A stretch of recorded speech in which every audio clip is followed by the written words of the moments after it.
Time to shake off the winter cobwebs. It's pre-season testing back once again in the Middle East. The Bahrain International Circuit plays host.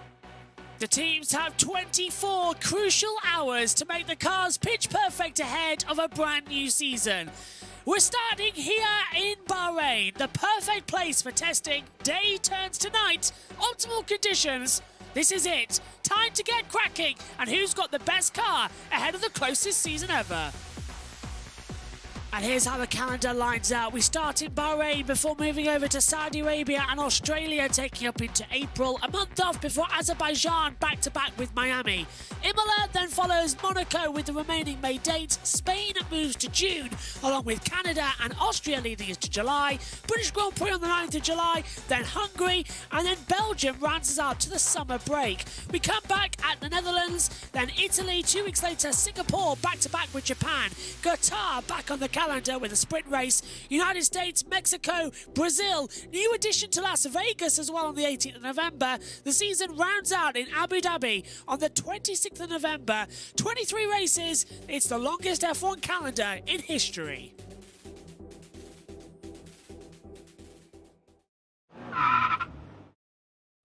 Let's take a look around the Bahrain International Circuit, a 3.362 mile circuit, 15 turns in total, 3 DRS zones as well. High elevation change up towards turn number 4. It's a fast, abrasive circuit. Get a good exit then out of the last corner and boot it hard towards turn number 1. Maximum usage as well of the DRS and ERS power. You're going 8th gear flat out, over 300 kilometers, lap on the brakes very late, turn in a very tight right-hander. Careful as you accelerate the power, flat out through the Kinker 2 and then the rise uphill towards turn 3 with the second DRS detection zone.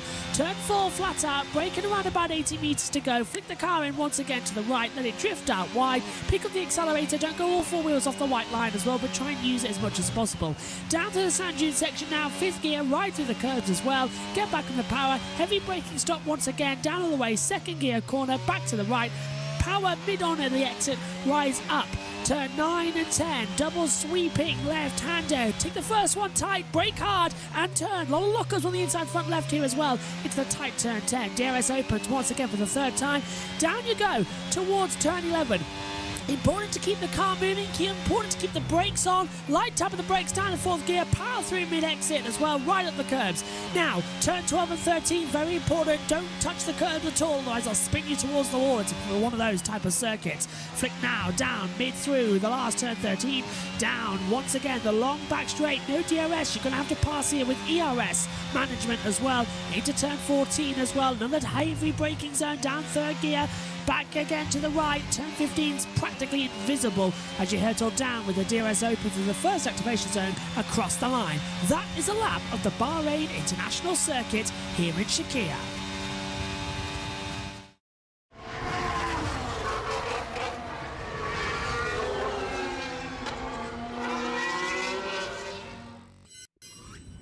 Good morning, everybody, and welcome to day 3 of pre-season testing for Formula 1 in 2023. I'm just introducing the show. I'm Joshua Birch. Megan Birch and Tom Dillon will be commentating on the first 40 minutes of the session as well. Crucial final day then as well for everybody to get to grips with the car, and hopefully it's going to be very entertaining as well. Just give me an update here.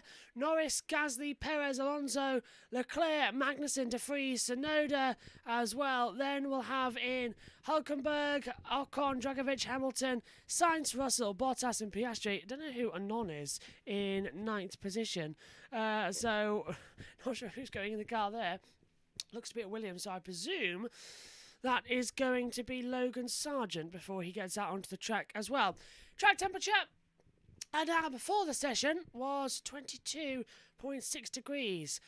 So we're all getting set for what's hopefully going to be a very entertaining session as well. We're just getting in.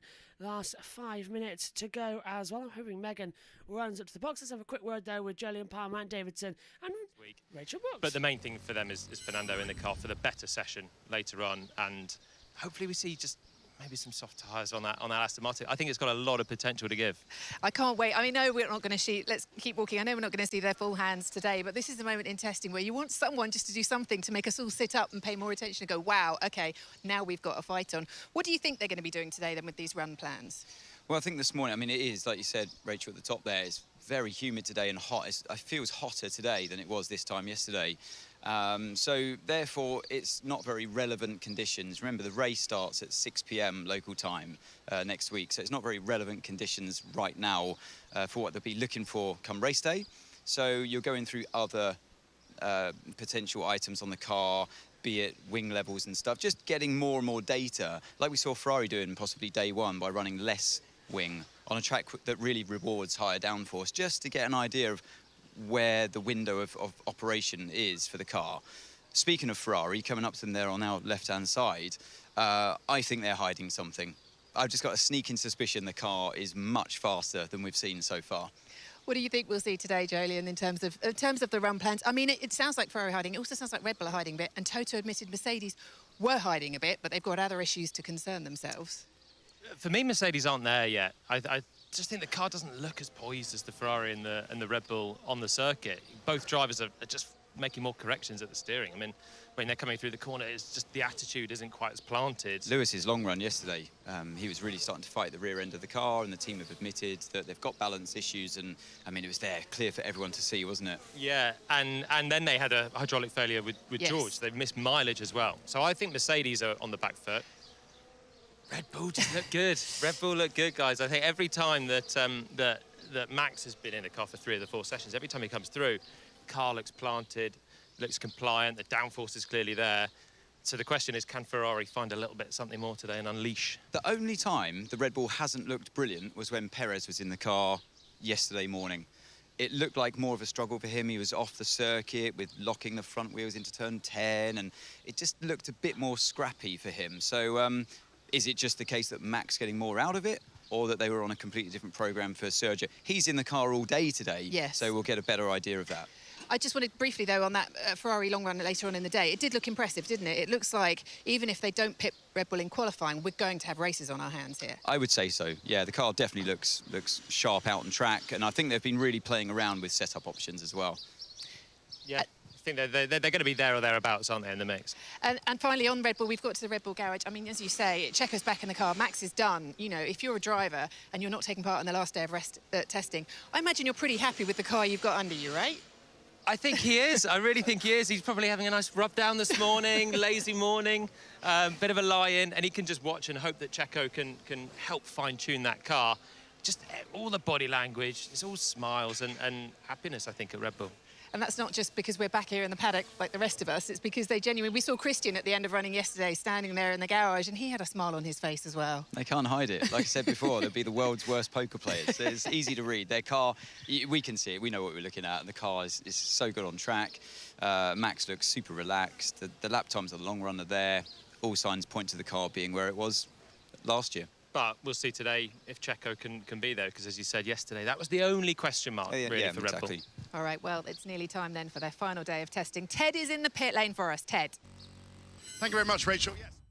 So we're almost all set to go up here in the commentary box. Megan Birch is going to be leading the opening segments of this session as well when we get underway in around about 45 seconds' time. Good afternoon, good morning, I should say, Megan. Are you ready for this? Probably not, it's early. Given the fact that I, for some reason, was... 2 seconds, sorry. There you go. I fell asleep at 10 last night, though I woke up Are you hearing yourself? closer to 3, yes. Oh. And I have been in and out of sleep since then. It's not been a very good sleep. One good thing about all this is that with the green light going on soon, I can get Tom set up for you, Megan, as well. And everything. In fact, all I have to do is press the Discord button, and Tom should magically appear. I can't hear you, Tom. Megan can, so good morning to you.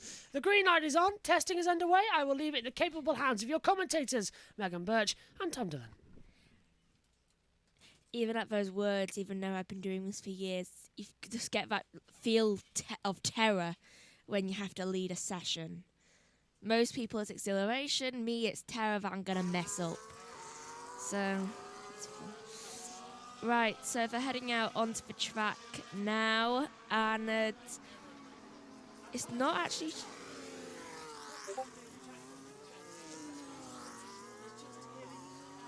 And he's just hearing Megan, sorry. Yeah. Because did you think you had your microphone? I did, I'm used to using a headset. Right, heading out onto the track is Drugovich, Bottas, Piastri, and I believe Perez is out there now as well. And I think De Vries, because he's next on my list, telling me he's meant to be out, though who knows where De Vries is nowadays. It looks... Oh, who's number 6? How do I say their name? Oh, that's a bit echoey. It's Anon, and it shouldn't actually be there. There's a problem with the data screen. I was going to say, I've never seen that person before in my life. Can you introduce Tom? Yes, Tom is here, everyone. Hi guys, I can't hear you guys really well at all. I'm gonna be honest. A bit I echoey, messaged isn't it? Josh about it, but I can't hear anything. You're just going to have to guess. I remember having that problem once. Trouble was, it was at the end of 500 practice. Right, so... I think we're trying to process anyone the gonna fact talk? that it's 7 o'clock in the morning. Yeah, I'm just trying to get Megan's camera set up and everything as well, so at least I'm alert. I'll save you. Guys in the com box. Welcome, Will Buxton, Sam Collins. And guys, it is the final day, the last chance. You've got to get the job done now, otherwise you're going to be suffering in free practice if it's not going to plan. Indeed. And while Ferrari have had seemingly a good test, reliable car, fast car, there are murmurs coming from the Scarlet team that they are actually in a bit of trouble. Because while the car is super reliable, and we've seen it out on track, and as I said, super fast, its DEG is miserable. The tyres are just dropping off a cliff. So it's good for a couple of laps. Race pace-wise, Ferrari have got a mountain to climb. Yeah, I think it's the last chance saloon, for, as you mentioned, Alex, for a lot of the engineers, a lot of the drivers. A lot of the engineers down there are going to be sweating, not just because it's nearly 30 degrees centigrade out there It's already. very warm It's today. very humid as well. It just feels quite sweaty already everywhere. But also, there's a lot of learnings that the teams need to be doing, and they've got a day to do it, 1 day of running, 2 sessions, just over 4 hours. Mercedes, they've got a lot of work to do. George Russell had that problem on the rear end of his car last night. They've had to strip down and rebuild the back end of that car overnight, getting it back out on track now. They will have to understand what they need to do with that car. And I think, frankly, they don't know what to do at the moment. They're a bit lost. Yeah, lots of investigations going on at Mercedes at the back of Sergio Perez's car. He's in the car all day. Yeah, Will's just pointing out the one of the sensor arrays has fallen off the car. They're only taped on, as you can see, and it's being held on by that wonder of technology, gaffer tape. And somebody's going to get a sensor array out on track. Red Bull will probably go and get that because they're quite expensive. Yeah, going to go and retrieve that very early on. Very busy at the start of the day, as you would. I'm just going to use pen to reach over to the buttons. Thank you. Right, goodbye. Bye. And also, we've noticed that we're all wearing green. So that's certainly beginning to think there's a uniform going on, especially since me and Josh were both wearing blue yesterday. It's very coincidental, don't you think? Right, so Testing is obviously underway. Piastri is currently in first with a time of 1:35.689. That's pretty good for an early start, don't you think, Tom?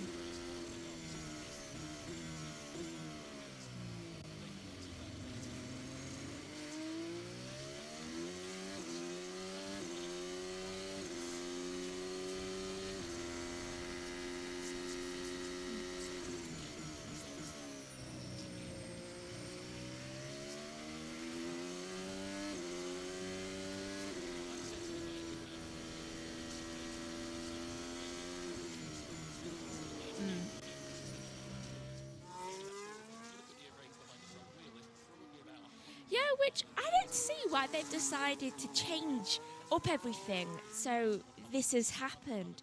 What were they thinking? To think, oh yeah, last day of testing where it could be major problems with the car. Let's do that then. Why? They should have done both their drivers first, especially since they decided to change nothing.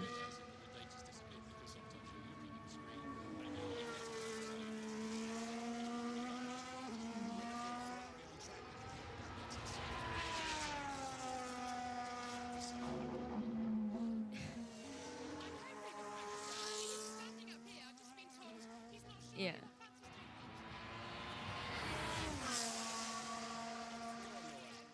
Some people are saying they can't hear you. Oh.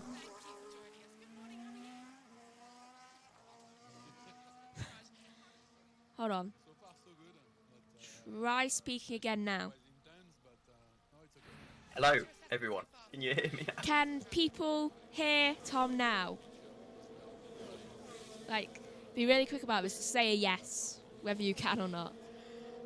Because... Oh, it's good now. Awesome. Hello, everyone.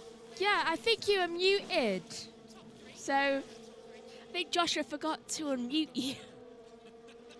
I can also now hear you quite louder than I could before. Well, anyway, we'll summarise what we were saying. Essentially, we were talking about the Perez Red Bull situation and how they decided to put a car in. You got a red flag out on the circuit. Oh, that is red interesting. flag? I'm trying Who's to that figure for? out whether that is a this problem. Test? Or person actually stopping? You can't tell in testing. Oh, there's a piece of Or debris this out of the carbon track. fibre. Oh, and there's a wire from the aero things. And people keep driving near it. It's right in the driving line. Apparently they want you to turn me up a little bit. Apparently I'm a little bit too quiet still. So I don't know what we've got this red flag. If you can do that, what a We'll start work out the to kinks. testing. Yeah. So how has that happened?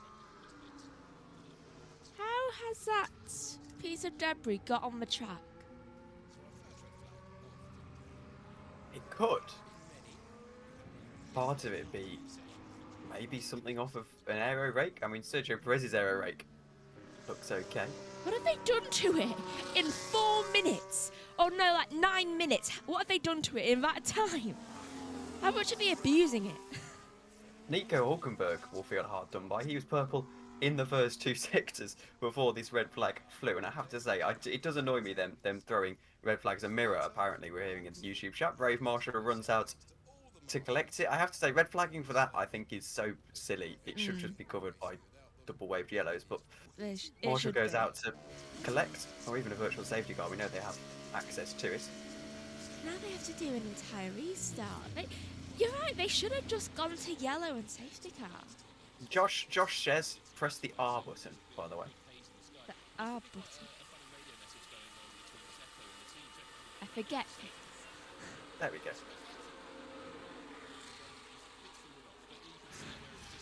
On the Everyone chat, into the pit.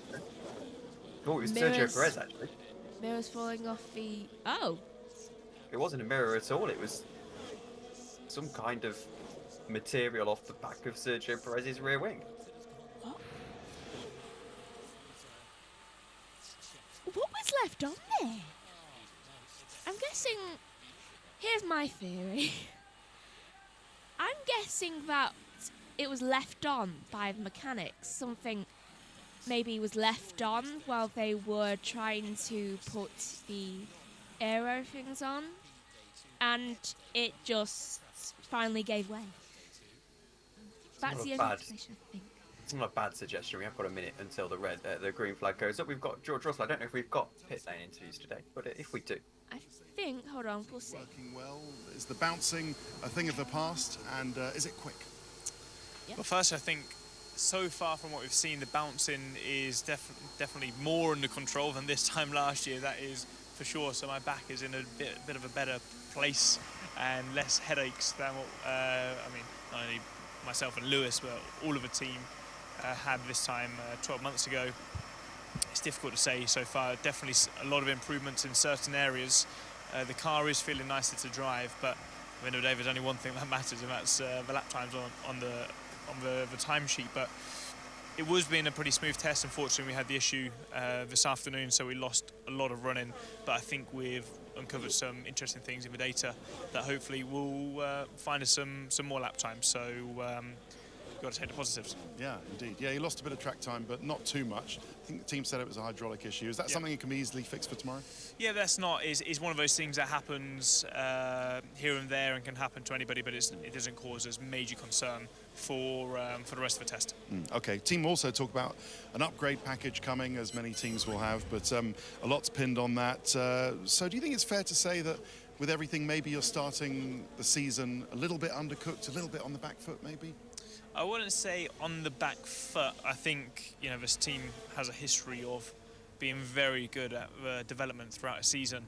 I think it's important that you don't throw everything into one basket when it comes to delivering, let's say, the optimum package for race one, but making sure you've got a package that you can easily develop from and maybe find greater performance later down the line. So if I had to tell you right here, right now, how it's probably going to pan out next week, I reckon we are going to be a little bit behind Red Bull. They look in a very strong state at the moment, but I think we haven't unlocked everything yet. But I'd like to think eventually we'll be catching them back up. And when you drive for Mercedes, you're always going to be a championship contender, championship challenger at least. Yeah, I think so. That's why we're all here. So if this is what it's all about, I think we've got to go in with a bit of an open mind. I don't want to sit here saying Mercedes is back, because that's totally unfair. And from what we've seen these past 2 days, Red Bull look very, very strong. But what I can say is I think I've got the best team in the business, and everybody's working flat out to get Mercedes back on top. Okay, because just finally, George, it's a long season, longest ever, 23 races. And while you might not be the quickest at the beginning, is there a feeling within the team that you need to keep everybody, you and Lewis need to keep everybody motivated, because that pace will come? Yeah, I think when you look at the calendar as a whole, I think we've only got 5 races in the first 2.5, 3 months, whereas at the end of the season, you've probably got 10 or 11 in the same time span. So, this season's going to be won and lost midway to the end of the season. It's not going to be won or lost in the first 5 races. So, as much as we want to go out there and win next weekend in Bahrain, and we're going to be giving it everything to achieve that, we know that it's more important that we've got the right car in the right window come race 6 onwards, because that's where the big points are going to be won. Great stuff, George. Thanks very much. Right, so I'm guessing that was something from last night, since George Russell's just made second with a 1:36.275, and we've gone back to green flag finally. And it's on the YouTube chat, SHT, less than 10 minutes into the session, we got a red flag in 2 of the 3 morning sessions. Yep. Not looking good for future races, is it? No, it's not ideal, and I think there's the thing to keep an eye on from that George Russell interview as well, was when he said, I'm not going to tell people it's Hulkenberg, by the way. Goes 1:33.6, fastest lap of the session. Immediately, he was yellow in Sector 1, didn't matter, purple in Sector 2, and at Sector 3, the 40.3 and the 23.1 respectively. But Russell, he had to catch himself there. He was going to say Mercedes aren't back. I'd love to tell you that Mercedes are back, but so that's just not true. And then he caught himself and said, oh, Red Bull are looking strong. I think that's concerning.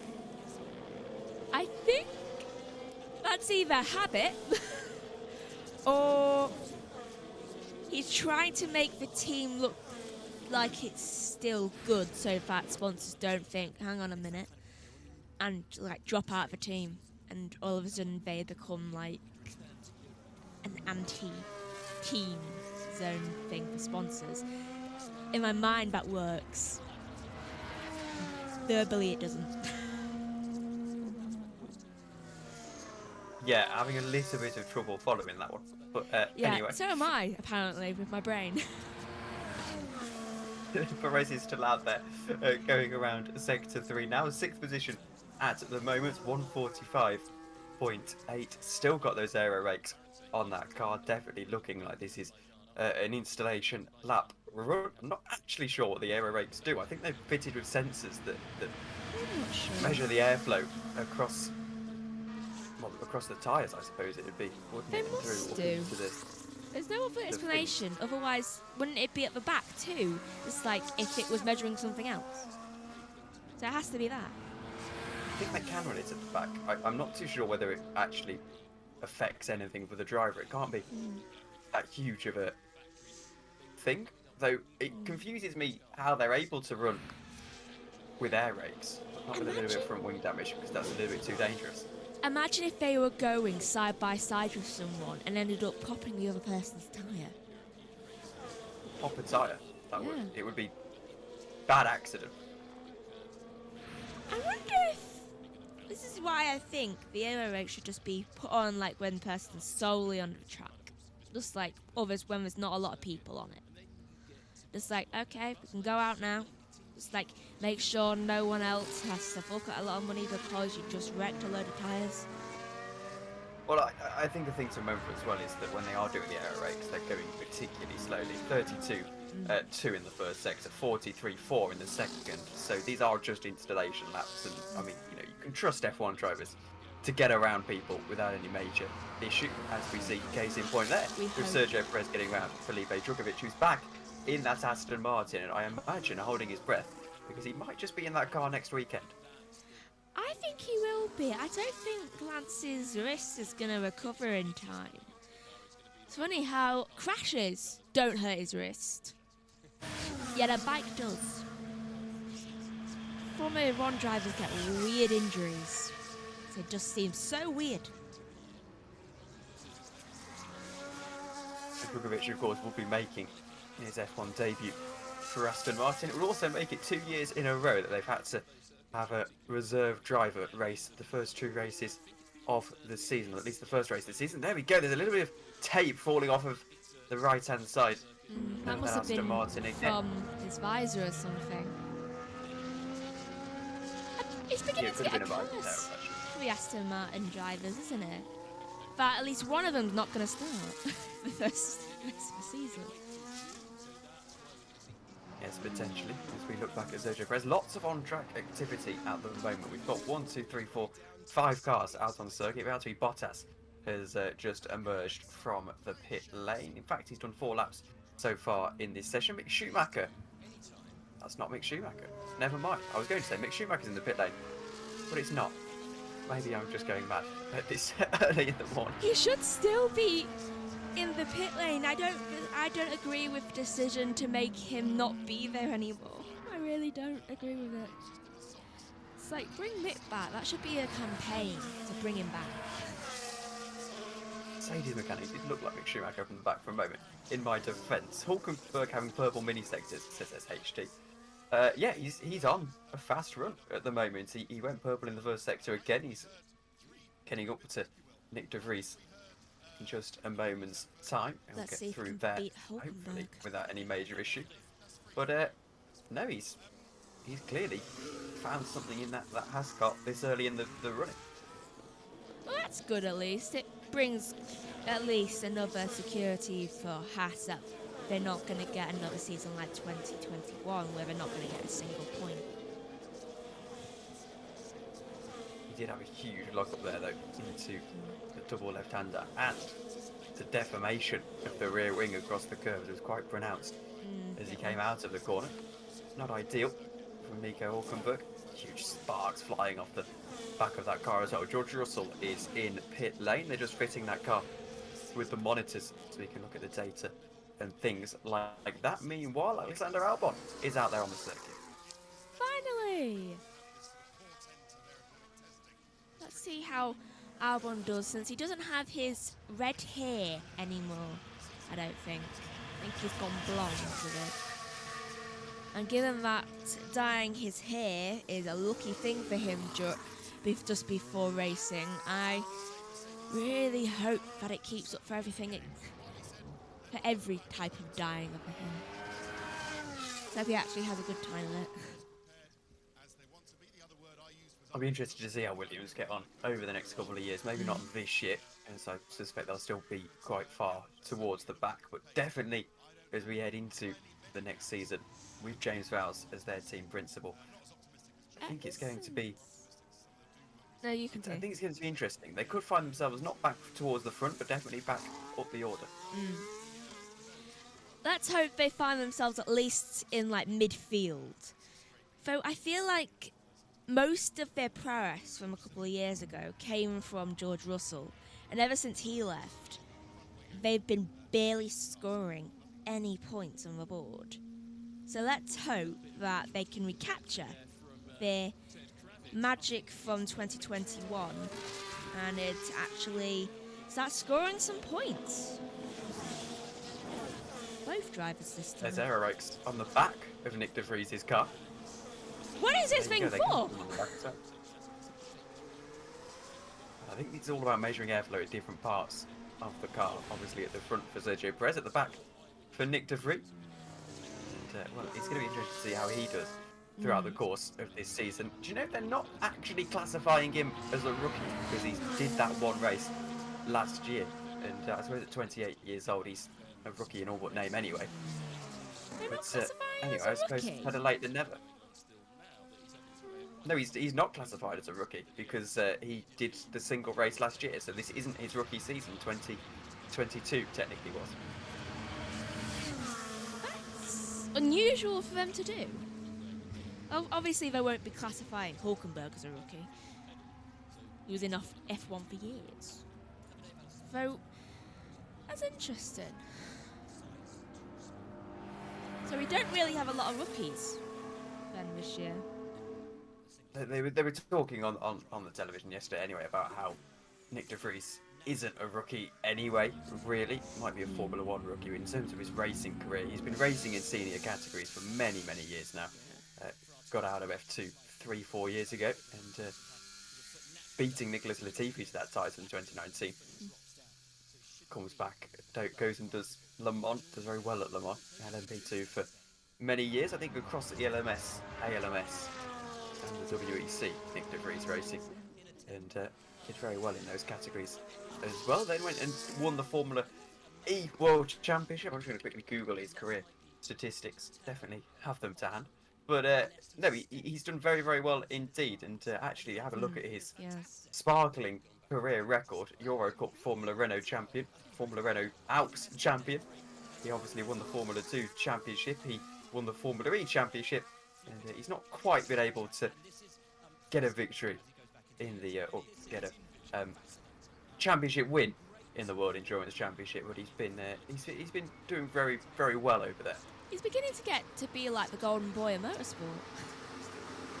Everyone's seen him, he's everywhere. Next thing you know, he'll be on a bike.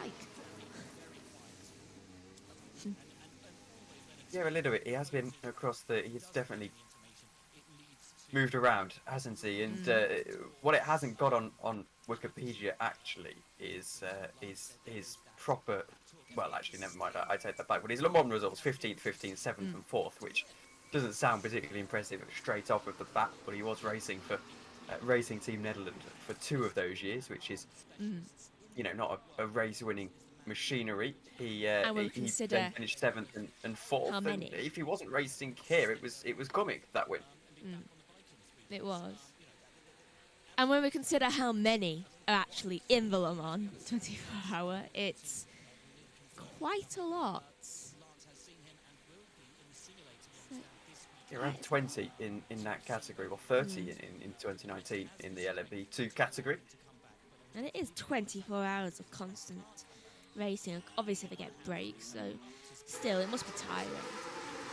I can't even handle getting up at 6:30 in the morning to do this. That'd be nightmarish in a race. George Russell is out of the pits, bouncing his way down into turn 1. Toto Wolff did say that their porpoising issues had been all but solved ahead of this season.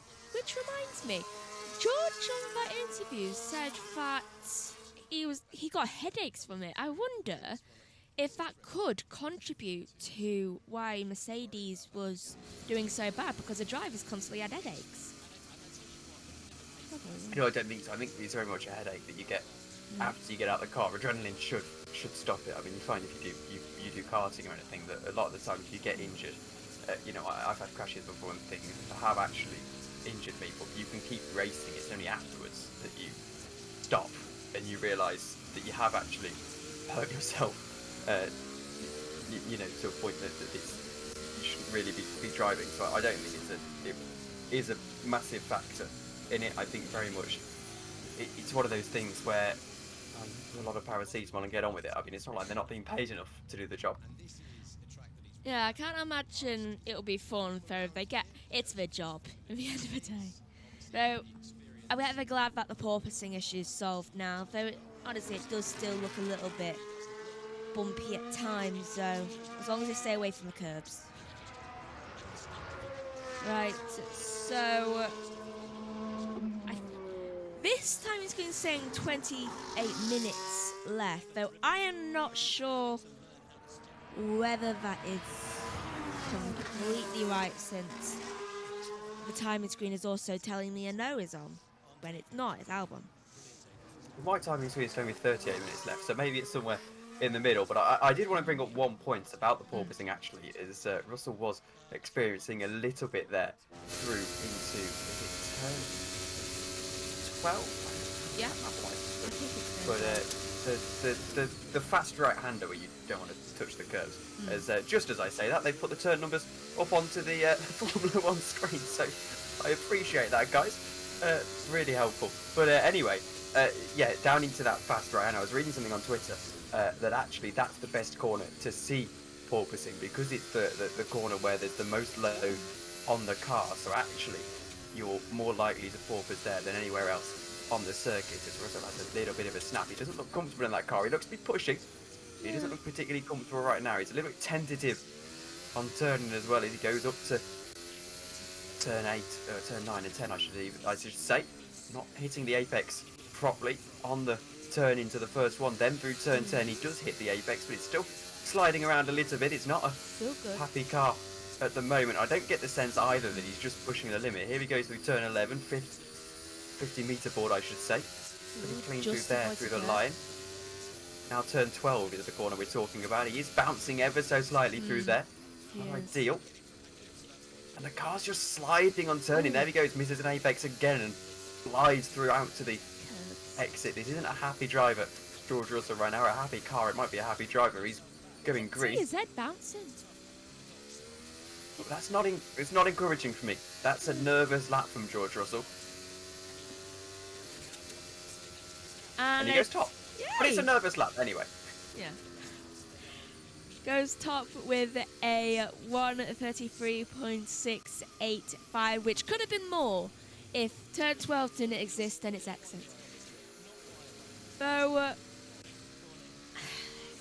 I do like the new livery that Mercedes have. I like they've gone back to the black livery, because I loved that, and I was so sad when they decided, you know what, let's scrap it. You know, I'm not a fan of this implementation of it. I do prefer the black Mercedes, but in terms of this particular version of the livery, half of it is carbon fibre. I'm not a fan of that. I think it looks really ugly, actually. But a car that doesn't look ugly is the McLaren. I actually quite like the McLaren this year, and Oscar Piastri is at the wheel right now. It actually works a little bit more black on the car, I think, even if it is just pure carbon fibre. Crossing the line, 1:34.7, so he stays third. C3 tyres, by the way, for all of the top four. Then C2 and C2 for Perez and Bottas. C3 for Leclerc and Nick de Vries with the 4 tyres. Bottas just had a little bit of porpoising at that corner. I think it was turn 1. I just saw him quickly bounce up and down. It's like he just hit something in Mario Kart. Right, so George Russell remains at the top, followed by Hulkenberg, then Piastri. Djokovic is in 4th, Bottas is in 5th, and no one else is out on the track for me to really mention. The only people out on the track are Russell, Piastri and Bottas. Though, just I say that Piastri decides to start a new lap, and it's in 3rd he's got 1:34.799, and Hulkenberg is only 5 thousandths behind Russell. So that's showing a little bit of a similar prowess for Mercedes. And for some reason, I can't remember what Team Hulkenberg's on right now. Haas, that's it. Took me a second to remember that it was Haas. This is an interesting year for Haas because it's starting to be a question of whether they're going to solidify themselves as a proper team on this grid. I think if they don't start with these two experienced drivers, they don't start to put some results together, points on the board, then I think they're going to find themselves, well, maybe even having that entry pull, because, you know, Gene Haas is a very proud man. They've got a very successful NASCAR team, and I think it's going to start to be a little bit embarrassing for Gene Haas, and he might think about pulling the plug. Let's hope that Haas can come out with a win. I'd love to see that. I'd love for a team other than Mercedes, Red Bull and Ferrari winning. Got a little bit repetitive last year. Though I would love to see an Aston Martin win. And I think everyone knows who I mean when I say the Aston Martin team. It's been a point of discussion all weekend long, actually all week long. I forgot it wasn't even a weekend, what it is now. What hasn't been a weekend, but point of discussion all weekend long with us guys in the comment box. Pierre Gasly with a gold helmet. Now this is something I'm glad I finally get to moan about on the stream, but I think it's awful. Wearing a gold helmet when you're not the world champion. It's very untraditional for them to do that. I haven't actually got a close look at it yet. I know it's not that deep, so to speak, but I think it's silly. I think having a gold helmet, it's just cocky. You know, I remember England walking out in the 2012 Olympics with all gold tracksuits on and things, and we were complaining about it then. I complain about it now because I think it's silly. I think Max Verstappen's allowed to wear gold because he's the world champion, but other than that, I think you should keep gold off of your car and certainly off of your helmet. I agree. Because it's a world champion colour. And he ain't a world champion yet. He could be aiming for that, though it's not yet. Aside from that, he looks good. And the car does too, going around up into turn 9 and 10. Let's see what he can do. Again, missing that apex on the first. The rubbered in line suggests that you want to be taking an apex, but Gasly opting for a slightly wider line through there. A little bit of snap oversteer on the exit. Uses all of the tracks to the right hand side, heading up to turn 11, then onto the curbs as well. That's another thing I'm surprised about. You know that they don't have this engine allocation going towards the races because they're able to use the curbs so aggressively. You wouldn't be able to do that for 24 hours worth of running. He looks pretty clean through turn 13. Actually, oh no, never mind. He's wide and off onto the gravel for a moment. Not gravel, the sandy bit. On through 14. Car looks good. And Gasly, they're a little bit tentatively. He's going to cross the line and set a personal best, I think, crossing the line. And he goes fourth. Third. Yeah. Gets a 1:34.467, and that's a quite good time. Hold on, and it is just 0. Let me do calculations. I think it's 0.032 seconds faster than Piastri, so 300ths of a second faster. That's, I think. My mind's gone just like haywire. It doesn't appreciate being up this early. Unless I'm getting ready for college. Which I am not today.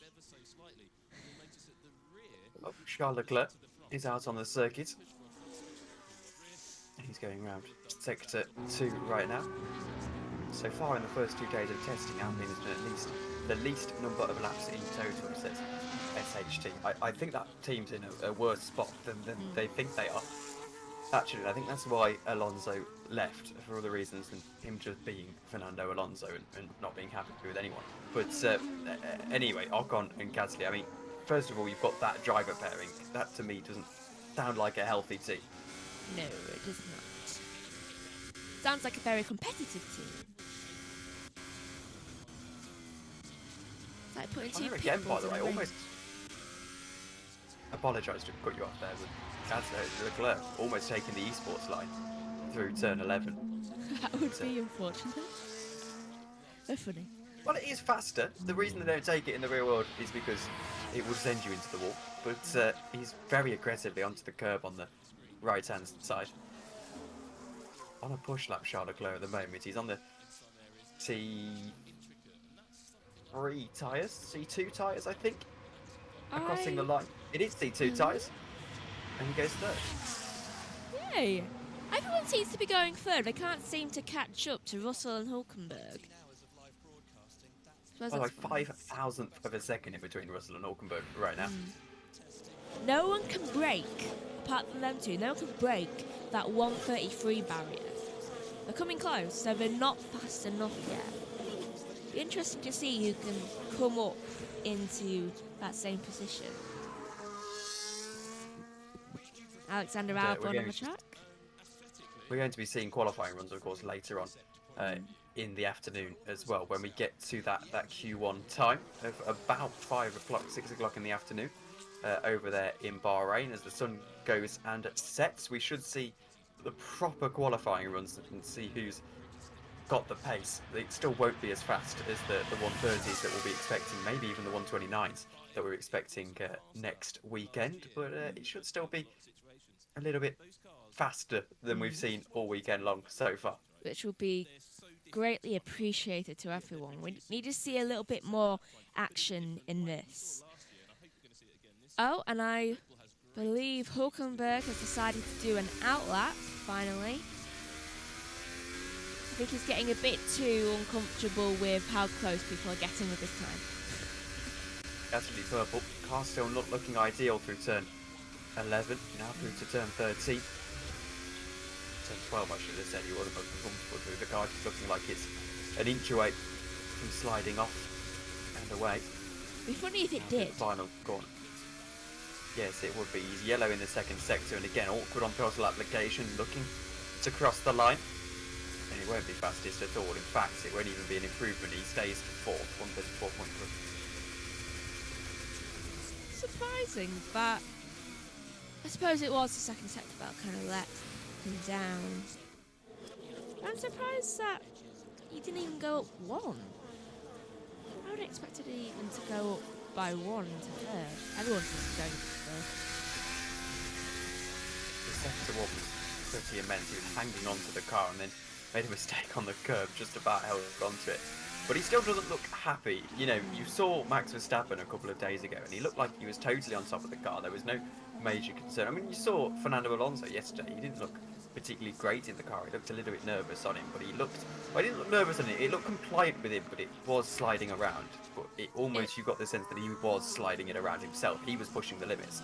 Whereas Gasly looks like he's trying to hang on to it. I don't think he's used to a car that's capable of speeds like that. That's actually going to be good for him. Because people always think like it's a driver in the car, though I personally like to believe that if you want someone to go fast, it's got to be both the driver and the car. You've got to have good control of the car, but the car's also got to be actually decent enough to actually go around a track and not slide off every 5 seconds. Charles Leclerc is on a lap. Him and Sergio Perez both improving in the first sector. Leclerc making sure he stays a little bit more left now through that turn 11 corner. That Ferrari's actually looking quite good again. It's a little bit nervous. Hulkenberg goes purple in the first sector.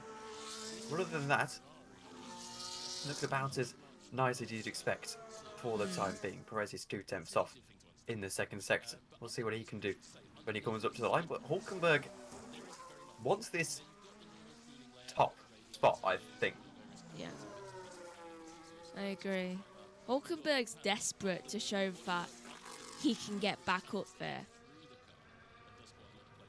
Oh, and it's begun. Leclerc just went third and then immediately followed by Perez going third. It's begun. Oh!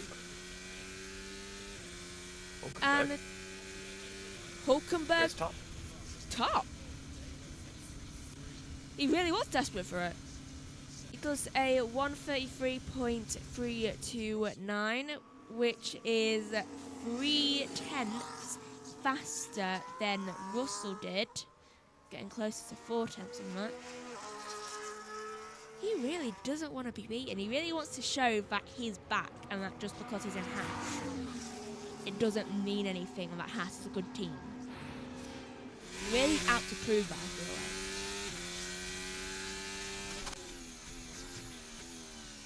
He still made a mistake into turn 10, and he went well wide. Huge lock up from Nico Hulkenberg, but enough for first position at the moment. SHG says, Tom, who do you reckon could potentially be a surprise for this upcoming new season?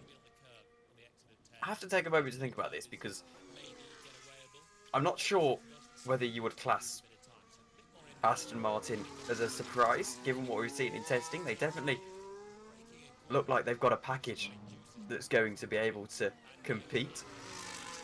Haven't heard many peeps out of the McLaren garage, which is either a horrendous thing or is a good thing, depending on what what you look at. Oh, speaking of, Piastri goes round.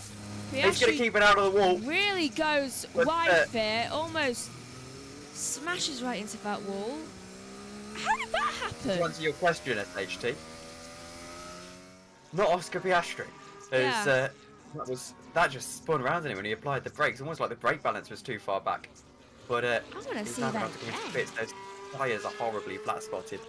That's not ideal. So yeah, that would suggest McLaren maybe not going along nicely. So yeah, I'm going to go with the cop-outs option. I think Aston Martin and maybe Fernando Alonso going to be something of a surprise package this season. Here's a replay of what happened to Oscar Piastri through the corner. He just, the car was unsettled when he hit the curb on the outside of the circuit. And that sent him round as he tried to apply the brakes. Just that lock up in that one wheel just spun him. I think the car got slightly unsettled on that curb, and then when he came to apply the brakes, that change in balance locked up the tyres and sent him round. Let's just be glad it wasn't worse and that he didn't go all the way off. Because that would have borne out another red flag. Though, surprisingly, it didn't bring out a yellow, that spin, since we've been having yellows and reds for minor things, like debris. Flat spotted tyres as well from Oscar Piastri. He is going to have to come into the pits, and that's a set of tyres they can put to the side because they won't be getting any use out of them again. I don't think he will be getting any more use out of them, though he's done 11 laps so far, so that's pretty good. He's one of the top people who have done everything. Obviously, the person who's done the most laps today so far is Bottas. Somehow he's managed to fit in 15.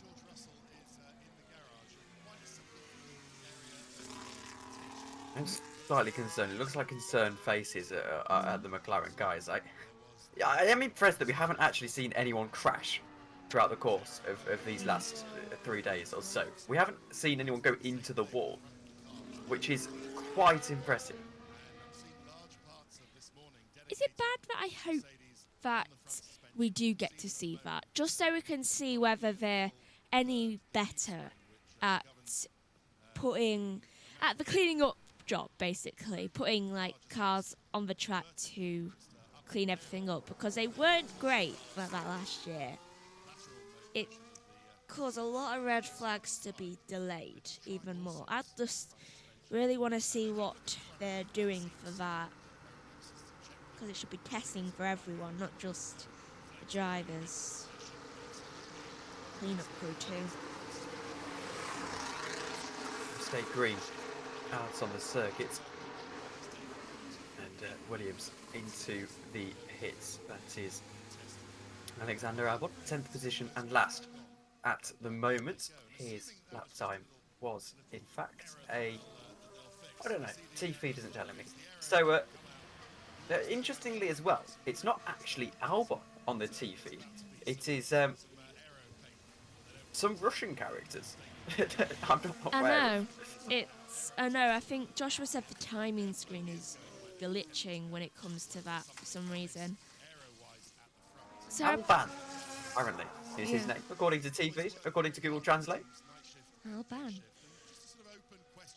Well, according to timing screen, he's now a no, so he's just gonna have to deal with that. I wonder what Albon's name translates to in Russian, if that's a character again. Perez is purple in the first sector, 29.6 through there. That is comfortably the fastest of the day. Let's see what he can do throughout the rest of this circuit. Is the other feed on our television monitors is George Russell still sitting in the pit lane. The Mercedes faces looking rather focused than concerned, I'd say. Perez still going along nicely indeed. See what he does over the Tector 2 timing loop. It's purple again, 2 turns per second up on Nico Hulkenberg's 1:10.0 in the second sector. That's a 40.1 in the second sector, 2 turns faster on Nico Hulkenberg through the final corner. Then Sergio Perez. Will this be top for the Red Bull driver? Looks like it will be. He's comfortable at the moment. Piastri goes second, shakes off that issue. Sergio Perez crossing the line, 1:33.2, and he's going to cross it 1:33.1, and he's going to cross the line, top of the timing tower. Yay! People have actually broken into that 1:33 as well as Hulkenberg and Russell now, so that's more encouraging, I would say. More encouraging that we're going to get a little bit more action if people can do it. Oh, that's a lot of people singing.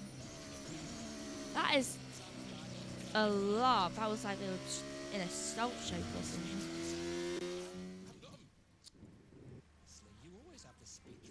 Jonathan Wheatley.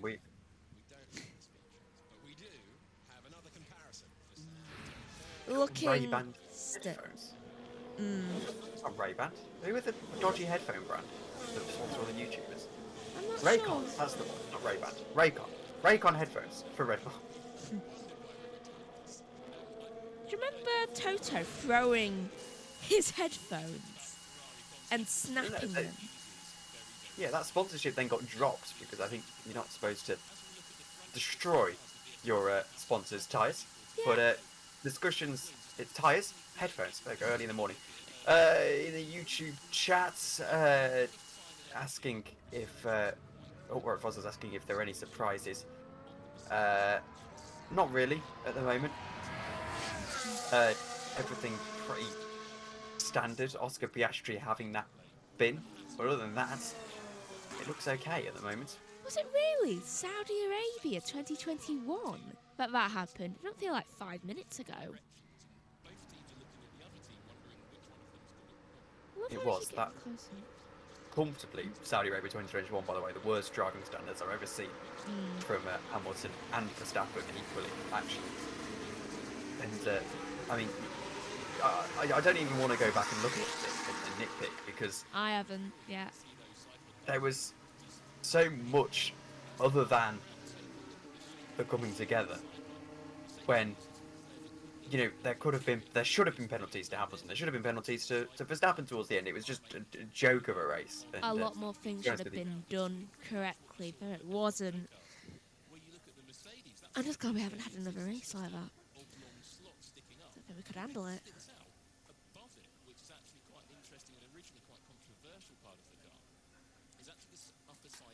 Anyway, 3:25 to go in the day. 10 minutes before I think I jump out of the booth, and I think Josh comes back in. He'll be joined by Jess Ball, I believe. It has got him down as... I think he's actually coming in a couple of minutes, I'm not sure. Yeah, Formula E has finished, so wait for that. If you are wanting some racing this afternoon, of course, myself and Josh and Ed, of course, will be taking Formula E a little bit later on this afternoon. I'm trying to find the time that we're on air for. It is 1:45 we're on air for that event. Should last until about 3 o'clock. Their FP2 session having just completed. You can watch practice, highlights and qualifying, of course, for Formula E on this channel 2 throughout the course of the day. But I'm excited for that. Russell out on a set of fresh softs. Thank you very much, SHT, in chat for that. Well, I think it was SHT. It was indeed. We'll see what he can do in 4th position.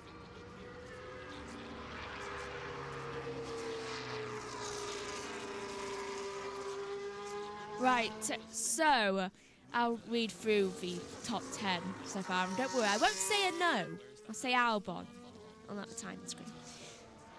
Wait, is Hulk really second fastest as like Russell? What other times? Funny you should ask that. Right, Perez is fastest at the moment with a 1:33.167. Hulkenberg is in second with a 1:33.329. Piastri's third with a 1:33.655. Russell fourth, though, is trying to increase his position currently with a 1:33.685. Leclerc is fifth with a 1:34.090. Gasly sixth with a 1:52.115. Drugovich is seventh with a 1:37. Oh, Gasly has just changed to a 1:34.2392.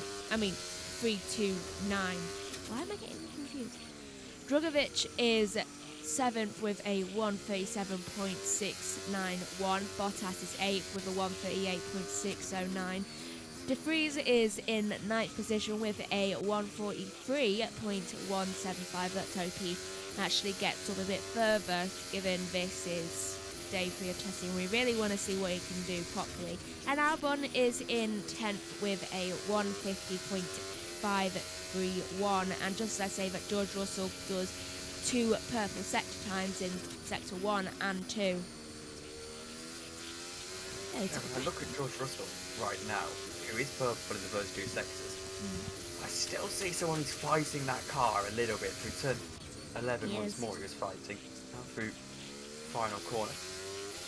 It's interesting to see. The upright Foster says so. We should be looking at 1:31 competitive pace in practice. Russell goes comfortably top on his first As you say that, glory run. 1:31. I just want to add a note here. Don't look into that too much in terms of the times right now. These guys are still probably barely in race pace. I mean, these cars are not turned up at all yet. So we haven't got a clue what competitive pace in practice could be. To be honest with you, if I had to take a wild guess, I'd probably say you're looking at high 30s, probably.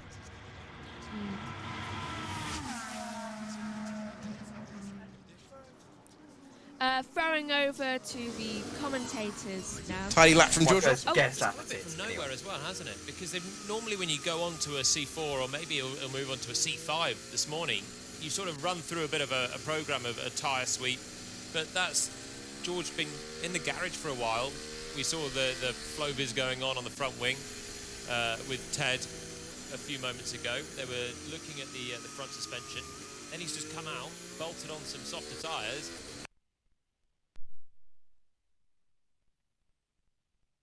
Known what they were capable of for the last couple of days. I have to say, looking trackside, the car has seemed much more of a handful. They're both drivers.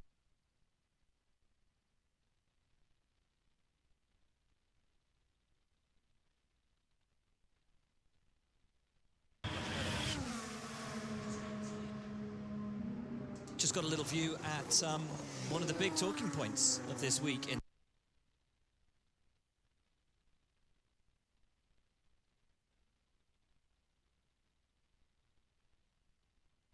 has been all the way through the week. Big rumours he'll find himself in some form of a management position at Mercedes. Of course, was alongside Susie Wolff at Venturi in Formula E, and itself into Well, I apologise. It seems like the monitors want to and if rumours don't help things. He will be announced fairly shortly at Mercedes. You know, as pre-season testing goes, that it's been a bit of a slow news week. One of the big talking points is Jerome D'Ambrosio watching with Toto Wolff for the week. But he's a very astute former driver, I think, Jerome. I like the fact that he's taken fashion tips today, seemingly from Ayrton Senna. Sort of peak 1988 Senna fashion vibes coming off Jerome D'Ambrosio today.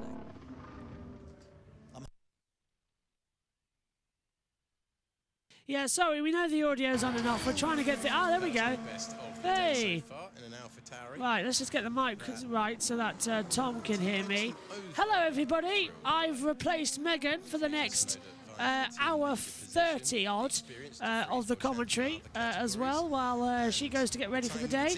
I'll stay here and take over in the box. So alongside me is Tom Dillon. Hello, Tom. I'm trying to get everything sorted, but nothing wants to play with me today. Everything's going wrong, it seems.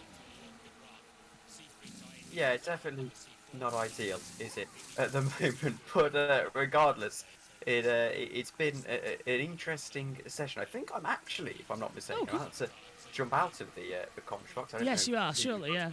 Is that better? Can you hear me? Are you hearing me on the mic, or is it on this one? I can hear you on the mic. The dulcet tones. It's quite a shock actually, because I've been hearing off of the laptop for the last hour.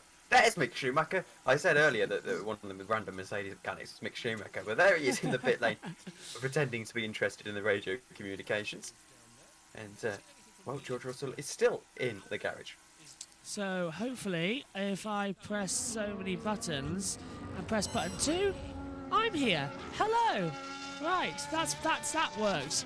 After I've got to end Formula E stream. I just realised it's still going on. That's me messing around, and Formula E's been going on for ages. I'll just end that. Oh, that was embarrassing. For Cape Town, because there's no auto off in case the OBS stops, and then we have to start it up again. There's Valtteri Bottas just going in. So in 3 minutes, it's Josh coming in the box, isn't it? So then, Tom, what have I missed? Fact me. What's going on? Oscar Piastri almost crashed. Yes. He had a huge spin and was not too far away from the wall. But Nico Hülkenberg is starting a bit of a hype train again. George Russell has gone fastest overall. But other than that, it seems to be pretty standard running.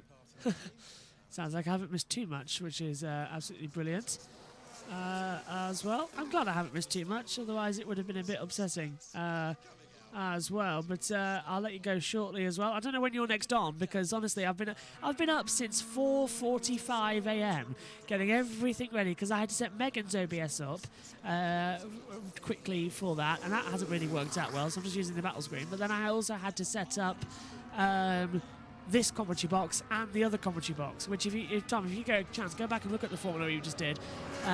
Most of the time we just kept on the battle screen because the camera was horrendous, but later on I've got my phone, thanks to you and your OBS plugging magic. You'll have to send me the correct links though as well.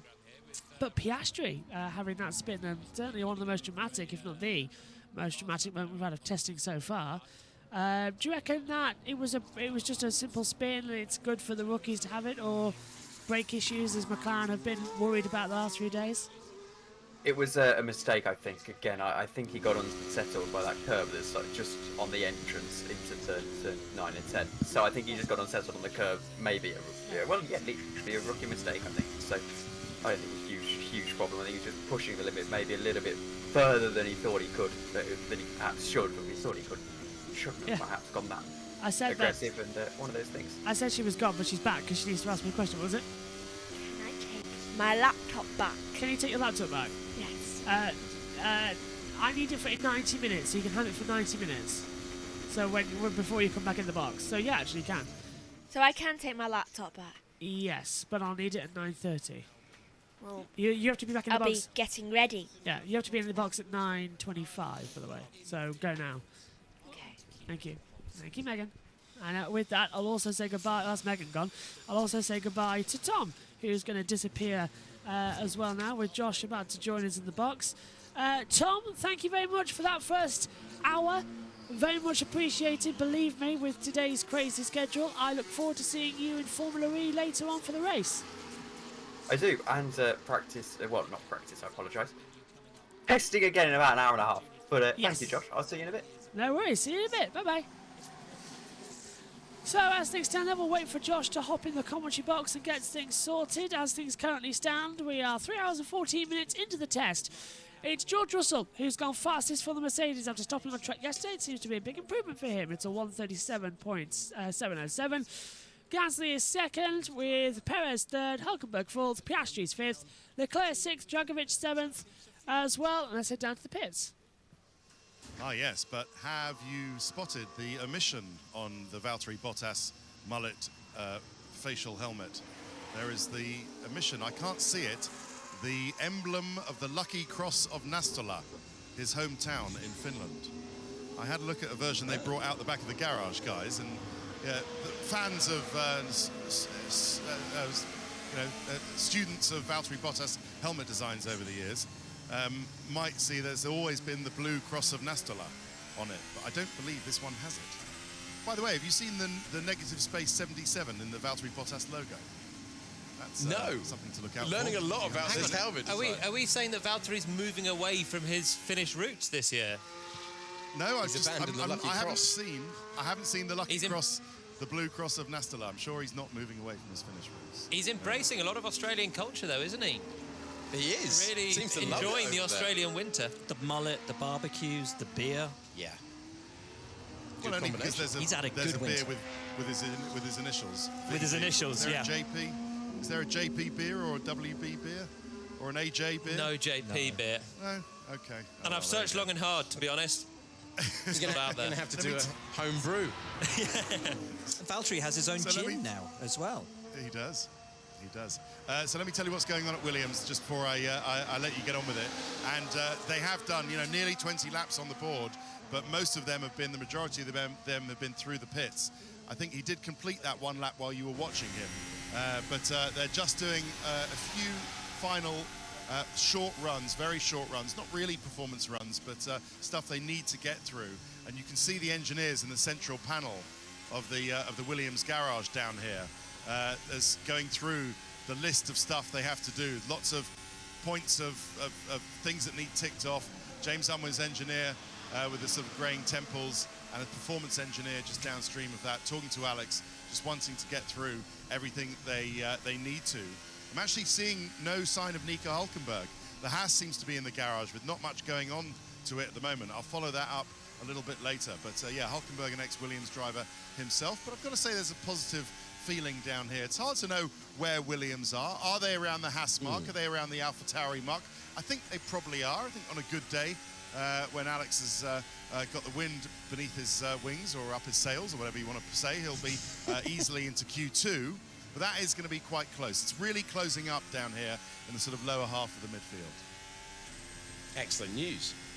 Competitive as we want. So mention of Haas there from Ted, and we can now go down to Laura Winter, who's by Haas, down in the paddock. Coming to us or coming to us? We're coming to Haas and we're coming to us, Simone. Yes, I'm joined by Simone here. We've just heard there that Nico Hulkenberg not in the car. You're saying that's a scheduled break ahead of his next run. Yeah, we're preparing for the next run, and we are going through the program. We started early with some setup work on the car, and then we are moving to a different program with our fuel. Nice stuff, very, very good. And Ted mentioning there in the pit lane how close, how tight the midfield is looking to be for this season. I know Gunther Steiner said that yesterday as well. What are your thoughts on how it's all going to stack up through 2023? is very difficult to say because everyone is running different program at different time with different tires, so very difficult to comment.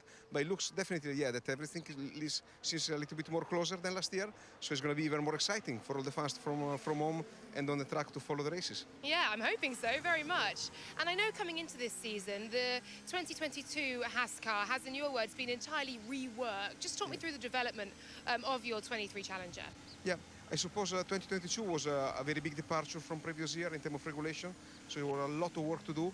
And you know, when you do everything new from scratch, you learn things when doing things. So it was a unique chance to redo everything for 23 and trying to improve everything. So it was a lot of work. The car maybe doesn't look radically different, but in reality is quite different in many areas. I asked how your winter was and if you'd had any time off just before this interview, and you said, not really. I guess that's where the bulk of your work is really focused on, is getting ready for it to be launched out on track here. Yeah, I suppose, you know, the Formula One is changing in these years with so many races, and there's a lot of overlap between the development in season and a new car, etc. So basically, there's never time to rest. You always push very hard through the season, and then you work on the new car, etc. But it's quite nice. It keeps you, you know, always motivated and, you know, always busy. So there's not much time to rest. F1 just does not stop, does it? Let's talk about the rest of today, this afternoon as well. We're hoping to see a bit more performance running. What are your expectations? What are your hopes? Where do you hope to finish come the end of today? Well, I suppose our objective was always to run as much as possible, put the mileage on the car, learn reliability, learn all the new systems. So, you know, now we are approaching the last day and we are approaching the race next week. So I suppose we'll try to do some work more, you know, in view of the race. So we run lighter fuel in the afternoon, some long run with high fuel, and try to be ready for the first race. And how's the feedback been as well from Nico and Kevin? And indeed, how's Nico settling in and enjoying working with you guys for his new team? I guess it's a very positive start. There's a lot of good mood in the team and in the garage with engineers. So we are learning to work with Nico. We are working very well with Kevin. They are both learning the new car. I think it's a very positive mood and, you know, a good, probably a good ground to build something good. I'm sure you're going to say it is too early to tell, because that's what every single team principal and driver is saying to me so far. But I've got to ask, where do you envisage, where do you think Haas will be in the pecking order through the first 3 races? Surprise, surprise. It's too early. It's too early to say anything. No, I suppose it's very difficult, as I mentioned before, because everyone is running different programs and everything looks so close. So I suppose, you know, it'd be nice to be there in the middle and fighting for good points from the beginning. That would be really a good objective. Absolutely. Wish you all the best. Thank you very much, Simone. Thank you. Back to you guys in commentary. Thank you very much, Laura Winter, as we are into day 3 of testing here in the morning, and we had that red flag. 7 minutes into testing for a bit of debris that came off the track. We understand, I got told, I can't remember where it is, we had the reason for the red flag was because of a sensor fell off of Checo's car. So that's the reason for the red flag earlier on. I don't know if anybody said anything before I got to the commentary box and Megan was talking, but that's what happened. George Russell goes fastest again with a 1:31.564. He's on the C5 tyres. Of course, Russell this morning, he's doing his glory runs now because the track temperature's at 35 degrees. It's going to be similar to what it is later on. So this is Russell going for the big time guns as well, because this is his last session of the car. Later on, Hamilton takes over for the evening with the track temperatures lower again. So Russell's doing his C5 tyre runs now. So it looks like the best he can do at the moment in the first hour before the temperature rises is a 1:31.564. So that's his glory run pretty much confirmed and done. That Russell will be a 1:31.564. Fabulous session, fabulous. SHT points out, Dragovic only driver now on the testing tyre. It is, and he's in 6th position as well.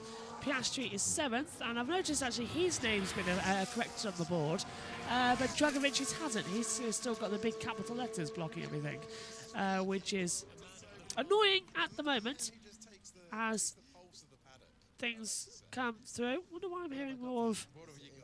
I wonder why I'm hearing more of the commentators at the moment in the background of my ears. Bit bizarre. As the session comes through, I've just realised as well that this morning I had to undo these headsets as well, and the leads in there, because I used the Audio Technicas in the commentary Formula E, only to realise that because they're not phantom powered, they're not going to work with the setup we've got to hear the track noise. So I had to use Ian Birch's Dan's headset, which works incredibly well. Leclerc pushing through, 7/10 down on his overall lap time as well as he comes through. Can't wait till we go down to the pit lane in front of the room and have breakfast at all today. Been up since 4:45 a.m. and haven't had breakfast yet, and it's now 8:09. Feels later, believe me. Charles Leclerc pushing hard across, and he comes into the pit lane. He wasn't a slow lap though, down in the 2 sectors. But look who's in 10th position though. That's supposed to be Albon. But now it now looks, it's Albon, but it's Anum. But it's out. I think it's stuck in the Russian language, that one. Because that's how you say Albon in Russian. Interesting that. Alexander Albon is in 10th position. Across the line comes Pierre Gasly, 3rd fastest. Improves on time, not position, with a 1:32.762 on the board.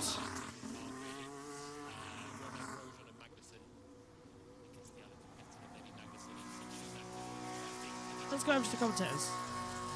Largely considered to be probably the more established option if he can settle in properly, having had those years out. And yeah, this is my opinion, but in my opinion, it's their strongest lineup. And why they'll be smiling is because it does sound like Nico's hungry for it.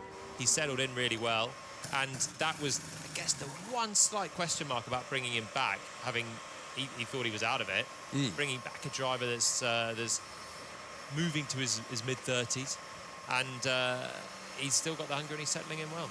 Are you saying this because they're both former teammates?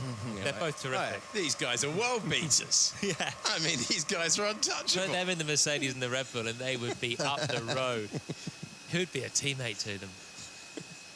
No, I do think they're both great guys and fast drivers, fundamentally, so they should work together well. And I think Haas, I mean, the car looks decent, as you say, and the fact that Hulkenberg's settling in well, it is very encouraging. So it sounds like the vibe check is positive as well. The vibe check is back. It has been reintroduced. Oh, no. And where's the vibe check not so happy? Probably McLaren. I don't want to be too down on them because I think it's still early days. We've only done 2 days of testing.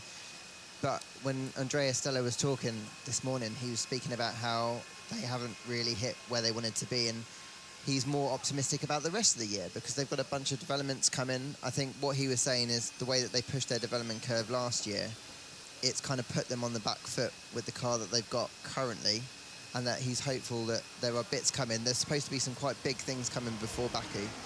In those first few races, a few teams have kind of taken that strategy if they haven't maybe quite hit their targets and got the full package that they wanted.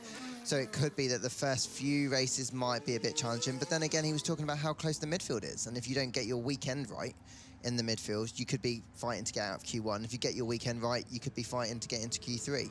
And I think that's where other teams like Williams are really going to be able to get big gains if they do have a really smooth weekend, whereas teams like McLaren, operationally, they've always been very strong, haven't they, really? So I think at least they can rely on that. Last year in that battle with Alpine, the only reason they were able to stay in that fight for so long is because operationally they were really very good.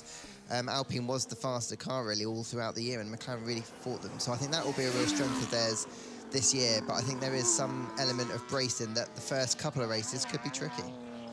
Moment at turn 1 for Oscar Piastri, the driver who had a spin at turn 10 earlier on, and we had a red flag in the opening hour for a sensor falling off Sergio Perez's Red Bull, and that's about the story of the session so far. Indeed it is. Pierre Gasly now just keeping his acceleration wise as well. Now I'm about to lose picture here and show you a bit of the track temporarily because that was having to be adjusted. As Russell 131.564 with Leclerc second, C3 tyre compound for him coming through. literally don't know what's happened with the audio. I think a lead's been pulled somewhere again, which is always slightly alarming to hear the audio. For me, in this case, because See they what I know mean? all the numbers and the stats. So yeah, there's a lead been pulled somewhere.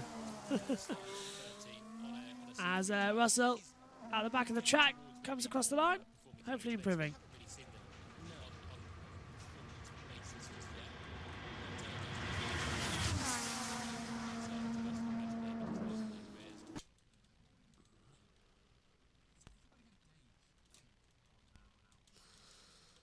Yeah, that's given their rivals the biggest headache of understanding why, because everyone is talking so highly internally at Alpine about where they are in terms of performance, but from the outside, people are going, you can't really see it the same way that you've just said that. But I've never seen Alpine, at least in the last few years, be this optimistic about the start of the year. And you know, you talk to the technical team, they generally are like, we've got the test, deliver what we want. Tell you what though, we've had numerous technical problems this morning. I'm hearing the teaming feed, they're not hearing the T feed as well. We have fixed the audio error. You might be interested to know though. So that's one error sorted for the track noise. It was a loose connector. Isn't it always the way to have a loose connector? Hulkenberg then, 181 Grand Prix starts. Never had a pole position, so he never had a podium or a race win. He's had one pole position in his career, of course. That came back at the 2010 Grand Prix of Brazil in mixed conditions, and he stayed out there on dry tyres when the rain was starting to come down and got the fastest time. I wonder who that reminds you of. Oh yeah, his teammate Kevin Magnussen, who did exactly the same thing last year in Sao Paulo in exactly the same situations. I mentioned in commentary actually how weird it was that they both did identical situations and identical situations. So you always learn something at testing, and it's always nice to see. Hulkenberg is 2.3 seconds down at the moment. He's just had a little break, which was scheduled. We heard that from Laura Winter down in the paddock a few moments ago. Hulkenberg continuing then, pushing hard as he approaches turn 9 and 10, fricks the car in, light on the brakes, no lock-ups at all, takes it in perfectly. Such a difficult one to get right as soon as you hit on the accelerator. And Piastri and Hulkenberg are the only two cars out on the track, you can see at the moment here. We're waiting, I think, to go down to the pit lane shortly as well. I have also just found out that the fade up was there on as well. Megan must have turned the fade up so she could hear when she needed to go into the sky. I just realised that was on as well. Hulkenberg, 5.278 down, so he's on a simulation run. He's got plenty of fourth place finishes. That is true, SHT. He really does have plenty of fourth place finishes. Quinton says, what site is this on? It's on F1 TV and Sky Sports F1. It's also available around the world. If you go to the T feed as well, f1.com, f1.tfeed.net/live. That is where the T feed is, and there's also some streams now available as well, which is where we get our timing data from. As well, so that's the timings. In fact, I don't know where Josh is. I don't think Josh is awake yet, which I'm blaming for. There's the Haas team garage pit wall, which is now 3 only. Compare that to Aston Martin, which is at 7 seats as well, which is, I don't know why it's amazed so many people, but I have no idea why it's amazed so many people. It's just a bunch of chairs. Doesn't matter if it's 3 or 7, it's a pit wall. And I think 3 is more logical because half the teams nowadays put them inside the garage anyway, so 3 is the magic number. That's what Peter Parker said anyway, wasn't it, in the new Spider-Man movie? Has anyone seen the new Spider-Man movie? Well, I think it was out a couple of years ago now, wasn't it? Spider-Man Far From Home? Oh, no, No Way Home. Thank you. I hate that those names. Homecoming, Far From Home, No Way Home. Whichever one had the 3 Spider-Men in them. What's the plural? Is it Spider-Men or Spider-Mans? Because the character's name is Spider-Man. So is it 3 Spider-Men or 3 Spider-Mans? It'll be 3 Spider-Men, wouldn't it? Although it's not Spider-Man, it's Spider-Man. Oh, that's a rabbit hole to get down, isn't it? at 8:20 in the morning on the last day of testing. What's the fuel? As here comes George Russell, very, very loud, as he heads on board down towards turn number 1. He's on another set of C5 tyre compounds. Track temperature is 37 degrees, so it is rising. But that's not a good thing, because it's not going to be the hottest condition. It's not going to be the best conditions for these tyres to work at. The hotter the track, the poorer the soft tyre works. It's designed to be in colder temperatures than this. That's where the hard tyre comes in mainly as well. That has a more harder, rounder run to it as well. Russell's up though, first sector, 29.021, fastest of all. Into turn 8, downhill braking with a right-hander, up towards 9 and 10 then, quick flick in, double lefts, braking at the same time, so careful not to lock the tyres. He just about made the apex, I mean, he was about a quarter of a centimetre wide down the long way towards turn number 11. Flicks the car in, drifts out wide, a little bit of a snap of the oversteer coming through 12. Best part of the track this, full throttle whilst turning, then snap on the brakes down 3 gears. 90 mile per hour, over 170 kilometres. And he's down in second sector. I told you that snap cost him time into 39.574 for Russell's second sector. Track temperature still 37 degrees, air temperature 26. Russell across the line. Does he go fastest? Yes, he does. 131.442. So he has gone fastest, increases the gap now to 7/10 over Charles Leclerc. Let's go to the guys in the box.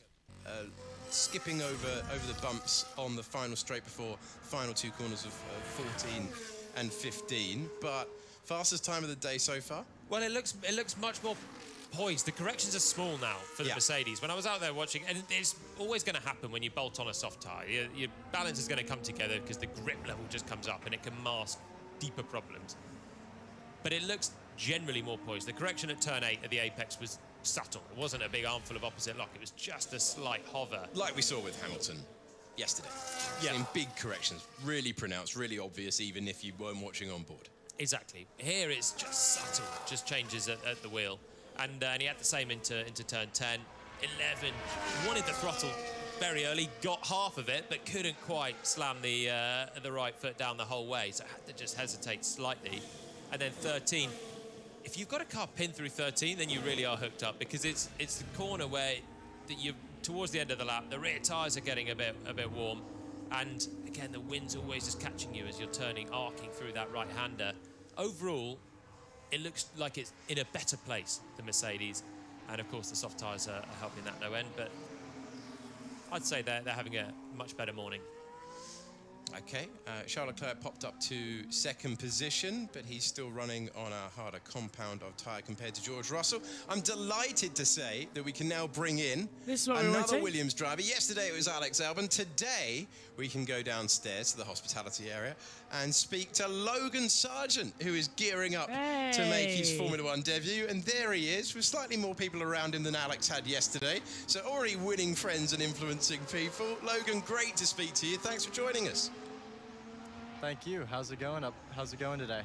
It is going very well. It's a wonderful view from this commentary box, but more importantly, how are you finding life behind the wheel of what your teammate called the 45?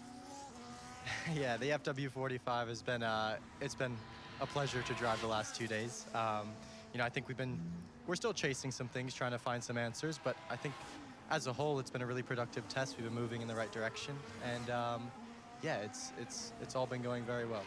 It's nice to see you somewhat more relaxed than you were the last time you were on our screens in Abu Dhabi, trying to secure those super license points. I don't think you want to hear the phrase super license ever again, do you, after what you had to go through at the end of the year? I don't think I'm going to need to at this point. But yeah, I mean, I feel like I'm in a really relaxed place. I feel super at home with the team, and you know, I've just been going through the motions of the test, and I feel like I've been getting really comfortable in the car, and that's all I can ask for, and super excited to carry it through into race 1. Logan, you completed so many laps yesterday. We were talking about nearly 3 Grand Prix distances. How are you feeling today, and are you still pleased with the efforts yesterday? Yeah, I think, I think the amount of work I put in through the off season has really showed. Previously I wouldn't have been able to physically do that, and a lot of hours in the gym prepping for this season, and I think to complete 154 laps in a day, and to be honest, I feel nearly 100% today is a testament to the hard work we've done, and I think that puts me in a really good mindset and gives me confidence going into the season. 3 race distances and you're feeling good still today. Happy days. What's going on now today? What's your plan look like? Well, I have a lot of media commitments today, but no, I'm going to do my best to sort of just really have a look through what's gone down the last 2 days and see what we can do better, where I can improve, where we can improve in terms of getting the car in a better window, and then try to learn as much as I can from Alex. Obviously, he's in the car today, on a similar run plan to me yesterday, and I think, he's great to have him in the car today, and he's going to keep building on what we did yesterday. And yeah, I'll just stay on top of what the team is doing and what direction they're moving in. You mentioned Alex. He's a terrifically nice guy outside of the car. What's he like behind the scenes? Tell us what your impressions of him as a teammate, first of all, as you gear up to make your debut. Well, I think firstly, he's a very honest and open teammate, which as a rookie is sort of anything you can ask for. But I mean, not to mention he's a great person to work with, and I mean, he's extremely fast, extremely precise, and a great driver, and he has experience that I can lean on and learn from. So I think as a rookie coming into the sport, it's pretty much the ideal spot for me. How's your feedback comparing? Are you riding the same notes at the end of getting in what is the same car as well? I think generally, we're more or less experiencing the same limitations. I think, as we know, Bahrain is extremely wind sensitive. These cars are wind sensitive. So it's about, not getting lost in that. But the main limitations have been more or less the same, which is positive because we can move in the same direction. Logan, there's no reason to suggest that you wouldn't complete the season at all, but when you do complete the season, you're going to be the first American full-timer in Formula One since 2006. Must be an enormous point of pride for you. It is, for sure. I think, it's just the trust that, Williams has put in me in the last year and a half, 2 years now has been absolutely, vital, and has given me such a feeling of confidence. And, I'm like I said, I'm very relaxed, and, I go into the season knowing I have a lot to learn. I have to adapt to a car that, every car needs to be driven a bit differently, and it's going to take a bit of time. But, they just, like I said, I feel at home, and, I really feel like I can get my feet under the table and start making progress. Logan, you got 3 home races this year. Pretty cool for your first season in Formula One, and Formula One's growing continuously in America. What's the kind of feeling for you as the American driver in F1? I mean, not many people have ever had 3 Grand Prix at their home venue, I guess. Miami's on my back door. I'm gonna have so many friends and family there. It's gonna be a special one for me. It gives me a chance for 3 special helmet designs, so that should be good. And yeah, I think just to be able to feel that home atmosphere, that home crowd energy, is something that's going to be special to experience. And I want to make sure they're 3 of my best. Quite jealous of that. Silverstone was always great. One home race, everyone's there, and they're nicely enough spread out as well. Miami in May, and then when your friends and family want another trip out, you got a choice of Austin or Vegas. What a choice! For some reason, I feel like they've done that pretty tactically to spread them out over the year. I feel like that gives people the opportunity to get to more than one, and yeah, I think that was a pretty good idea. We've seen whilst we're chatting, Leclerc's gone to the top of the times, by the way, in the Ferrari on a C4 tyre. There's been a big rear wing assembly change going on at Aston Martin. Are you keeping tabs on what's going on outside of Williams, or are you just solely focused on what you're doing in the car and what Alex is doing? How's it going for your competitors, do you think? honestly, I haven't paid too much attention to it. I've had a busy last 2 days, as you can imagine, but I'll look into it a little bit more today. I've been more focused on what we're doing here as a team and what direction we're moving in and where we need to go. But yeah, I'll take a better look today. Logan, I've been fortunate to commentate on you in Formula 3 and Formula 2. For those of our viewers who are meeting you for the first time, can you give us a summary of the roller coaster journey you've been on to get to Formula 1? Oh man, where to start? I mean, it's been so up and down. I've had great years. I've had tough years. There were at the end of 2020. I thought, it was pretty much over for the F1 dream. And Williams came along, gave me hope, gave me an opportunity, and we were able to perform well in Formula 2. And here we are. I just think one thing it taught me is even when you feel down and out, don't give up. Keep working at it, and if you work hard enough, your chance will come. And you have plenty of experience of racing Mr. Piastri, who's going to be making his debut at the same Grand Prix as you. You put on a fantastic show in 2020, and finding yourself making your debut, potentially you're going to have Felipe Drugovich as well. It's everyone's taken a step up. Yeah, exactly. I mean, it's great to see to be racing with Oscar again. I mean, we've been teammates probably 3 or 4 times over the course of our careers, and we've always been super close and had this quite a big rivalry, but it's always been a healthy rival, and we're still friends, and it's gonna be awesome to go into our debut weekend together, and hopefully we can have a good race. Well, these are special moments for you, Logan. As you said, the racing dream, it didn't look very likely when you didn't progress up to Formula 2 that you were going to make it here. So enjoy every moment of it. You've earned it, my friend, and go well making your Grand Prix debut in a week's time. Thank you very much. I appreciate it, and I'll be doing my best. Logan Sargent, Williams driver. Logan Sargent then down in the paddock. I'm delighted to say that joining me in the commentary box now is Jess Bull. Hello, Jess. PS F1 commentator at PSGL. Nice to have you. And now we've got the set. We had George yesterday, and we've got you today. Got all the F1s in.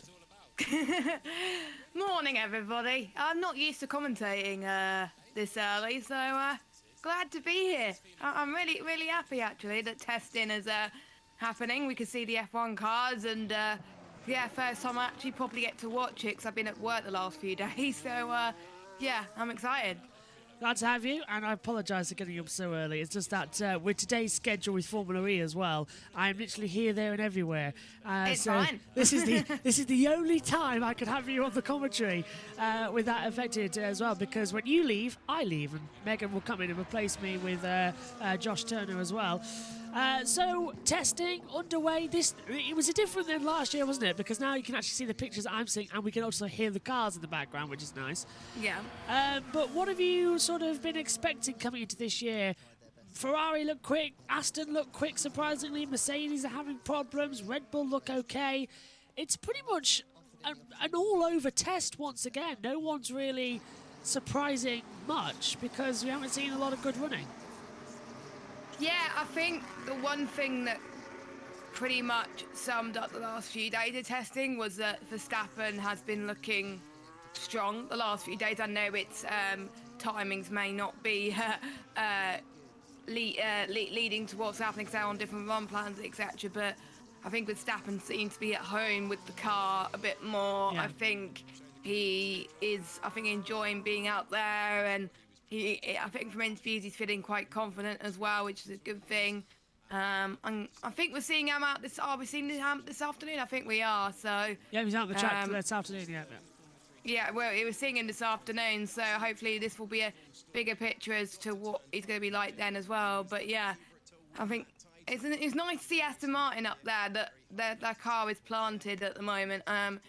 It's good because it's usually the top 3 teams, isn't it? With Mercedes, Ferrari, Red Bull that are up there. I hope we get to see a 4th team in there, and hopefully Aston Martin could be the team to do that. Everyone expected Alpine to do well after finishing 4th last year. They've been nowhere in testing as well. I mean, right now, taking a look at Gasly's P3, it's the first time they've sort of exploded onto the board. But he is 1.5 seconds off the C5s, but P3 is their best performance so far in testing. And they've been outshone, I would say, by Alfa Romeo. Bottas and Zhou have been faster. Zhou topped the times yesterday at the end of the day. Yeah, it's a bit disappointing to see Alpine struggling a bit during the test as well. Obviously, we saw with the... I wasn't that keen on the livery anyway. I wasn't keen on the launch, but I think just other teams are performing better. McLaren seemed to be struggling as well. They weren't as optimistic about their chances as I was hearing earlier on when I was watching a video about it on WTF1.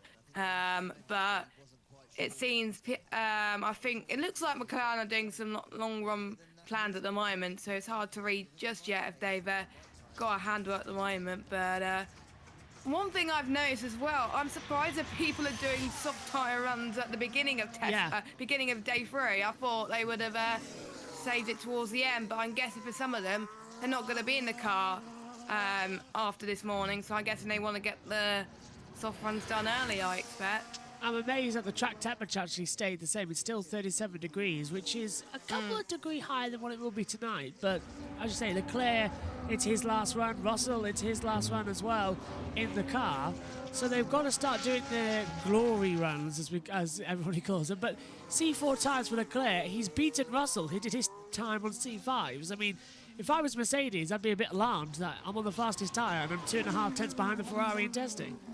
Yeah, I would be worried as well. I think Ferrari have got a point to prove this year. They missed out on the drivers and the constructors. I think without those strategy mistakes from them last season, because they had the car was quick, it was good, and there were some races where either Leclerc or Sainz could have won that race. They could have won it, but the strategy just let them down. So I think they've got a point to prove. It's redemption. Obviously, they got their new team principal as well, and I think with Leclerc setting great times on the C4s, and I think he's improving once again, I think that's going to set alarm bells for Mercedes, who are struggling a little bit.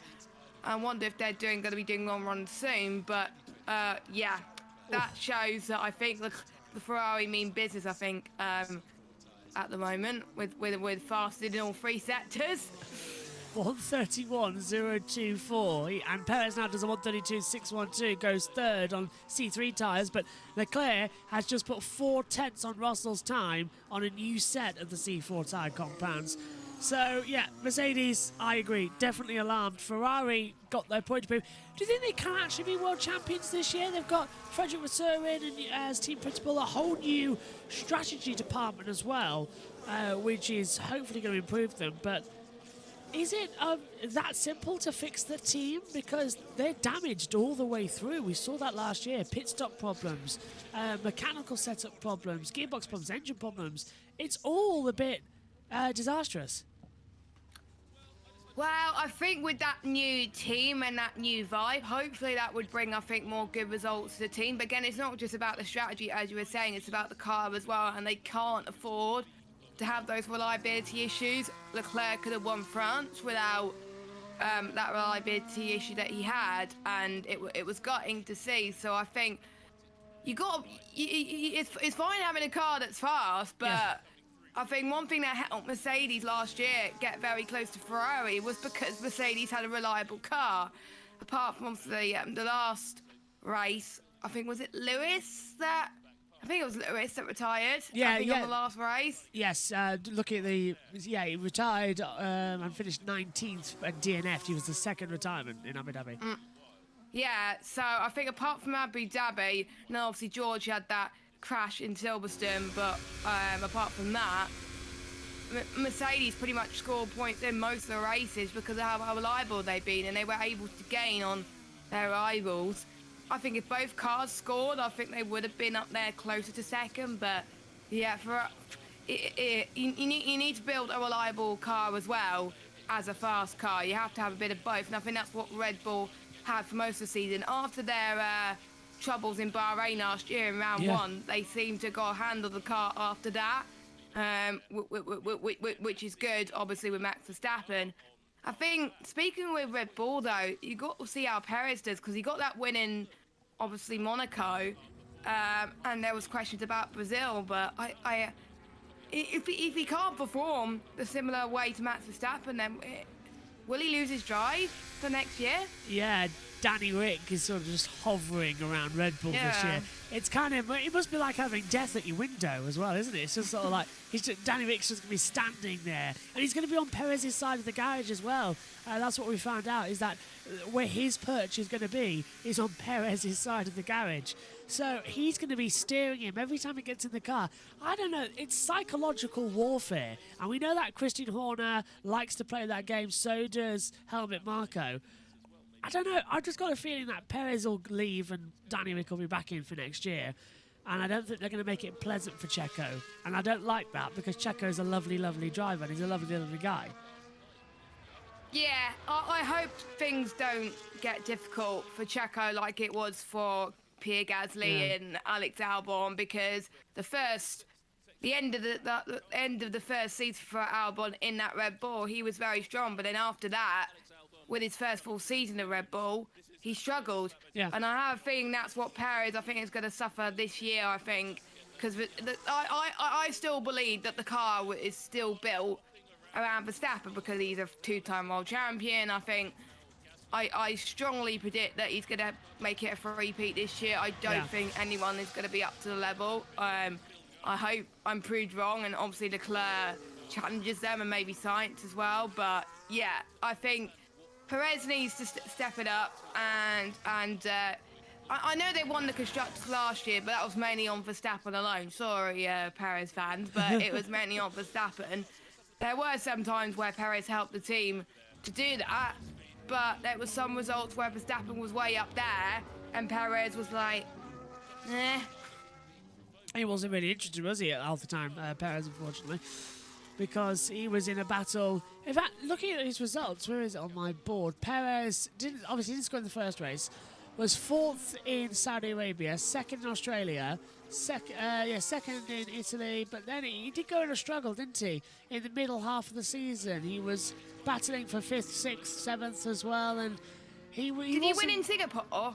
Yes, he won in Singapore. That was his diamond in the rough in the first couple of races he had. And then he finished 3rd on the road in Japan, but got promoted to 2nd because of, Leclerc's off-track excursion, which the stewards deemed was a penalty, which it was, because he forced Perez off the track and cut the corner at Castillo Triangle. But Perez just held on for 2nd in the title. I think it was, they went in level on points, didn't they? And he finished... He lost out on 2nd by 2 points, because 18 went to Leclerc and 16 at the time went to Perez. So alarming. Yeah. It'll be interesting to see how if Drive to Survive, because I haven't watched much of Drive to Survive yet. I only watched like the first few episodes. I've only watched one. Yeah, it'll be interesting to see if they cover that championship finale in Abu Dhabi the similar way to what we saw in 2021 with a dedicated episode. I don't know. Obviously, don't spoil it in the chat if you have seen the whole of it. I don't know how that's possible. Is it possible? 10 episodes? About an hour? It's possible if people really did just binge it and then watched testing. But for our time zone in the UK, it was not possible to watch all the episodes. It was not. No. Pit lane, just quickly, sorry to cut across, with Will Buxton. He's got something. Fastest man out on track, the fastest man that we've seen in this test. As you can see, Ferrari waiting for him. But if we look back to the start of the session this morning, it wasn't all running smoothly for Ferrari or for Charles Leclerc. As we know, he had that DRS problem. The flap opened up. Now, what I can tell you about that is he's fitted a new rear wing. Let's go down and have a look at it. Because it's not a new rear wing.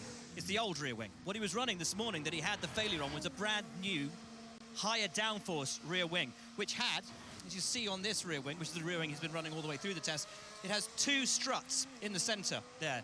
The wing that he was running this morning had just 1 strut in the middle of where those 2 struts are now that secured itself with a nice little semicircular black hoop on top of the exhaust outlet in the center right there. So they were trialing a brand new higher downforce rear wing. They wanted to get decent mileage on that as we are on the final day of testing. But of course, with that DRS issue, they didn't get much running on it at all. Reverted to the original spec rear wing.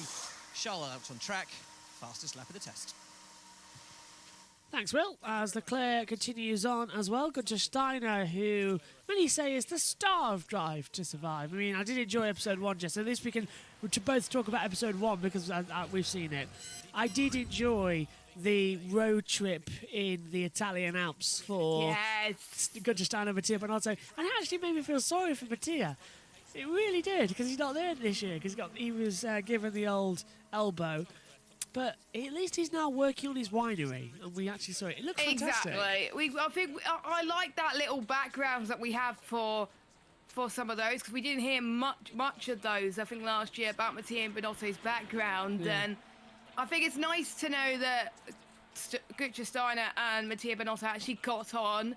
I think that helped that relationship, and I think it was good. Obviously, Haas performed a lot better this year.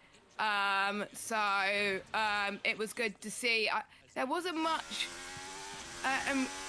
coverage on why they picked Kevin Magnussen, but it was nice to see Kevin Magnussen got a bit of coverage on that first episode. And I don't think he did. Did he? I can't remember if he did testing or not. But I think he did. I remember testing. I think he was in the car, wasn't he, in testing? Because it was just after. I don't think Mazepin definitely wasn't in Bahrain at all. No, he wasn't. Yeah, he got let go straight away in Barcelona, which was bizarre. But yeah, I did enjoy what Gunther Steiner says. I'm done with Russians. No more Russians in my life. I was like, whoa, you've got that far? But you can see why, because it was nothing but problems with the Mazepins in Formula 1 throughout the 2021 season. So it's driven Gunther Steiner that far, which I found both jarring and a bit funny. But yeah. I wonder if Gunther Steiner was forced to have Mazepin on because of the money. I think he probably didn't want him, but Mazepin had a lot of money to bring to the team, and it's a shame he caused nothing but problems for the team. But with Kevin Magnussen scoring P5 on his first race back with the team, it speaks volumes, I think, because it wasn't that long before he got the notice saying, "Oh, you're driving for Haas this year." And I want to see how well he does with Nico Hülkenberg in the Haas. They've had bad relationships in the past, but hopefully they came clean with those relationships and they're able to work together as a team. But at least Hülkenberg actually has some time in the car in testing instead of going straight to an Aston Martin. I think I remember filling in for Vettel and just last year, yes. That mess as well. And now Aston once again won't start the season with the driver, their two driver lineups, with Lance Stroll breaking both his wrists in Spain on a push bike accident. That's a bit bizarre, that, because we're not hearing much information, are we? And that's worrying me. We didn't get told by anyone but the team principal, Mike Crack, that he'd broken one of his wrists. Better. Yeah, that's all. He's getting better. He's broken a wrist. That's it. But it's both wrists he's broke, and that's a 6 to 12 week heal time. So that's almost 3 months he could possibly have out the car. It's insane. Or is it 2.5? No, 3 months out the car. It's insane. But remember with Albon, he had appendicitis. We thought that was going to take months of recovery, and then he was back for Singapore. It was a long summer break, to be fair, but it was 3.5 weeks. I thought Albon would have been out for a long time, but he wasn't. He only missed one race, and unless Stroll has massive healing powers, I don't think he's going to make the first race. But I think that's probably what I think. They wouldn't have got Djokovic in the car today. Yeah. If they weren't thinking about putting him in the car in Bahrain. I think if Stroll was getting better, I think Alonso would have been in the car all day again. Yeah, because Djokovic has done a 1:52, but he's done 17 laps. So I haven't got his best time on the board. Where is he? 8.2. Maybe it is actually a one. It's a testing tyre he's on at the moment, I believe. So it's a 1:33.573, the best time, I think, but that's not right because he's 7. Oh, he's 2.1. Yeah, okay, yeah, so Djokovic is 6th. Oh, we're watching him now. That's why he's just gone fastest. I was wondering why the time changed when I was talking to it. I was seeing, because he's just now done a fast lap, I was seeing the end of the warm-up lap on the timing screen on the T feed. So he's done a 1:33.375, and he is on the test tyre. So you ask, and the TV director shall appear. Felipe Drugovich, the 34. Will he? He's got to race. He's got to race because Van Dorn's busy in Formula E this weekend. So if he does go in for the first 2 races, he'll have no testing, and it'll be 5 weeks running. He'll be racing in 2 different series. That's not on. So it's got to be Drugovich. It's got to be. He has now plenty of experience in that Aston Martin. Now he did a Thursday morning, I think it was, and obviously Saturday morning. So.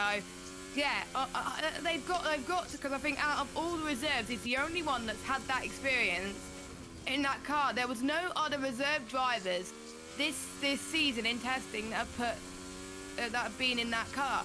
I've been used to, when I was watching testing in 2019, I've been so used to testing drivers actually doing testing, but there's not much of that anymore, which is a shame because I think they would have had a lot of input. So it would have been nice to see Danny Rick in the Red Bull, for example, but you know, it's a shame we're not seeing that anymore, that we don't get a chance to see the up and coming have a chance to go in the car, even if it's just for the morning. So I think, and even with McLaren last year, we didn't see any reserve drivers for them. They just had Norris in for the whole weekend. So Aston Martin have already done a lot better in that sense. And I mean, with the testing side, his times look pretty good with Djokovic. I think he was happy with the car, wasn't he? I think when he was discussing it. So. Yeah, 1:32.823 he's just done, so he's 1.7 off Leclerc, but he's clicked with it. Sorry. No, after you, go on. And I think, obviously, with everybody else having that experience, I think it will be nice to have. I think 3 F2 champions on the grid this next week with Piastri, De Vries and Djokovic. Shame Mick is not there because it would have been 4, but... Just realised that you actually flipped on the screen. I don't know how that's happened. Sam's going to allow me to fix it, though. Good. This is a very scary place to stand, and I don't really like it. But I'll just tell you about the weather conditions at the moment. It's quite hot, it's sunny, it's making me sweat. Bit of a wind in the air, but now you look at the cars coming towards us down this back stretch. Now, the Alfa Romeo there is just as the drivers come into the corner on a fast lap.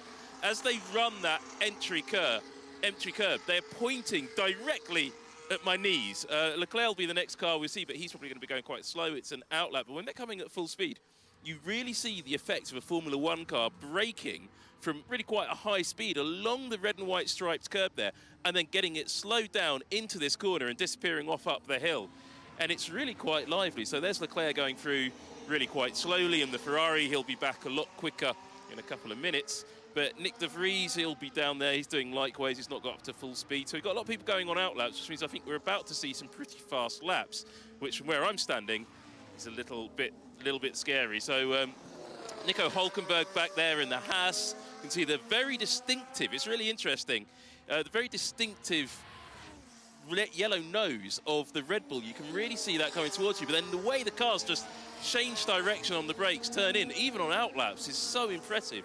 The grip generated by this generation of Formula One car is so phenomenal. I'd really like to see someone like Jolyon Palmer get behind the wheel, or just to give us a real impression of how physical this generation of car is to drive. Because I know in the past some of the cars weren't as physical as they used to be, but I think these cars look pretty aggressive, not just for going over the bumps because they're so stiff. Now we've got Alex Albon coming up. He looks going quite slow out of that corner. And then Valtteri Bottas in the Alfa Romeo also putting quite a slow lap in, but he's picking up the pace going past the other car. And the Alfa Romeo now has passed and got past us. Bottas going onto that curb there. Look, just turning it, jamming the steering wheel, and it goes through. There goes to Williams. Here comes Felipe Drugovich in the Aston Martin towards us, and that will be coming. Now watch the way he moves onto the curb on the right-hand side and then turns in there, shuts the DRS. A little bit slower there for the Aston Martin, a little bit unstable, actually noticeably unstable as he was driving out of the corner.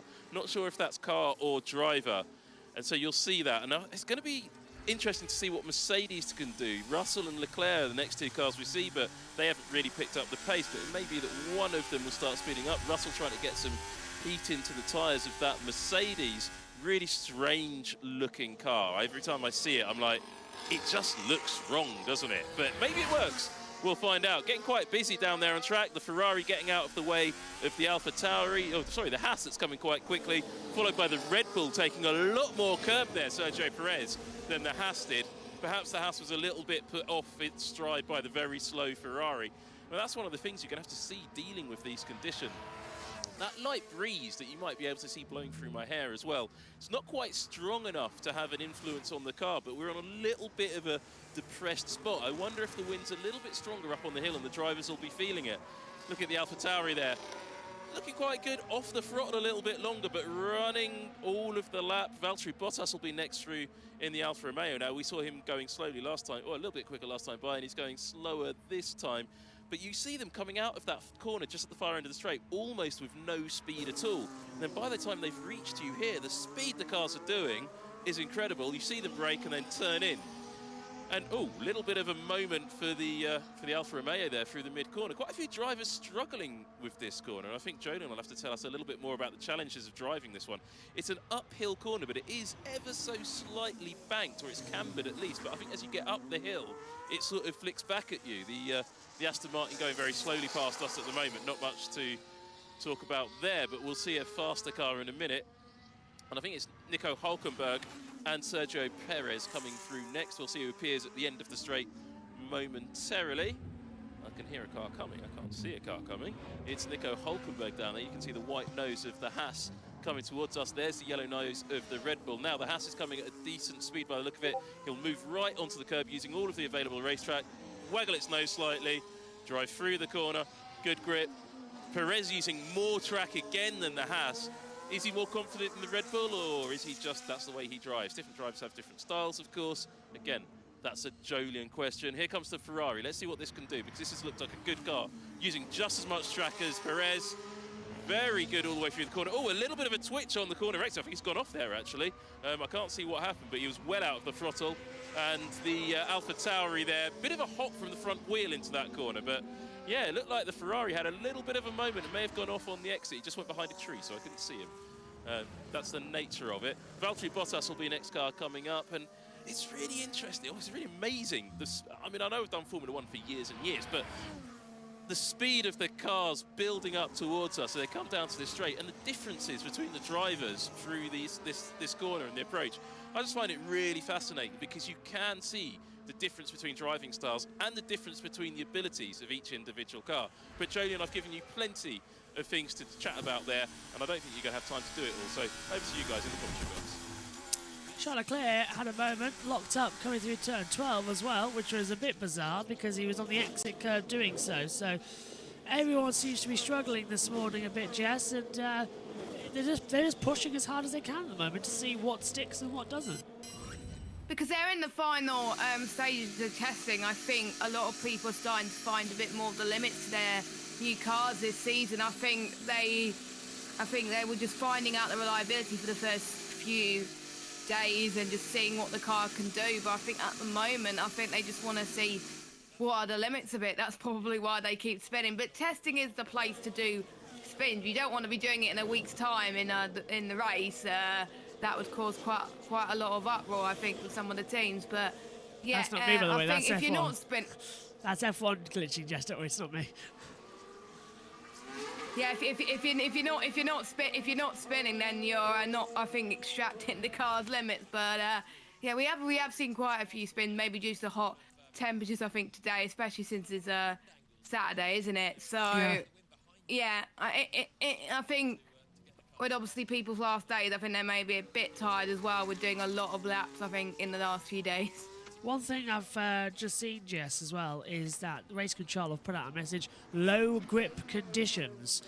So is there a sand on the track? Now, don't know if you saw, but this morning, Dieter Renker put a tweet out.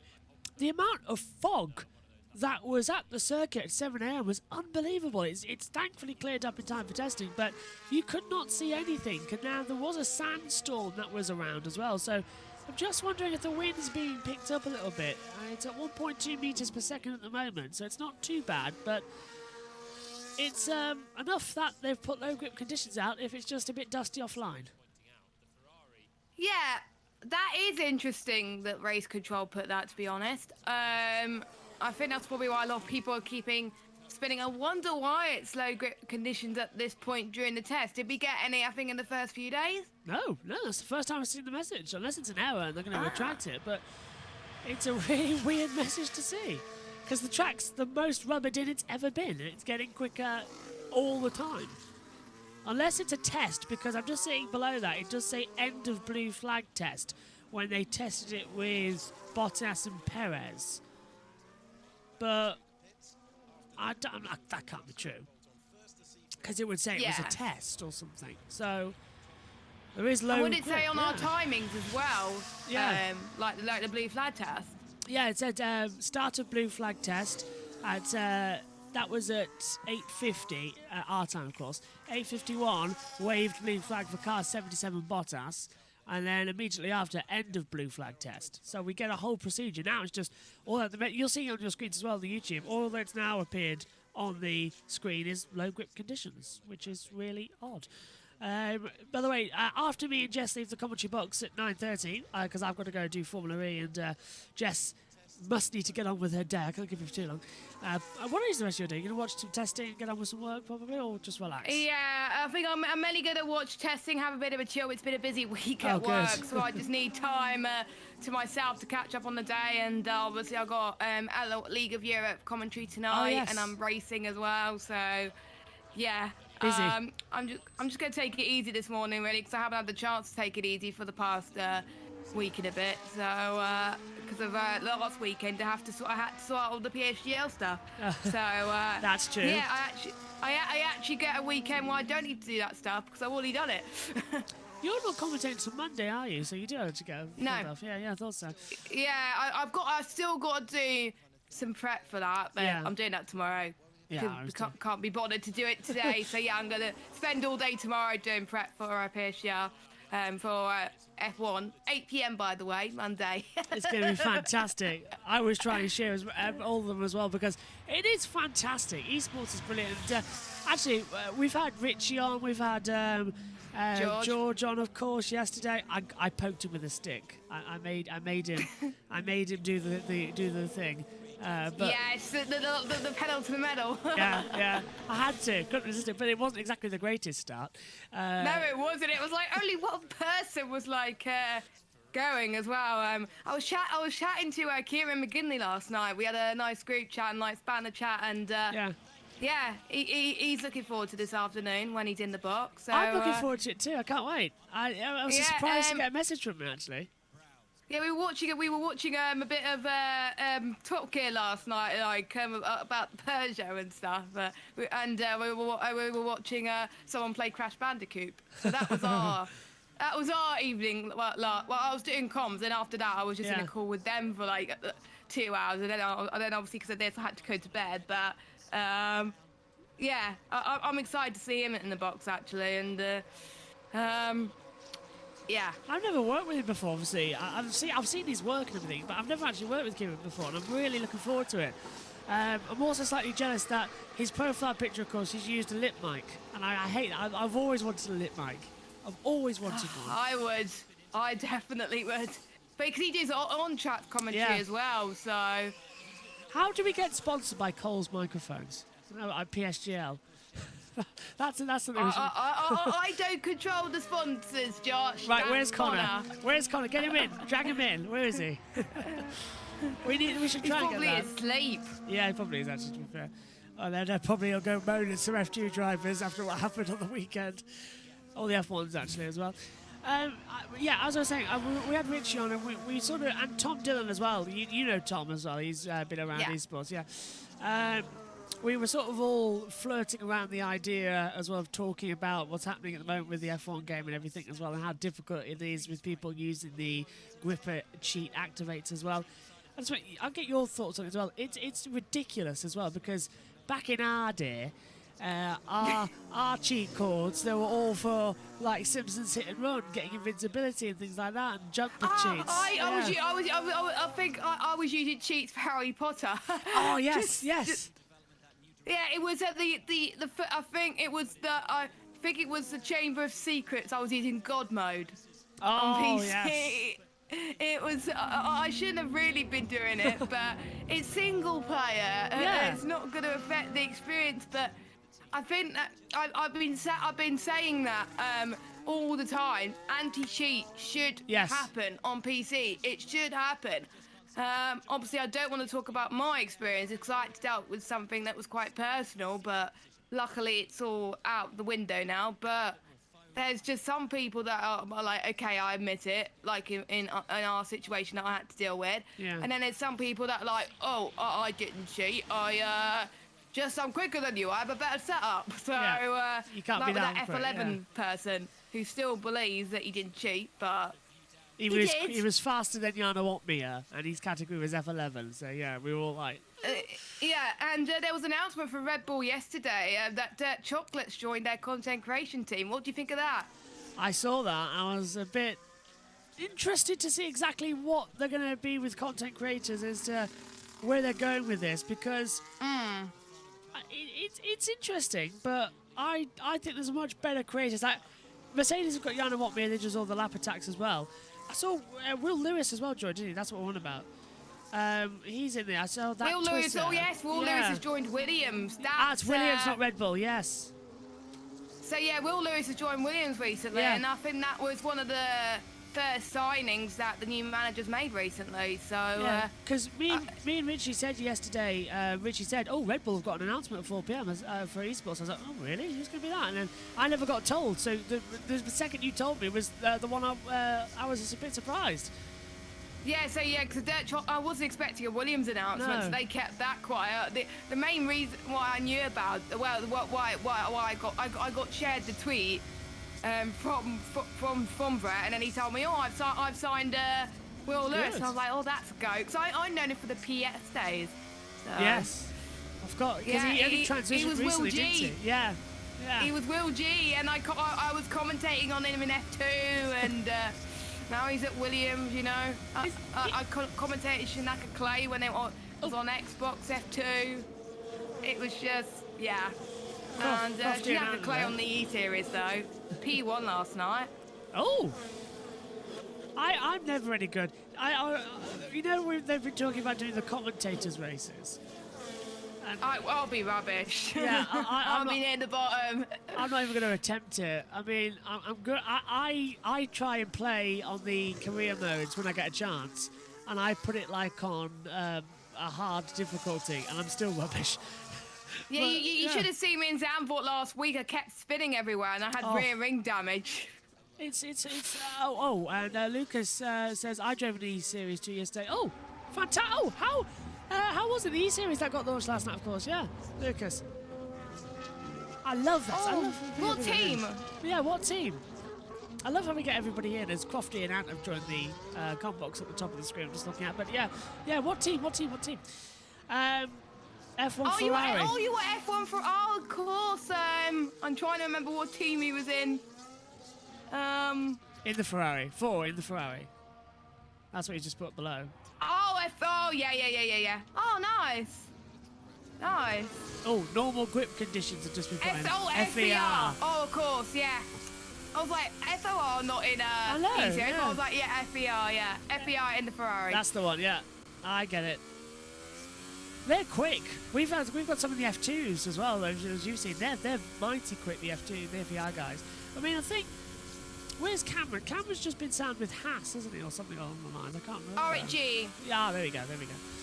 And it was great. I think I was cheering on the XPS guys yesterday. Day before. I had a race, and then I was like, oh, let's watch F2, and I saw a safety car that changed everything. But it was nice to see that Legend got on the pace straight away and finished, I think, was it third? Yeah. So. Yeah, I think without that bad qualifying, he could have been up there. But yeah, great to see him settling in on the PC side. I'm going to miss commentating on him, but because he's a nice guy. He means well, and I don't think we're at USA this season, are we? No, we're at Singapore, aren't we? Hang on, let me get the calendar up because I've got it on. It's a shame because if we were at USA, Legend would dominate. Yeah, he would. I can actually get the calendar up on the screen because I've got it as a image. So Cheeky plug. Yeah, may as well. Because the calendars are the same. It's only the F1 calendar that's different, isn't it? That changes over. So let's see. Yeah, the F1. The F1 has changed. Yeah, because it was going to be at Singapore, but they moved it to Spa for There the we F1. go. So yeah, no America. So it's Spain and F2 stays at Singapore for round 2. Then it's France. Yeah, Austria, so does me as well. Yes, yeah. So Austria, Azerbaijan, China, Mexico, Bahrain, Hungary, Brazil, Portugal. It's a very unusual calendar. You don't usually get to see these a lot, do you, on esports? And because they're the tracks that nobody likes to drive. No, I think they wanted it different to the F1 esports calendar. But one track I'm looking forward to is Portimao. I always love commentating Portimao races. I like Bahrain as well. That's usually a great race. Baku should be interesting. I can't remember what happened in the Spain race in F1 last season in PS, so it might have not been that entertaining. That I can't remember, but yeah, there's some track.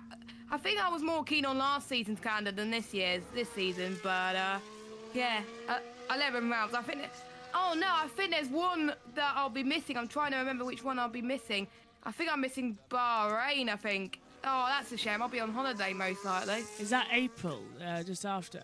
Yeah, April. Because we're having our family holiday, and I think we were planning to go away on the from the 22nd to the 29th. Oh. So that's annoying. Well, anyway. All you need is simple. As we get back to the track mark, no one's there. All you need, Jess, is get TeamViewer and take a microphone and get your co-com to share their screen with you, and then we're all fine. Although you do the streaming, don't you, as well? Yeah, I do the streaming. Yeah. TeamViewer, and leave the PC on, and then that might just work. Well, I have a PlayStation. Oh, of course. Why am I thinking that? Okay. Even better. And usually the holiday is a chance to forget about F1 league racing. But yeah, I miss Bahrain. Oh, we got Albon with the green paint that goes off, I think, to... Yeah, so he's got that on the car. That is interesting. I think it's on his glove as well. I just saw it's on the inside of his glove. Yeah, I just noticed that. He's in the car all day, isn't he, from what I heard from Sargent? Yeah, I'm not seeing anything from Logan out here, looking at the boards. No, yeah, so Albon's in the car all day. Or, as he's now called on our timing screens, Anu!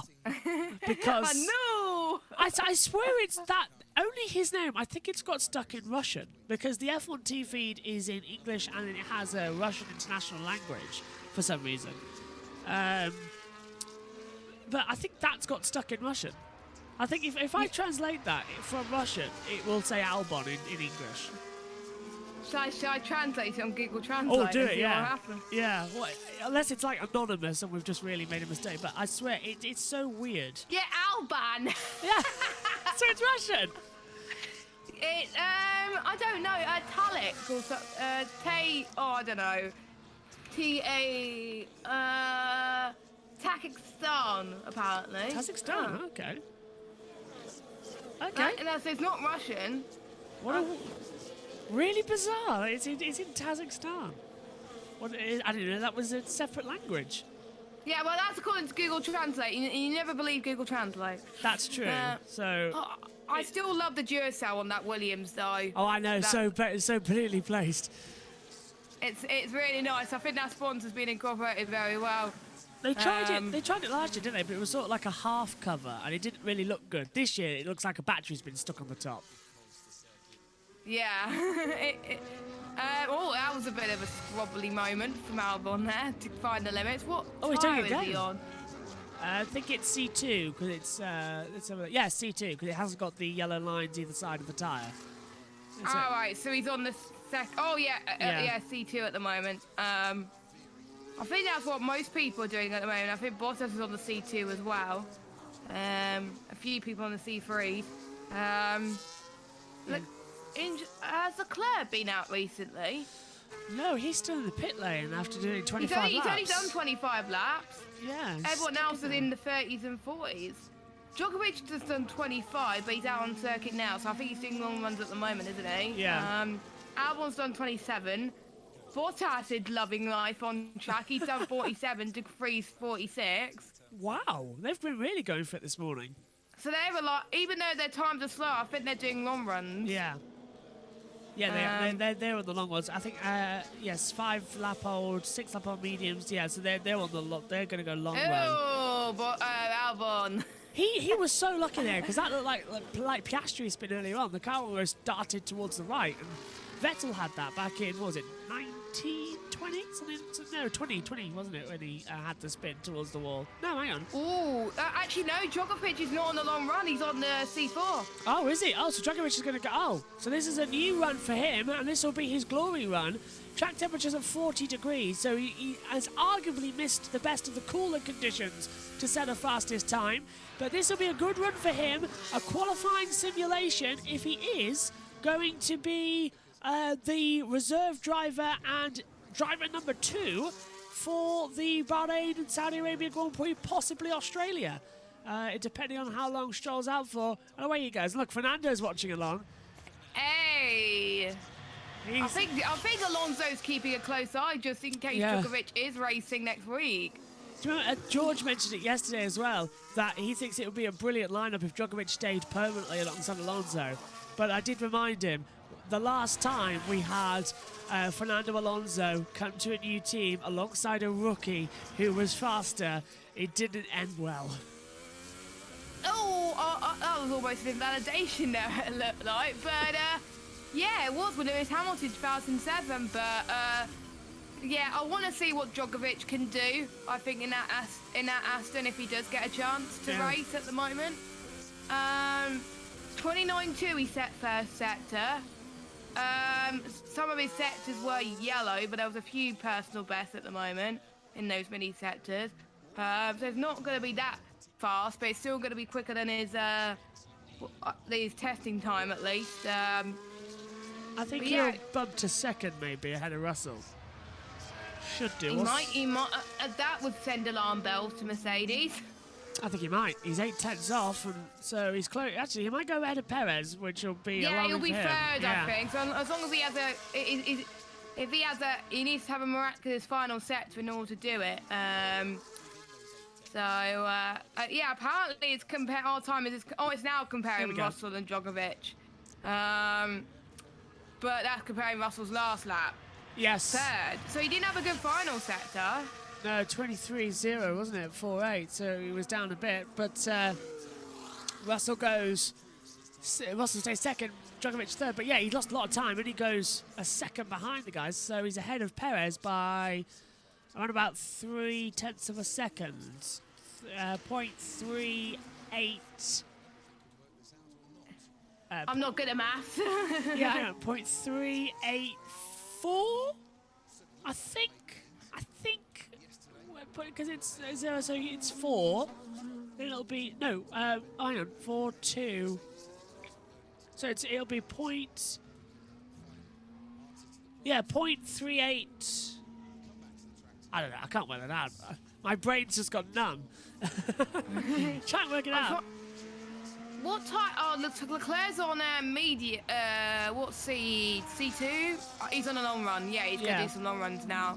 That explains it. So his fastest time's done. But we can work that out for us. Because it's... Yeah, because on the timings it doesn't say what tyres they're on unless they're doing... Because it still says what their tyre they set their fastest lap on, which for Leclerc was the C4s. I'm going to try and work out with a calculator if I can get to it, because it's not making sense. Here it is. Well, that doesn't help. It just says soft, medium, hard. Yeah. This is not...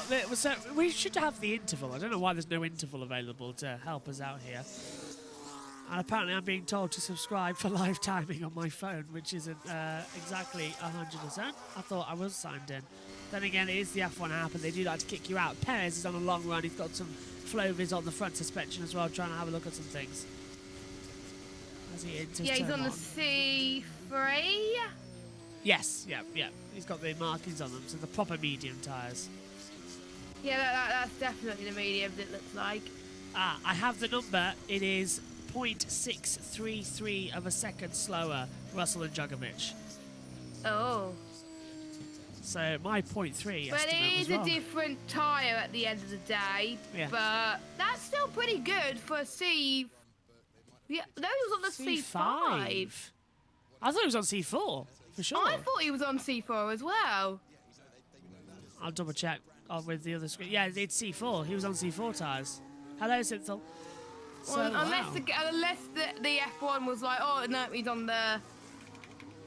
I'm just seeing if there's any other timings that can actually tell you the tyres. Because nothing's actually giving us the correct information that we need to see up here in the comms box.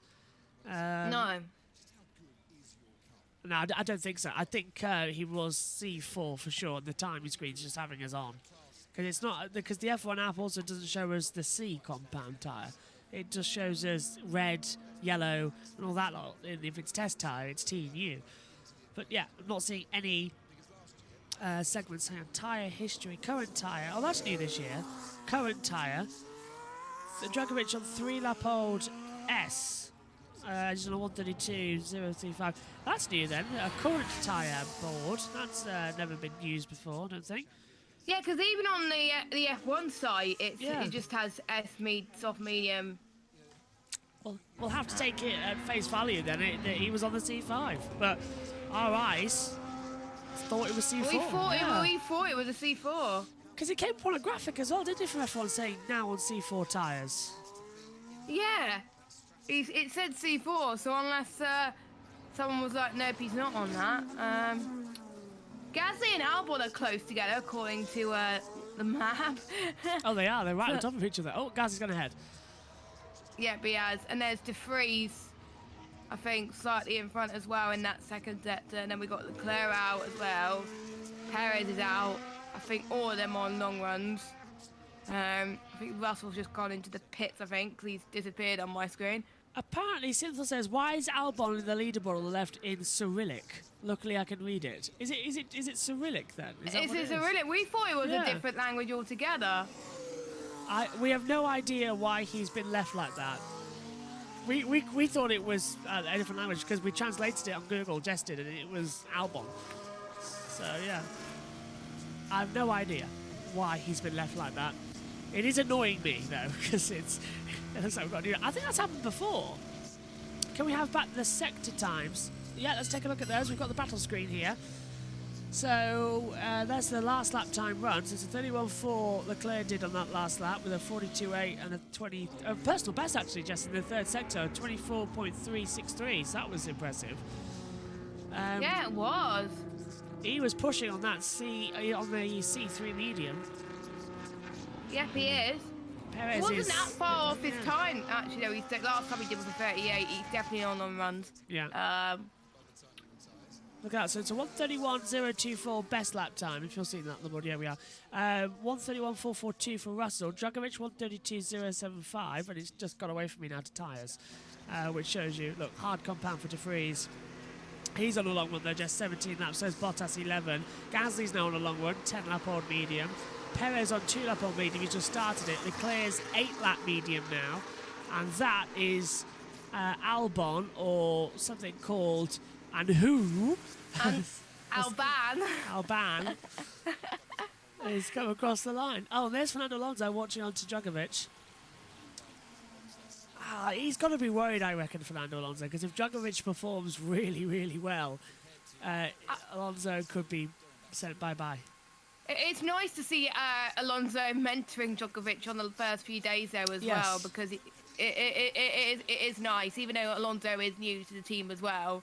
He has that experience, and wouldn't that be amazing to see Alonso win a race this year?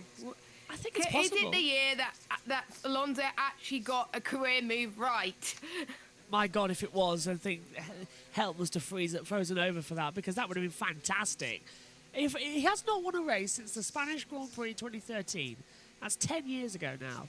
I think everyone wants to see Alonso win a Oh, race yeah. again. Yeah. He got close in Canada when he got himself on the front row in the wet conditions. I laughed at that because you might have seen just my sister Megan, who's going to come in the box and 10 minutes and lead the remaining of the session. Actually, less than that. Massive Alonso fan. Luckily, I knew someone at Alpine, and they very kindly sent a flag of Fernando Alonso back from the Renault days for her birthday last year. That was very kind of them to do that. Aww. But she's a massive Alonso fan, and when he got second in Canada, Megan wasn't commentating that weekend. Oh no! Yeah, to which point she ran to the commentary box just to make sure he was second on the grid. But she wasn't commentating on that event, so she stayed in the box, I think, to watch the start, and then as soon as you dropped back to about 5th on lap 1, she left. So it was a really weird one, though, because that race, I was literally a commentary nightmare, because I was supposed to have 3 commentators. I ended up with only 1, which was Josh in the pit lane. So I had to get him into the commentary role, not the pit reporter role, because nobody else turned up from in the main commentary box because too much was going on. So that was annoying. And yeah, I'm very much looking forward to having a nice, relaxing year commentating on around about 150 races. Wow, that's including F2, F3, F1, Formula E. It's so much. Where's that I've got a... here it is. Megan's found the calculator for me. That's nice of her. Right, let's have a think. Right, there is 23 F1 races plus the 6 sprints. There is 22 plus 22 sprints and main races of MotoGP. And quali. And quali, yeah. There is... Oh, my God. Should we do that? Okay, so it's 7. It's always 7 sessions for F1, so 7 times 23. Is it? No, it's 5. No, because there's 5. sprints. Yeah. So... So there's 2. Oh yeah, there's still the same amount of session because there's no free practice free in sprint. Okay. So it's 5 times 23, that's 115. Then add in 44. No, hang on. How many sessions? How many? And there's 2 F2 races. Hold on, let me look at the calendar. Oh, plus the qualifying's there, so that will be. Let's add the F2s and Oh, F3s. that will be F2. So how many races have we got? How many weekends is it? So it's 4. Yeah, so we got. times- So we got 1. Yeah, but it's Bahrain the first race. Yeah. 1, 2, 3, 4, 5, 6, 7, 8, 9, 10, 11, 12, 13, 14, So 20. 14. So that's qualifying and race. Yeah, That's takes 28 plus practice. That takes it to 171 sessions. Plus, okay, Formula E's next. That's easy. Hang on, Formula E's easy because then There's 3 practice. No, wait. yeah, There's only 2 practice. 2 quality races, so 4, and that's 4 times 16. So that's another 4 times 16. You're gonna be busy. That's 235. And then it'll be another for Formula 3. That'll be 4 times... How many Formula 3 rounds is there this year? 4 times... I think there's 12, maybe? Hang on, what's happened? Oh, well, yeah, sorry, just been told that the little television is turned off where I'm going to commentate next. Formula 3. Hang on, where is it? Formula 3 calendar. So 1, 2, 3, 4, 5, 6, 7, 8... 1, 2, 3, 4, 5, 6, 7, 8, 9, not 10, and they're going to Monaco. That's going to be even worse. Right, oh, God. That takes it to 275. Then add in the 44 for MotoGP. And PSGL. Oh, yeah. Well, there's 11 in. Well, we'll have to cut that back. And GPWC, I think. Plus 11. VA. Oh, yes. Plus 4. Plus oh God, 3 tests plus 2 as well. So that takes it up to 295 at the moment. I can't believe we're talking about how many races we're doing. I know. Russell's back on track again. Oh, hang on. Plus 6 ERC races for endurance. That takes it to 301. Then take up as well. What haven't I done? The MotoGP is properly yet. So that is FP1, 2, 3 qualifying sprint race. That is 6 times 22. And that takes it to 433. And then do that again for, actually, Moto 2 and Moto 3, that's just 44, so plus another 44, because that's only the races. That takes it to 477. Adding the 30 touring cars plus qualies, that's 40. That takes it to 517. Plus IndyCar, which is 18 races, plus 18 qualies. That takes it to 553. I think what am I forgetting? There's no W Series. I've done F2, F3. Oh, it's F1 Academy as well. Oh, that too. So that's plus 1 for Le Mans, which is FP1, 2, 3, 4, Hyperpole, warm-up race. That's 7. So plus 7 takes it to 560. And then I think that's it. That is. 500, oh, plus the things, yeah. 560 sessions I will do this year. Jeez. That's a lot, that's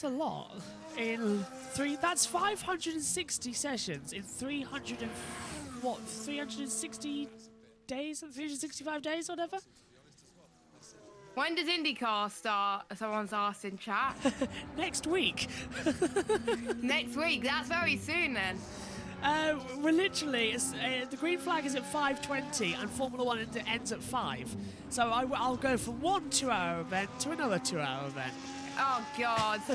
Yeah. Formula 1 qualifying in 5 minutes' time. That is correct. I'm watching that.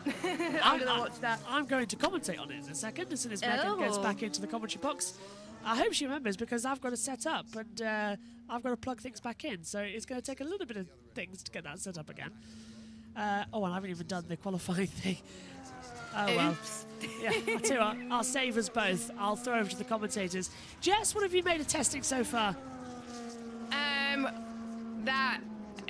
Leclerc is doing well with his long runs at the moment. Red Bull are doing well, and Aston Martin have got their stride at the moment. The Mercedes are struggling, so yeah, that's my outcomes of testing so far. Be interesting to see if that all changes in the afternoon. It will indeed. Thank you very much, Jess. Pleasure. And hopefully I'll drag you back on for another session at some point this year when you've got some time. Thanks, Jess, and take care. Have a great day, and I'll see you later. Yep. See you later. Good luck with FE as well. Thank you. It's going to be a nightmare. Cheers. I'm going to hand over now to David Croft and Anthony Davidson. I think, look, the cream always rises, doesn't it? Yeah. And a team starts to lean more towards their car development and who they trust in their feedback by whoever's delivering constantly faster lap times. Yeah. And that seems to have always been the case with Max, particularly at Red Bull. So, no, I mean, like I say, look, everyone's entitled to their own opinion. He's not the greatest in terms of statistics, of course, but he is on his way. And you don't, like, he is a rarity. You don't see that caliber of driver come along very often. It was great when Lewis Hamilton burst onto the scene, and what a phenomenal driver, and he still is.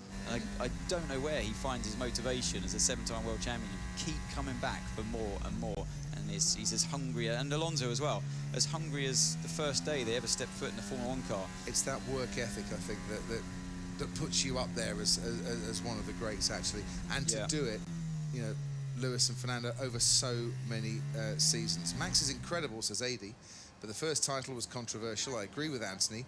There is so much more to come. Secondly, come on McLaren, hashtag get it sorted. Alex says, Alex Rizzoli says, Jim Clark has got to be the greatest. F1, F2, BTCC, and heaven knows what else in 1 year. Incredible. I think I would agree with absolutely. that comment. I've always said it. I never saw him race, but I've seen enough clips and realised, because I've driven a few different categories of cars in my career, and it does definitely make you a more rounded driver, is what I was saying about Nick de Vries. Actually, he's on camera right now. He's driven a lot of different series in motorsport, and I really think it gives you that makes you a more complete driver, and Fernando's done the same. And that's what Jim Clark was able to do. Exactly. And win in everything he ever did. Josh Stanley says, I think all the greats have gone elsewhere, more than one competitive team, and you've seen them excel. Currently, no disrespect to Toro Rosso, I'd need to see Max excel in a less optimal car to cement his great status. Another good point. Yeah, I'll always say about Lewis Hamilton, and why I put him. to me, I do think Lewis is the greatest of all time. He's certainly the driver that I've seen win more races during my years as a commentator than any other, but he hasn't always had the best car. I think that's what people think he has, but he hasn't, trust me. No, he hasn't. And I think that's what made the 2021 season so amazing. The best season I've ever seen. I'm old enough to have seen Prost and Senna battle it out. And I would say that 2021 season was better than anything I saw in those days. It really was. And the reason for it is because the cars were so evenly matched and the drivers were so evenly matched as well. That's what we want to see. And this year, please, to the racing gods, I want to see 3 manufacturers up there. Yes. But it's all I ask for. I'm not greedy. Just 3 manufacturers. Right, I'm back again. So you got me for what, an hour and 40, is it? An hour and 40. That should be fun. Are you joining us at any time, Josh, at all? Yes. Okay, good. When? He doesn't know. And it is pouring it down, so take the umbrella. The umbrella's there. Take the umbrella. Don't want you getting wet. Well, no one else has started speaking. Yeah, according to me. Hello. Today joining me is Simfel and Josh. I don't know whether they've already been introduced because, honestly, I've been watching Star Trek. So. Right. So what's happened? Does anyone know since I've been away? I don't know because I woke up half an hour ago. Oh, well, I haven't in the seen last race of the year everything, in but Abu I know Dhabi, there's and been you're a in there spin fighting for before. the championship, mate. Don't listen to the team strategy. Absolutely. I tell you Go what, with your gut instinct, Sorry, mate. Josh would it's just cut quite me a off. road that Oscar's been on. Yeah, I Renault was Euro there Cup, for that. It and then, was F3 and what was it? F2. Piastri spun. And of course now F1 as well. Hello. I can't hear anyone anymore. What's going on? If you could give Pat one of the headphones. Sorry guys, 2 seconds. Why are there only 17 drivers? Are the 2 who really come into mind. What else have we got? I agree with Crofty. Max is great. That's what, but he's not yet a great. That's something he has to earn during his career. James says, "How can you say Hamilton's a great when it's all car?" He's been equalled or beaten by 3 teammates. Max hasn't been beaten by a teammate. Won 2 world titles. Senna only won 3 and was beaten by a teammate. Right. So it's everything fixed now. Yay! I say sorry to them too. Won't be able to hear anything for now. Is it working? Can they hear? Right, we've got major tech problems. Sorry about this. And we're just on the subject, well, 2 subjects here. First of all, who is the greatest driver never to have won a world title? Good morning, by the way, or good afternoon. Hi, Crofty. I think that's difficult to answer. You know, I've worked with some great drivers. I worked with Senna. I worked with...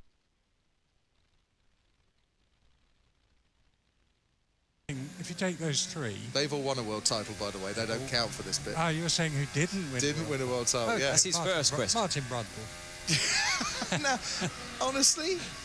Right, I believe we are back. And I heard on the other commentators say who's the greatest driver you think there is to never have a world championship. That's a good one. That's a good question. I'm going to think about it. Who do you 2 think?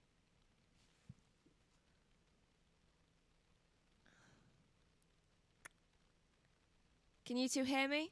That's all? Yeah. Good. So who do you 2 think?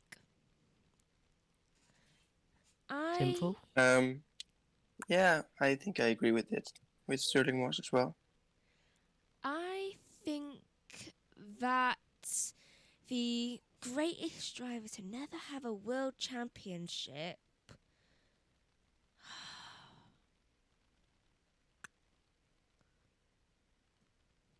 I want to say Danny Rick.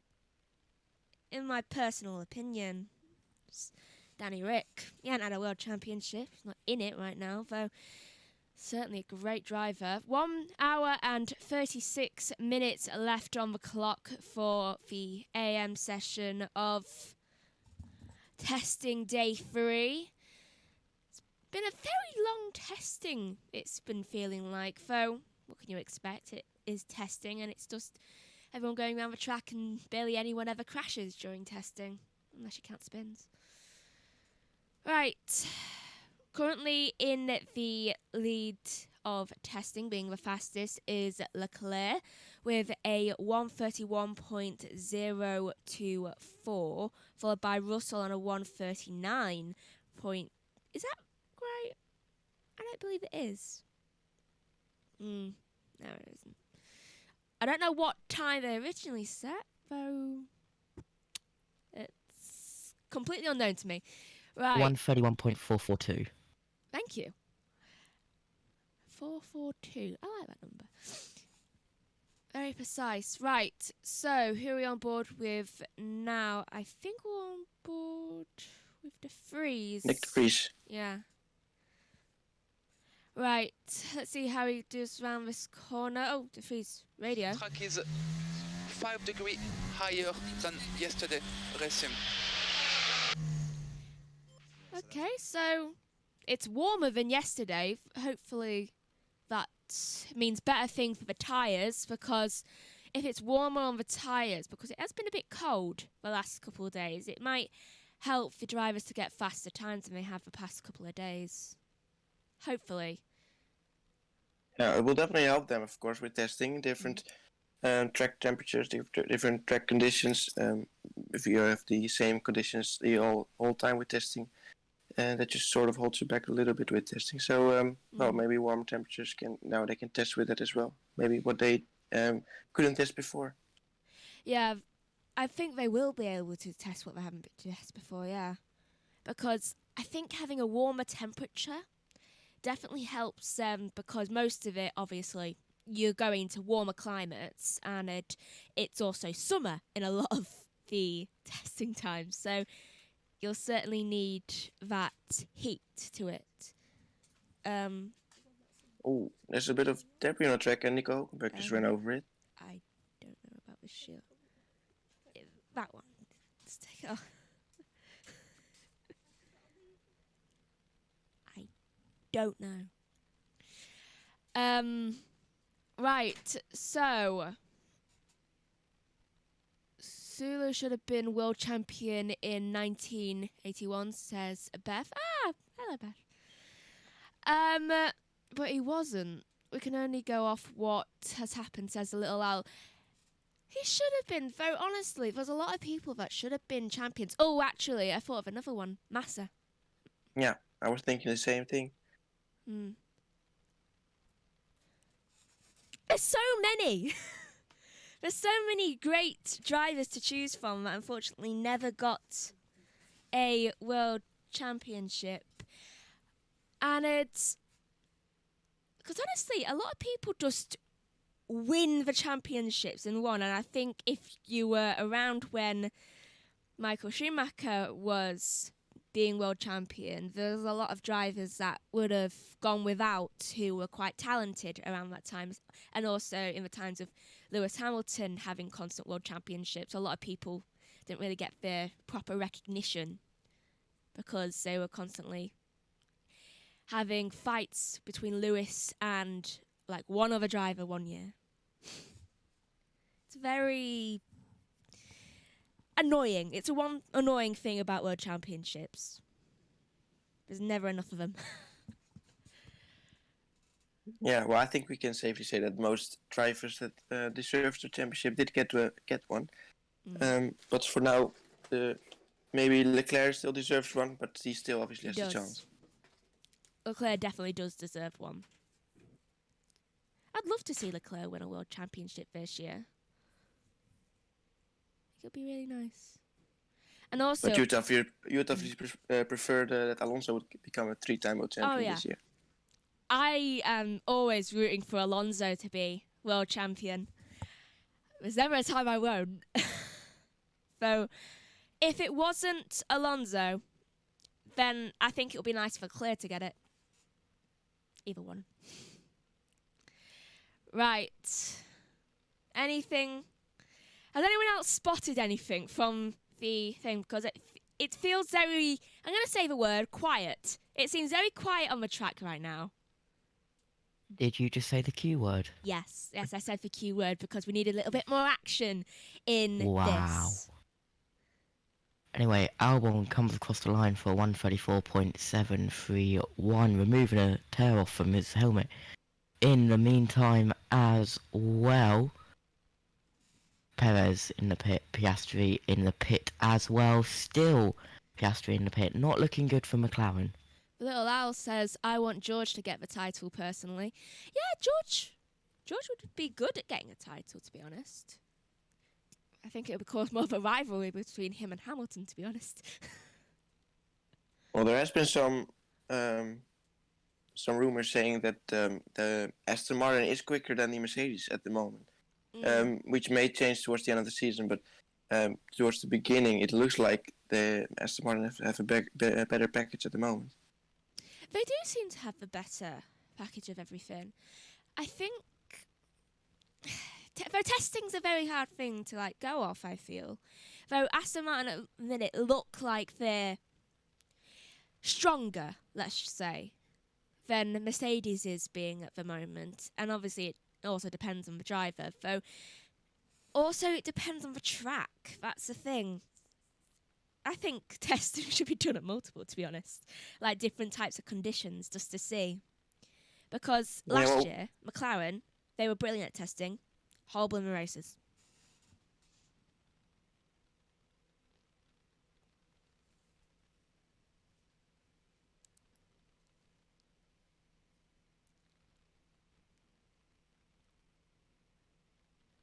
Does seem a bit quiet.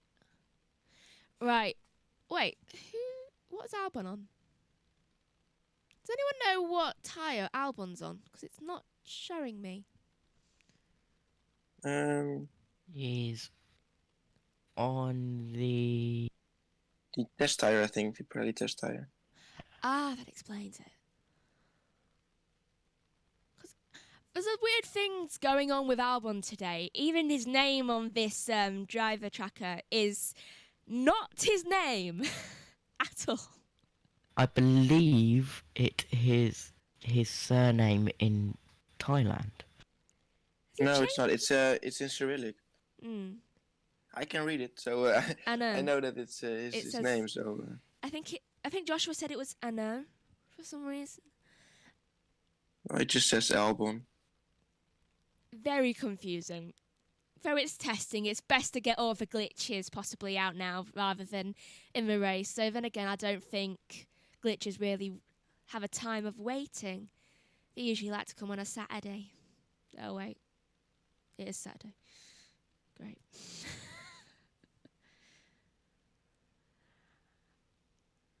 What's the quickest time at the moment? 1:31. Oh, is that the quickest time we've had this testing so far? I believe so, yeah. Leclerc somehow managed to get past everyone. So when I left, I think it was Perez in the lead. So obviously, Drugovich must have passed him by now. Jeez. Yeah, I think Leclerc only needs to gain a few more tenths, and then he's got he's beaten his pole time from last year in Bahrain. Really? Let me just check what that time was. I think it was a 1:30.5. That was his pole time from last year. If he's beating almost his time from last year, and this is just testing when they're not at full prowess, then that could mean that if you do the calculations, Ferrari might be faster this year than they were last year. And given they were faster last year than they were before, that could mean big things for Ferrari as well, if they're not making mistakes every 5 minutes. I mean, to be honest, I think maybe if you take all these cars from Abu Dhabi 2022 and you would drive them at Bahrain, they would probably beat their laps as well, because obviously with the new regulations, they've managed probably to do a lot of updates, which got them a lot quicker compared to the first race in Bahrain. So yeah, I think maybe if we look at Abu Dhabi, we can actually see how much these cars have improved from last year to this year. But the beginning, I think they were a lot slower than they were at the end. I agree. Just like they were very, very slow at the beginning of last year. and it's like I feel like you almost never got something exciting happening properly in the first few races last year. By the end of it, I wouldn't be surprised if it was a red flag every single race. Everyone was going. I mean, at the beginning of the first of the season, we were all obviously still excited about the championship. Well, we knew towards the end we knew who was going to win it. So, well, that's a different factor, of course. I wonder who is going to be the contenders this year, because I know Max Verstappen is good at racing, obviously, and he's 2-time world championship. So I'm kind of sick of. I feel like if people are going to win championships, win 2, sure. Though on the 3rd one, please let someone else have a go. Please. Yeah, well, they look quick again this year. They've obviously taken some bits of Ferrari last year, so they can only be quicker now. But I assume the gap to their contenders will be a lot closer than it was last year. So, and I guess Ferrari might be their contenders again, and then in P3, maybe a bit further behind, will be Aston Martin or Mercedes. I would love to see those 4 teams together, because I think they would be hell to each other. And it would be so hilarious. Just imagine Stroll fighting for podiums. Oh, he can't even fight on a bike. Apparently. That would actually probably be really comical, seeing Stroll fight for podiums.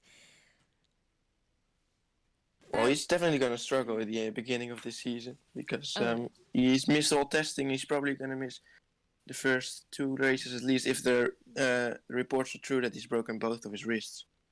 Both? Not even just one? Jeez. And it could be longer. Yeah. How lucky can you get? Look, he didn't break his leg. He just comes down to the pit lane all in plaster, just like, hi. Yeah, well, now it's going to obviously be the question who's going to replace him then next week. It would be, you might think that it's going to be Dragovic, right? Because he's in testing now as well, and then he might be prepared for driving next week. But I think it might actually just be Van Dorn who's going to take that position, because I think it was 2016 when Alonso had his accident.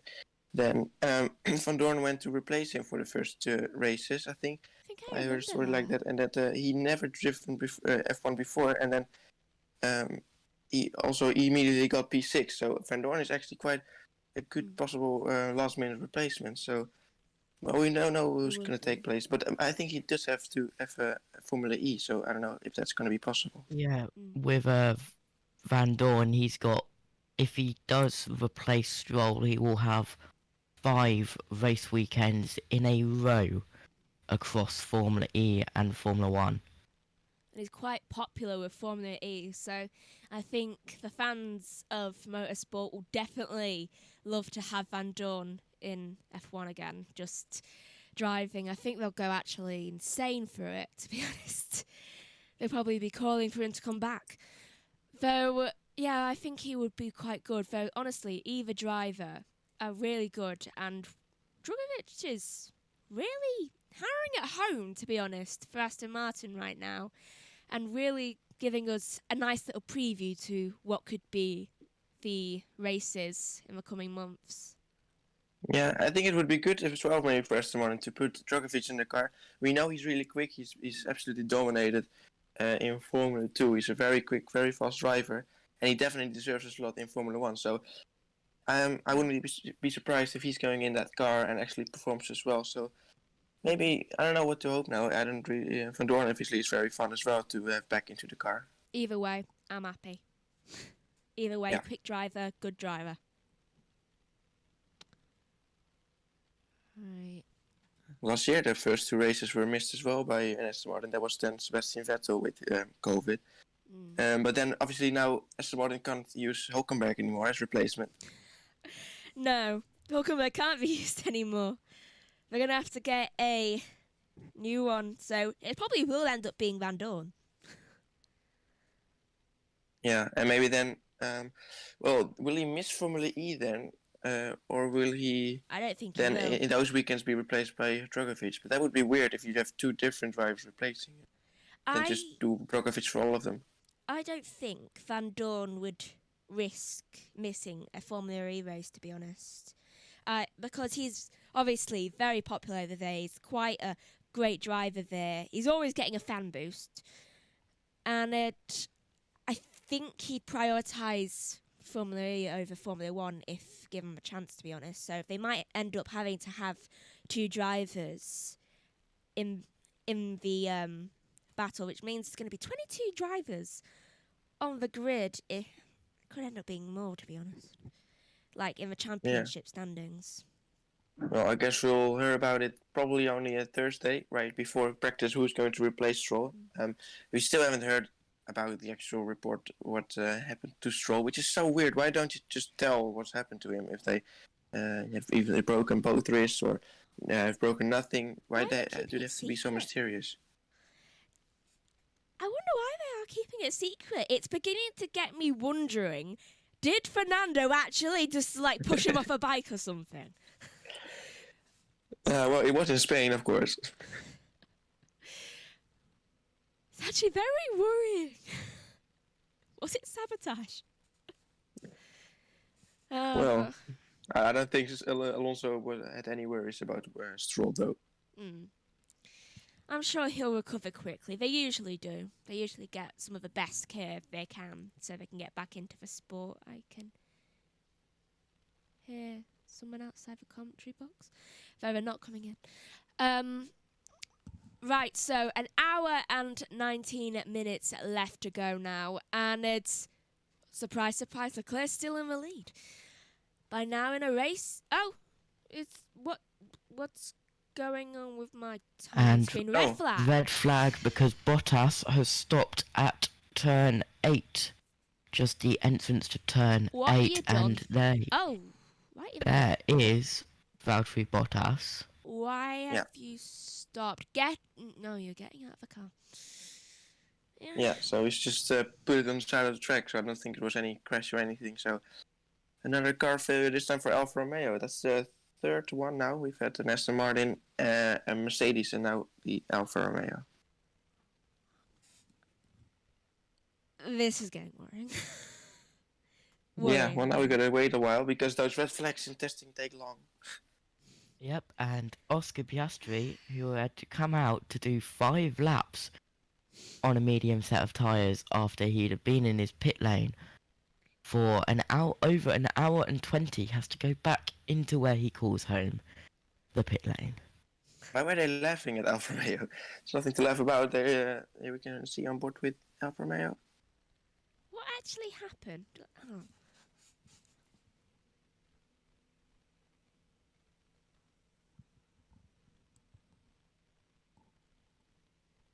It's cut out.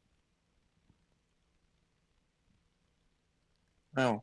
Smoking as well on the front tyres, so maybe. Yeah, I think that's just because the brakes are hot. Another hydraulic. Yeah, that's all I can think. Maybe it was a hydraulic issue. Hold on. This time Red he flag. got out at 5th gear. Well, let's see if they can fix this issue. Red flag. Where is it? Red flag out then. Bottas stopped on the track. Very surprising. I've just come back in because I want to say hello. Hello, Beth. Long time no see. Fantastic to see you. Hope you're doing okay. I'm just on Formula E, but I'll see you hopefully soon. That's fantastic. I love seeing that. Hello, Beth. Miss you. Hope you're okay, and welcome back. You remember to press the red button then? Yes. If you're a Sky Q and Sky Class Burn, you can press the red button now. Just an update for you on Formula E as well. Neither of the Apt Cupra cars are going out. Apparently they've had a very heated discussion. Something is going wrong with them. I'll kneel down, that's easier. So it's all going well there. Guys, you're doing a great job. You're getting a lot of comments through. And I'm getting a lot of text saying that you're all having fun. So have a great one. And I am going to go back now to commentate on the session. So bye-bye. Okay, why have they got Have a fun. fire extinguisher?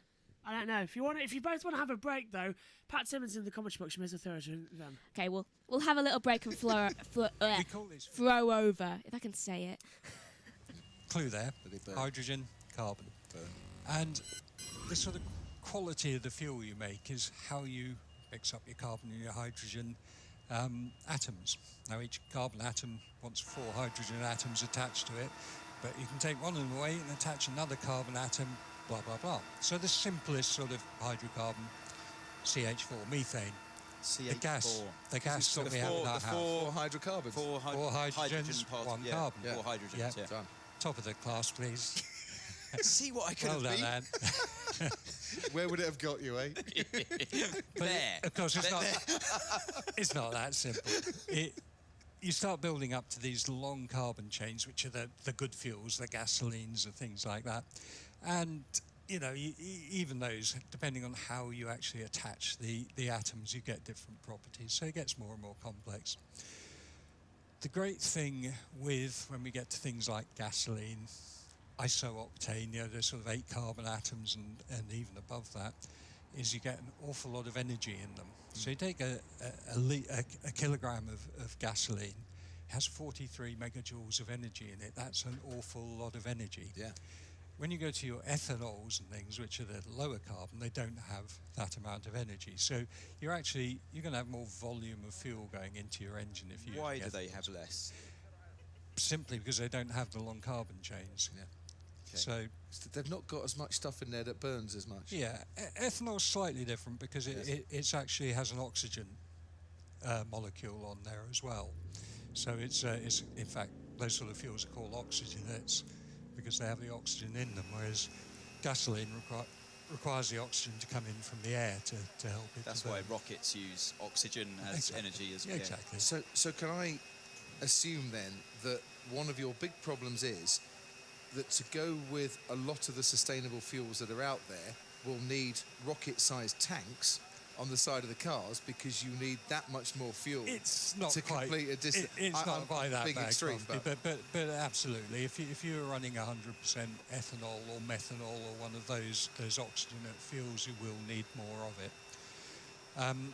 As indeed you do with your road fuel with the E10. And you'll have less power. Will the engine lose power? It depends. If you totally just put it in the engine, all you have to do is just flow a little bit more fuel in there and then you'll get the same energy out. Now, what we've done with the 2026 fuel is we've said, okay, so we think that's the way things are going, so we will follow that. So what we've done is we've tried to produce a set of regulations that don't encourage, they mandate a fully sustainable fuel, and we trace this all the way down. So, how it's made, we look at the full life cycle analysis of the carbon budget, etc. We accept that putting in something like ethanol is actually quite good because it's quite cheap, and that's a good thing. So, we anticipate that 20% of the fuel is going to be one of these oxygenate type fuels like ethanol or something like that. And then the rest is going to be the more complex molecules that give you the very high energy density. But the important thing is it is a drop-in fuel. Now, when I was first thinking about what the 2026 car should look like, I was actually thinking about a sort of co-optimization of the engine and the fuel. If we're going to make a fuel, then we can make what we want. We can make an engine that will exploit it. But the fuel manufacturers and the engine manufacturers came back and said it'd be much better if actually you produce what we call a drop-in fuel, and you show the world that actually you can synthesize this fuel, you put it in your car and you drive off. So that's what we're doing. We're producing, yes, it's a reasonably high-performance fuel, but we're encouraging the pathways to manufacturing it to be different. So if people want the real trick is where you get the carbon from. Yeah. So you can get that from algae, you mentioned, you can get it from direct air, Carbon capture from the air, carbon capture, get it from waste, which is probably the preferred route at the moment. And in order to ensure that we encourage these different methodologies, but we don't end up with someone making a fuel that's massively better, we've changed the way we regulate the use of the fuel. So at the moment, there is a regulation which states that you cannot flow into your engine more than 100 kilograms of fuel an hour. What we're doing is we're saying, forget about the kilograms, let's talk about energy. The world is energy, currency is energy these days, you know, that is the new currency. So what we're doing is we're saying 33,000 megajoules of energy an hour, that's what you can flow in. Now, if that requires you to... 33 megajoules an hour. 33,000. 33,000 megajoules So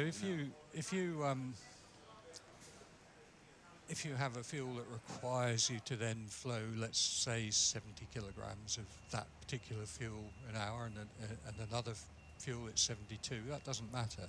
The fact is everyone's got the same energy, and it's then how you use that energy that matters. Right. So as well as producing sustainable fuel, we're encouraging people to A, use different manufacturing paths, and B, still use it as efficiently as you possibly can.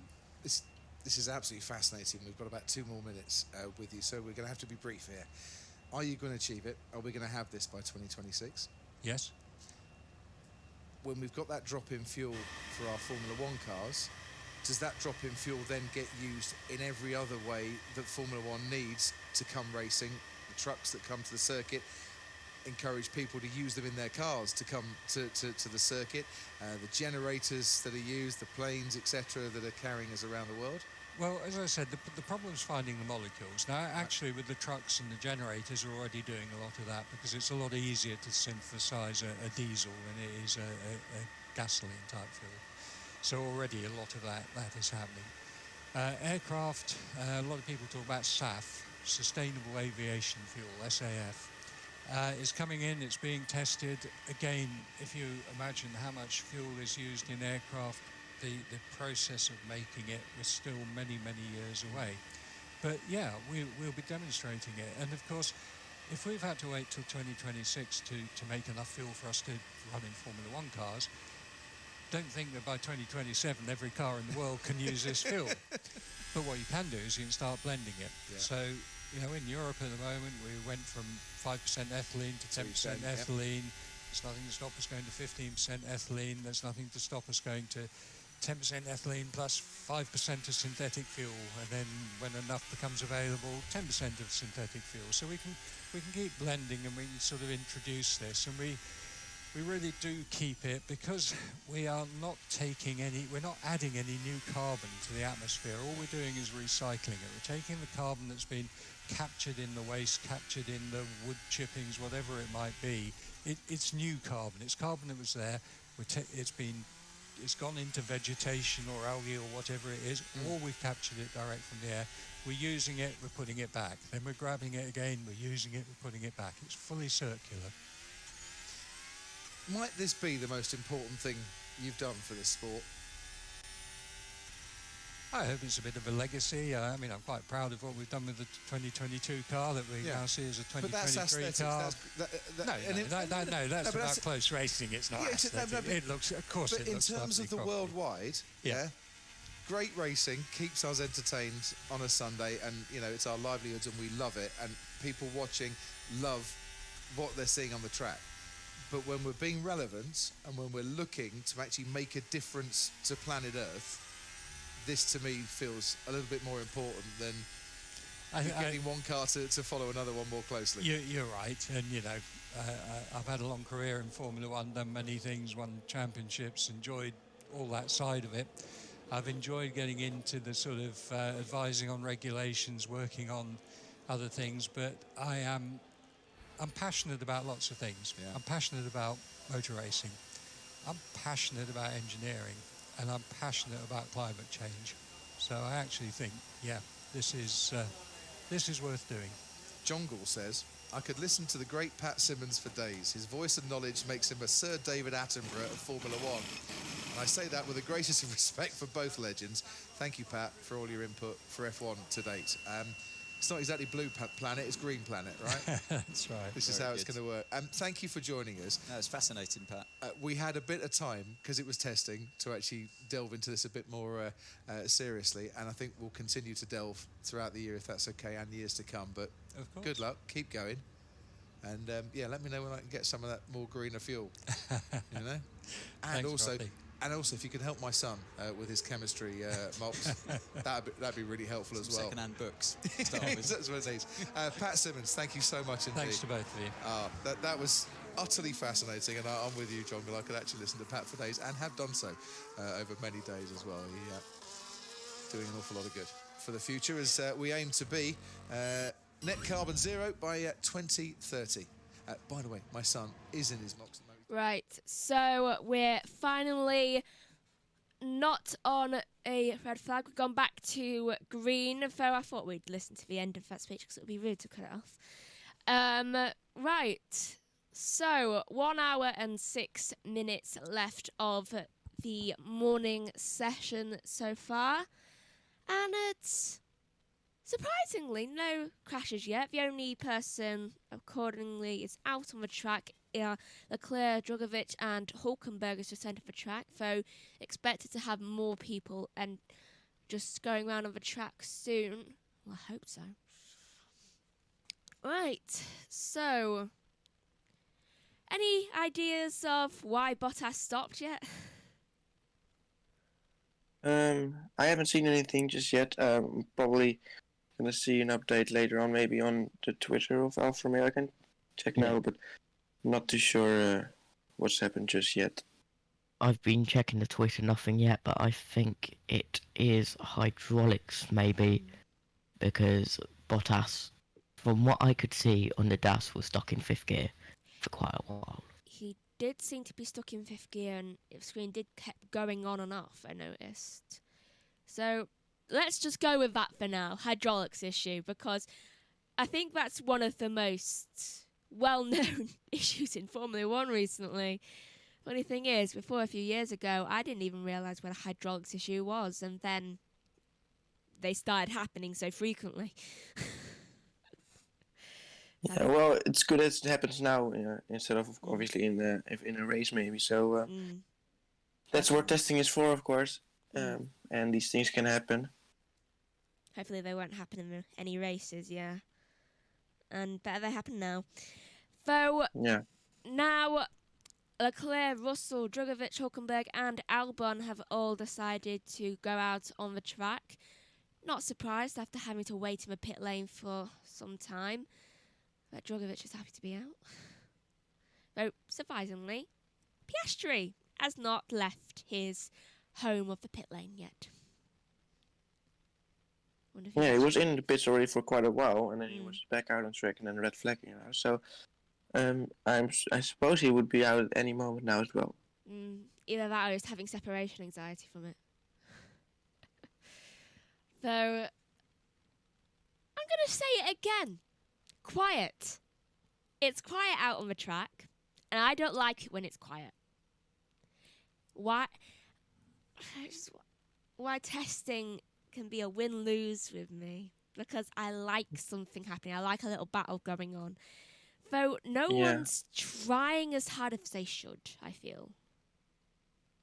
I mean, obviously testing is not meant to be a show, so it's very easy for it to get boring maybe as a viewer. So, but yeah, well, it's just watching and speculating. That's what it is. 8.5 hours or somewhat today. Just wish they'd have a bit more problems with the cars.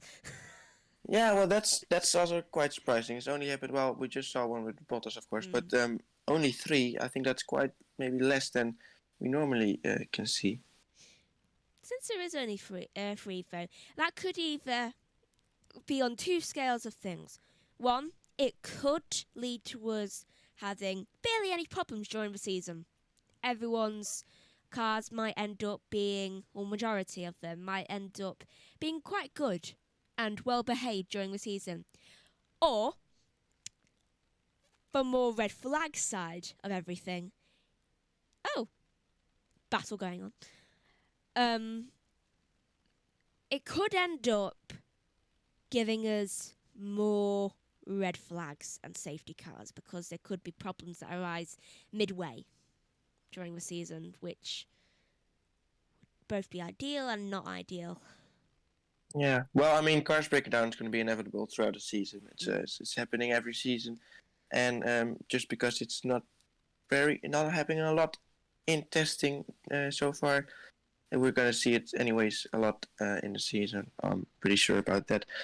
Let's just hope it won't happen during the races, unless it brings out a safety car at a very nice time. So, well, it can always bring something fun, but well, during testing, we may hope that these cars stay out on track now without any problems. Yeah.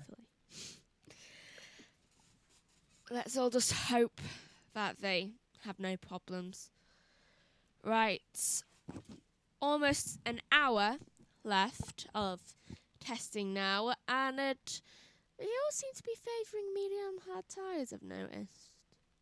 No one attempting with softs right now.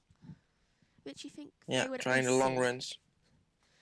I personally would go on the softs right now just to see what it's like in these conditions, like at this time of day. Though for all we know, they could have tested that yesterday.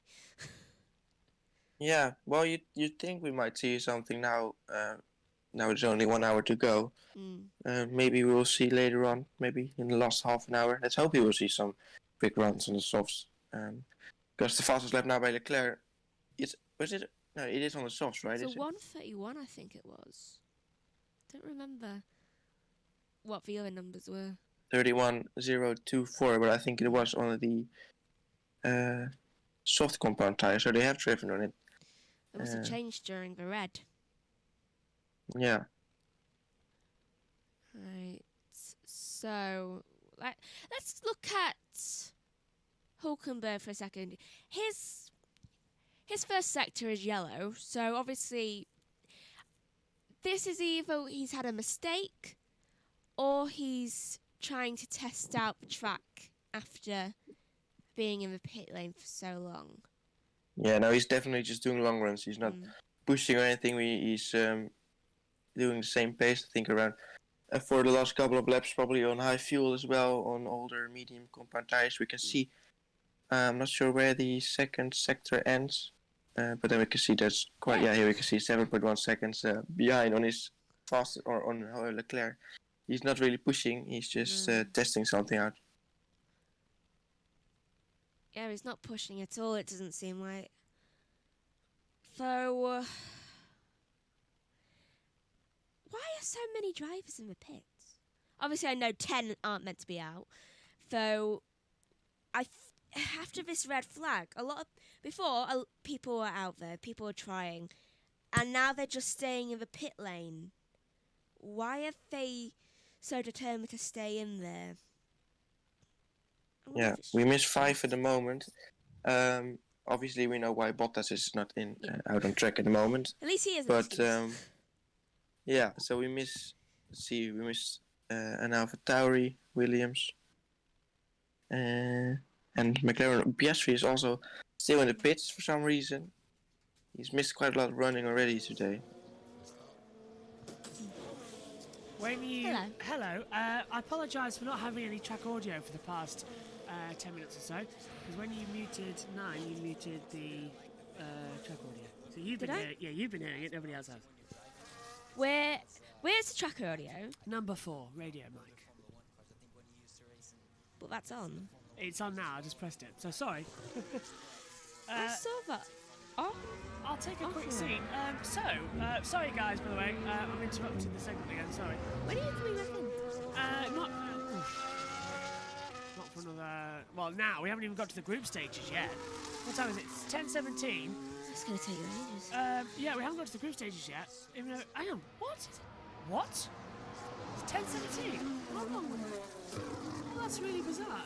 We haven't even done the duels yet, and we just had a massive accident in the Formula E session because Eduardo Mortara hit the wall at turn 9, and then going forward as well, there was another major accident. Sam Bird lost it, hit the wall backwards, and hit Mortara. So that's He's having a good day, is he? No, that's what's going on there, and I do apologise for having no audio on the track, but it's back now. But you guys are doing amazing. Well, you were hearing it. Why were there no yellows at turn 9 though? Jeff Fittipaldi is in the comment box at the moment over there. So I leave the box, and we have 2 red flags this morning for Perez's sensor falling off. It's like the red.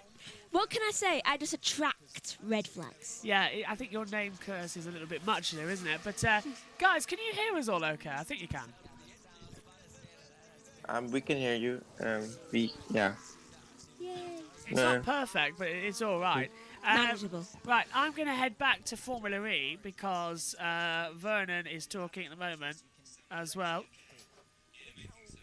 How's everything going? A big hit and just a concerning incident in terms of what led up to that moment, really.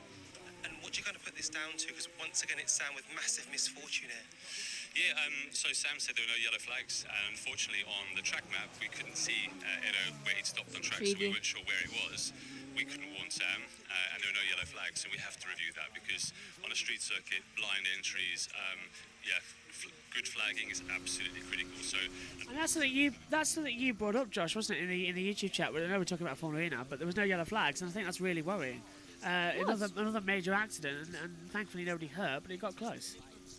Yeah, on the outside of turn 9 there's a master post, no yellow flag, and just on the outside of the circuit into the entrance of turn 9, literally where Bird lost it, absolutely no yellow flags at all, and you could clearly see Bird sideways and going straight into the wall. Yeah, it's horrific. Right, I'm off back to Formula E. Can I just borrow your headset for a second, just to make sure things are okay? Sure. Just quickly, though, does anyone ever just get a really ominous feeling when they see a car with a tarp over it? It's just really creepy. It's like they're wheeling a dead body. Yeah. Really creepy. It is creepy.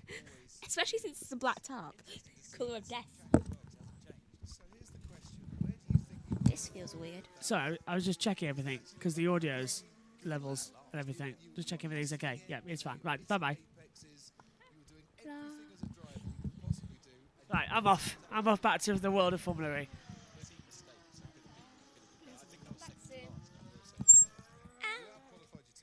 When you pick that up, it squeaked. It squeaked as it was going in my ear. That's never been said before.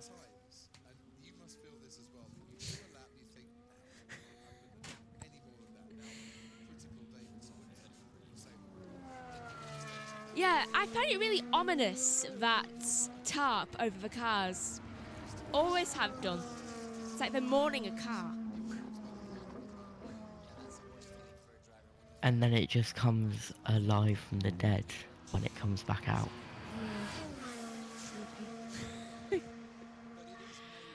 Right, so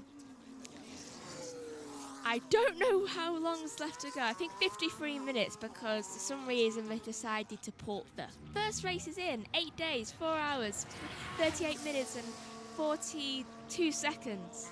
It's really Yeah, 53:32. That is very close. Oh well. Yeah, it's quite bizarre that they've put testing and the first weekend so close to each other. There's only 6 days between today and FP1 already and also here in Bahrain next week. Yeah, I don't remember the last time it's been this close. Oh, though since... Do you know what? Joshua enters the room and the cars has decided, you know what? We're going to go out on track now. Piastri obviously hasn't. Though... I have a magnet for red flags. He is a magnet for cars. Honestly. Honestly. I dread if we ever go to a That race. glue on the halo, it looks... it just reminds me of Sargent's Formula 2 car last year. It does a bit, yeah. Yeah, but then you've got the Duracell on top. Basically, they've taken Sargent's F2 car, pressed rank up, and now it's become an F1 car. They basically just done what Red Bull did with their car, copy and paste. Let's see if we'll hear GP2. Any more news happening from the F1 tweet things anywhere? Do we know anything more? Let's just hit refresh. You like everyone have been really quiet about things. It's unnerving, slightly.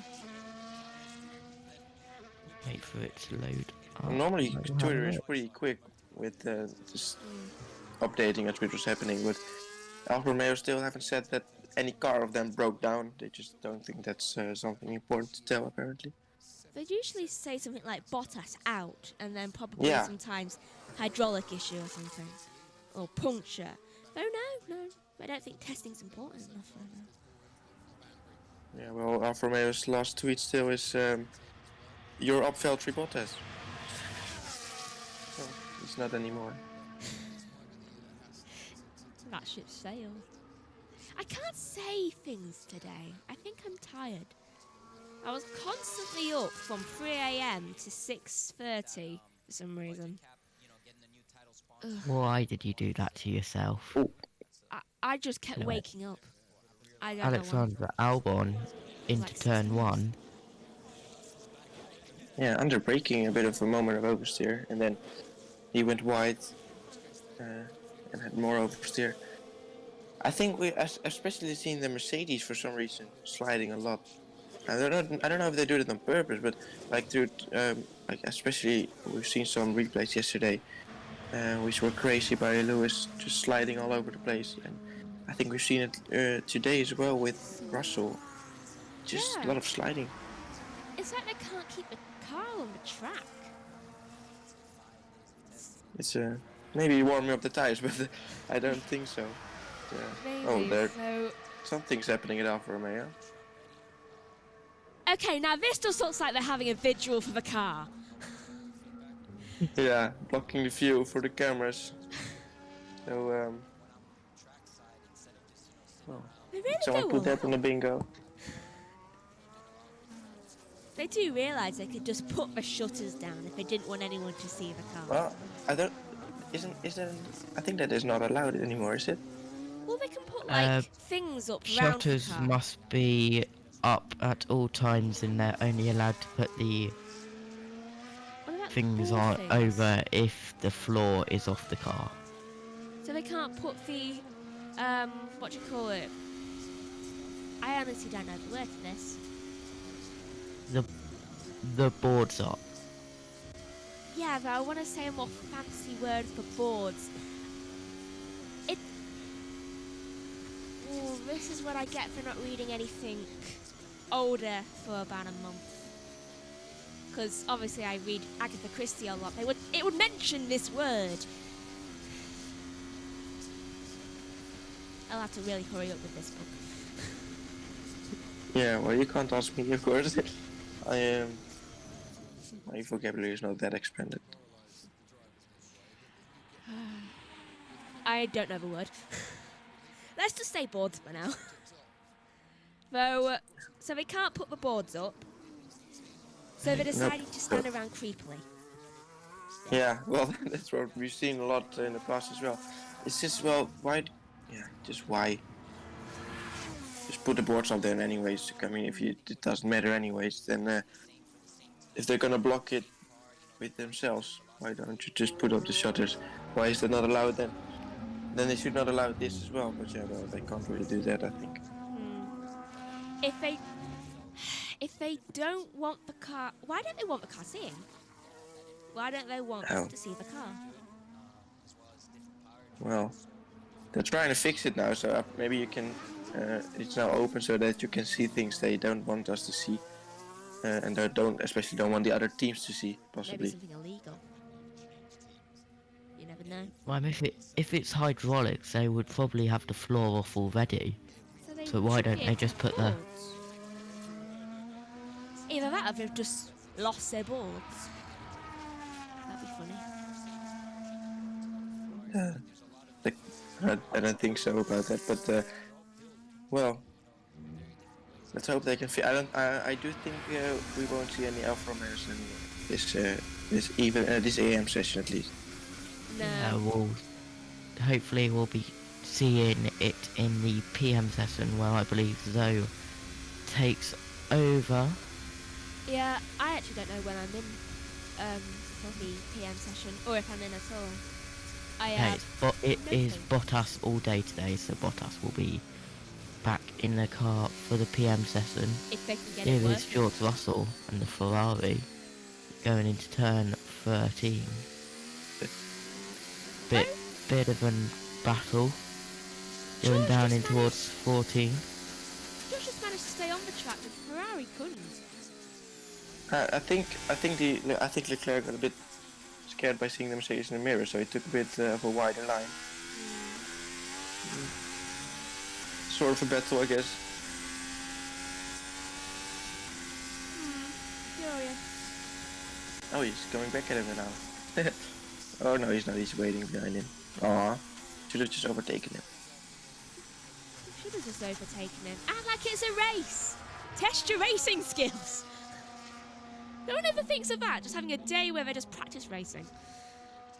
It's like against each other at high speeds. I would. If me and Joshua did a testing thing on the F1 game, then I would probably break a lot of testing procedures and just bash into him. Yeah, I don't think they want to risk it. I think they should just open up the F1 game as well with all 20 of them.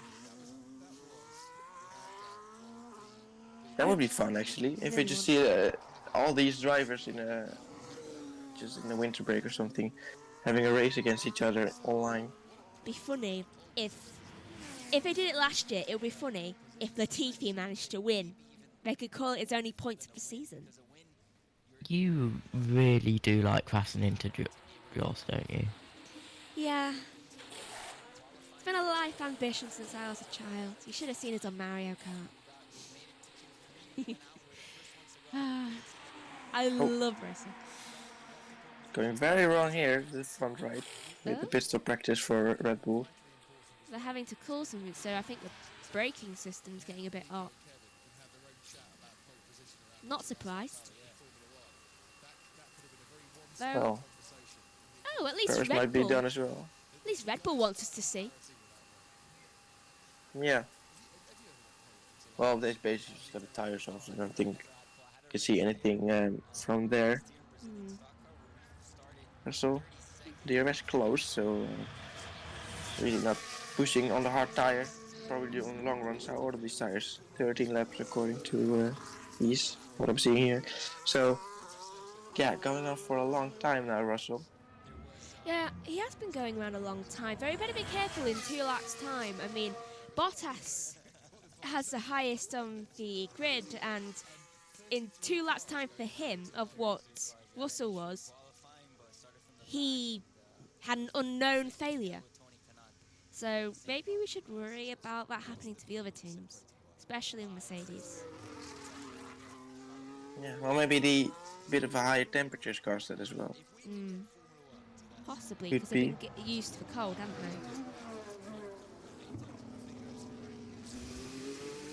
they? I mean, Russell all in black, you would say that would do something as well, maybe with the heat.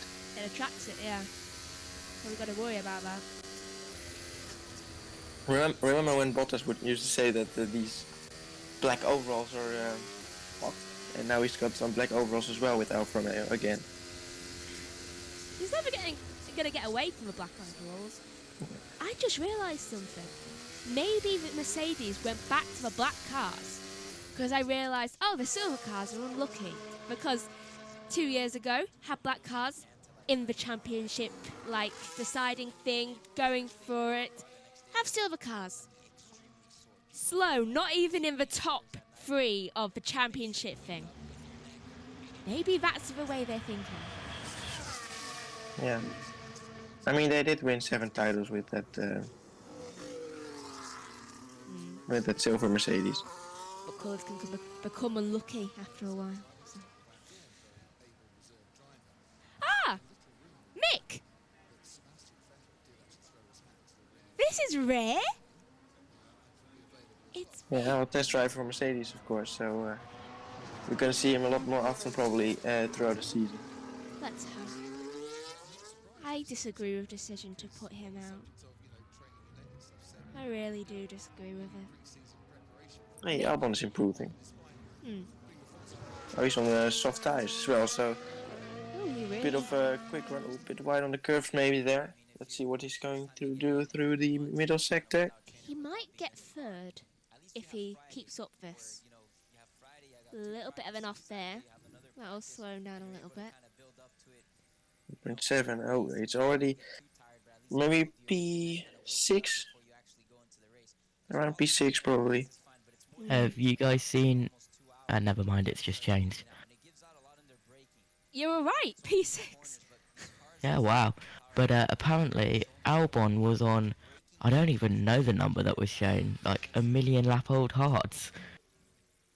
Oh, What was he doing on air? Do you think they would have exploded by then? I mean, if it was Verstappen's tires in... where was it again when he had all these laps? Or Albon's... Well, Albon's tires in Australia. He could do 1,000,000 up with that. Okay, that's quite an optical illusion that Williams have got on their tyres. It looks... Okay, you see the tyre going like that, then the arrows on the Williams thing are going the complete opposite direction. That is an optical illusion if I ever saw it.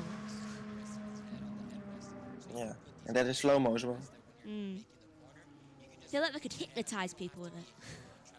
It's like... Well, Oscar Piastri still in the pit lane. I told you, it's his home now. He's not leaving it. Yeah. He's got separation anxiety from his pit box. Will Piastri be in the... I don't think Norris will be in the car, right, for the PM session, so this will be Piastri's last moments in testing. Yeah, you think he'd get out But, there. yeah. Especially since Maybe he's they've got the got least. another issue. Norris is in the car for the PM session. Piastri has literally got the least amount of laps done this session from anyone.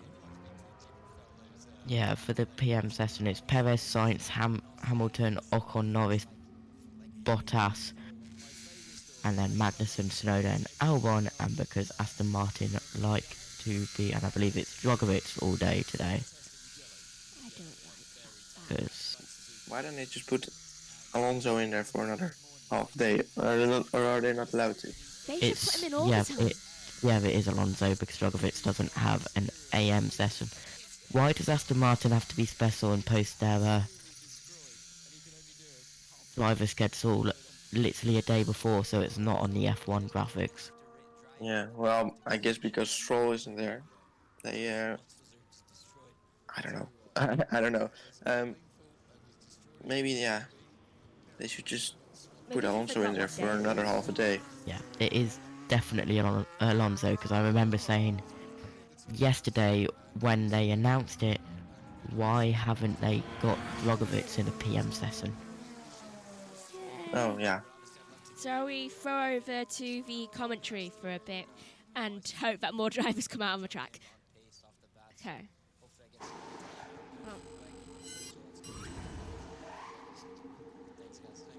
Fittipaldi with us in the commentary box.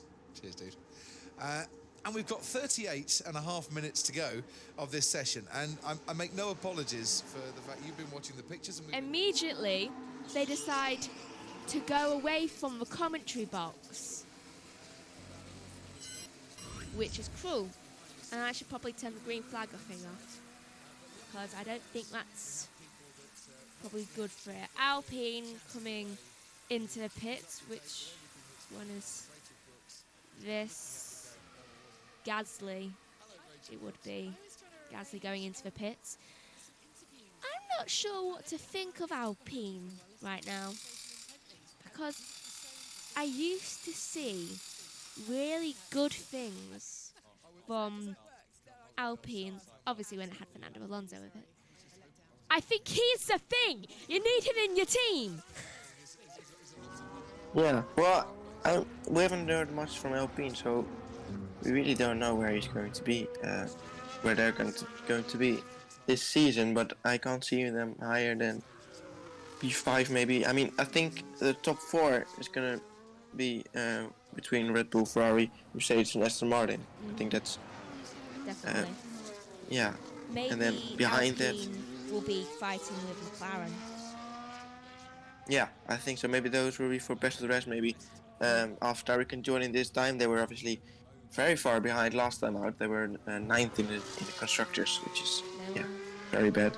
And I really hope that Williams will have found something so they can find for consistent points as well, which they really need as well. I have no idea what you guys were talking about. I'm just coming in every 10 minutes or so to give you an update on what's been happening.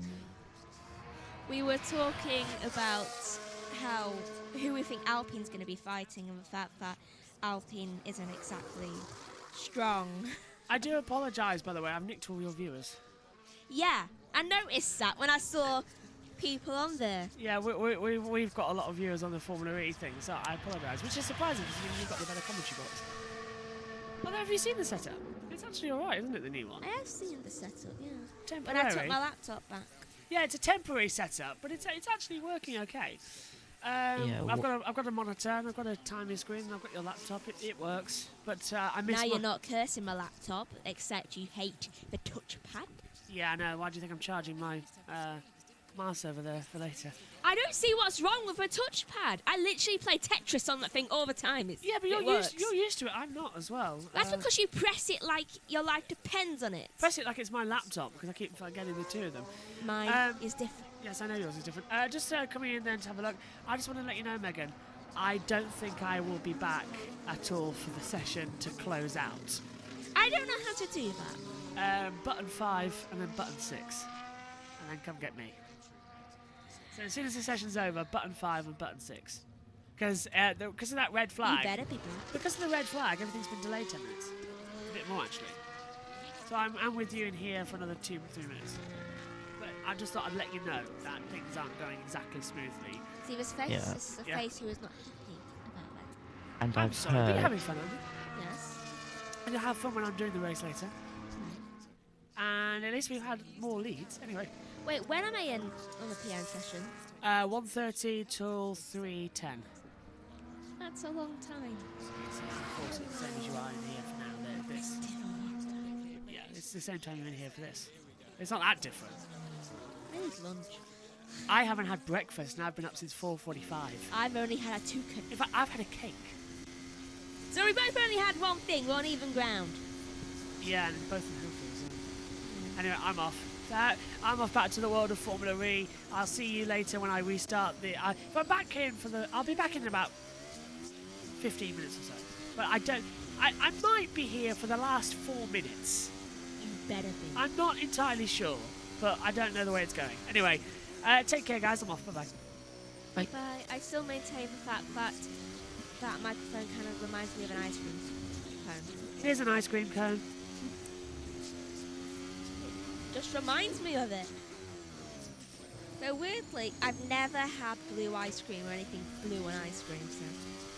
Anyway, I will tell you too that if you haven't seen already, Mahindra and ABT have withdrawn from the Cape Town E3.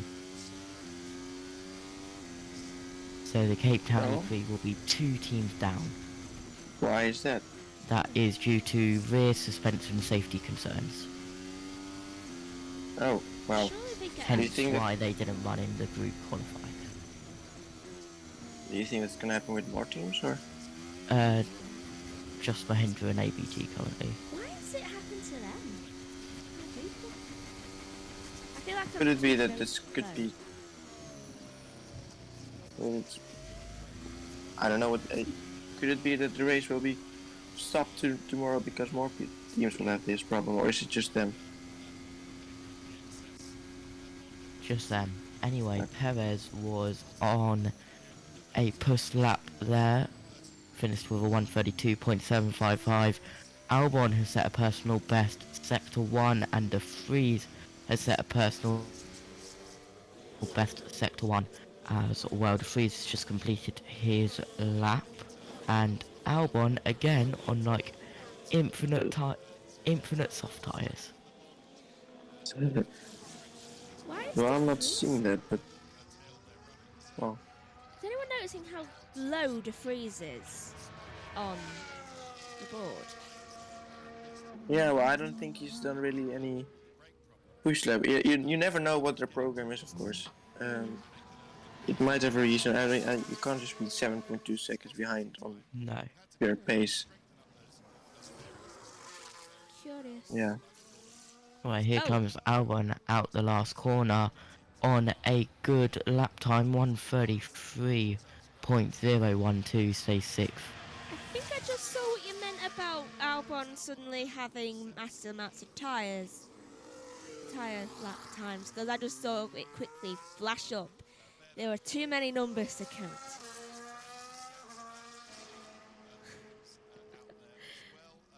Well, not sure what you guys are using, but I can't see that. But well, Albon's tires are fresh enough for him to improve anyway. So. Are you on the T feed or are you on F1.com? I'm on the F1 app. Ah, yeah, it's on T feed. Okay. That's Why why every you time get you guys say T feed, I understand Latifi. I keep thinking that too. Yeah. It just sounds like. T feed. Yeah, I see where you're coming from. Right. It's Drogovic is not doing. improving at the moment. Sorry? Drogovic is doing well. He's still out on the track, so I think he's trying to do some slow laps now. Everyone is, it seems like.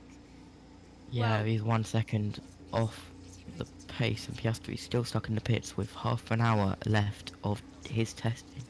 Yeah, only Albon now on the soft, so we just saw doing a little bit quicker lap times now, improving on his personal quickest lap so far. Paris just exiting the pits now as well on new, I think it says new medium, so maybe he's going to be able to improve on his fastest time.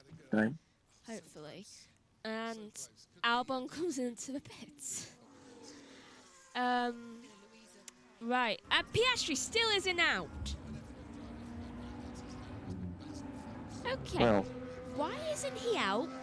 Is there some sort of problem? Is he not well? What's going on? Because it seems like McLaren ain't caring right now about testing. Yeah, the good thing is no one is not to be found anywhere about it. No one is posting anything on the McLaren Twitter to update us about it. It's just happens. It's completely silent from the teams. McLaren F1 admin is busy supporting McLaren FE admin with clapping emojis and stuff. Yeah, I saw that as well. They're busy with Formula E, and I forget that. Maybe Piastri is watching Formula E as well now. Possibly. Though he should actually get back to his job. He can watch it later. Well, for some reason he's not out. I assume he's got a problem, otherwise he wouldn't be in the pits for so long. Why have Yeah, they now got an get image? it on the steering wheel screen. Why have they now got an image of the entire McLaren garage just sitting around a TV watching Formula E? Yeah. You watch, they are doing well. Honestly. I wouldn't be surprised, to be honest. I think that would be hilarious. I kind of hope we go to McLaren now and just see that. Hulkenberg is out on the thing, though right now we're seeing Perez on the screen. I remember last year, Paris through this corner, turn 8, had that super weird spin and just drove backwards into the gravel trap, causing a red flag during testing. Yeah, just remember that Paris during their weird moment. But It's his favourite circuit. Yeah, some things happen around here, but this is obviously, it's not a surprise that we aren't seeing any crashes because there's so much runoff here. The only place where you can really crash is, I guess, turn turn 2, 3, and the exit there. And maybe turn 8 to the left, but yeah, you don't really see that in testing. Maybe turn 12 if you get a lot of propulsing and you just lose control. So Yeah, you notice a lot then. there's such a big runoff there. So At least you'll be able to we just have seen get off and get back on. last year I think during a practice we saw, or was it testing? Practice testing, I forgot. One of the Williams guys had some sort of brake thing on his tire, and then he spun it off there, and then the tire exploded as well. So That was testing, and that is why Alexander Albon yesterday was not in the commentary box and was actually in the hospitality, and then just tried to escape the guys near the end because it was a massive jinx. was it Latifi who did that last year? I think it was. Yeah, so Albon was in the commentary box, and then Latifi exploded at turn 12 and 13. So Albon does not like the testing commentary box, let's say that. I really want to see him in there now. I mean, he wasn't in there yesterday as well. I have to see. Though, 26 minutes left of the session now, and it's Leclerc has managed to stick him being fastest, despite everyone else Would you being look at that?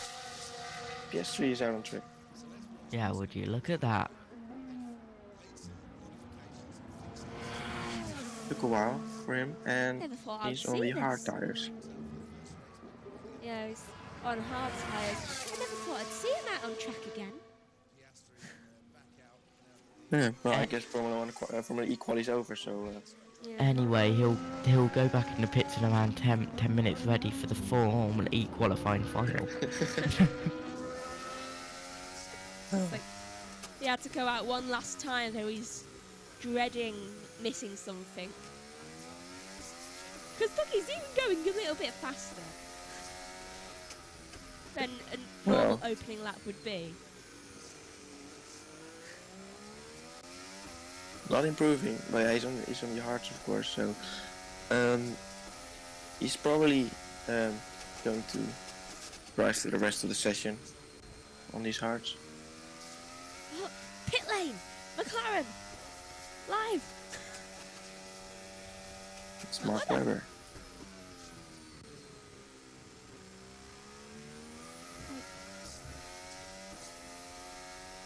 What's he watching? Show us what Mark Webber's looking at. Puts the camera around. Formula E qualifying. Oh. Whatever it is, he's concentrating hard on it. And he's nervous, it looks like. Well, PS3 lost 8.1 seconds. How fun is that? Because his number is 81. And I don't know. Anyways, on board now with Albon. Serendipity of the numbers. Hey, he's improving. Once again. Albon's the only one really pushing now. Yeah. Do you think he could get fastest lap if he actually keeps it? Touch wood, hopefully. No, De Vries also improving. Everyone except for Bottas is out on track now. So that's quite fun. And so De Vries... it says he's on 11 laps old medium, so that's quite crazy that he's managed to improve to that first sector. He's done 82 laps. He may have tried hardest, so he certainly ain't the fastest. I think that's what he's trying to do. He's done so many long laps now, he's just like, okay, I have to at least try. Yeah, well, he's definitely improving. Let's see through. Oh, well, never mind. There's still some greens in there. I think that sector 2 is just a very long corner. Or maybe just a very long time. Oh, he's only losing 6.3 seconds on Leclerc now. How has Albon not improved?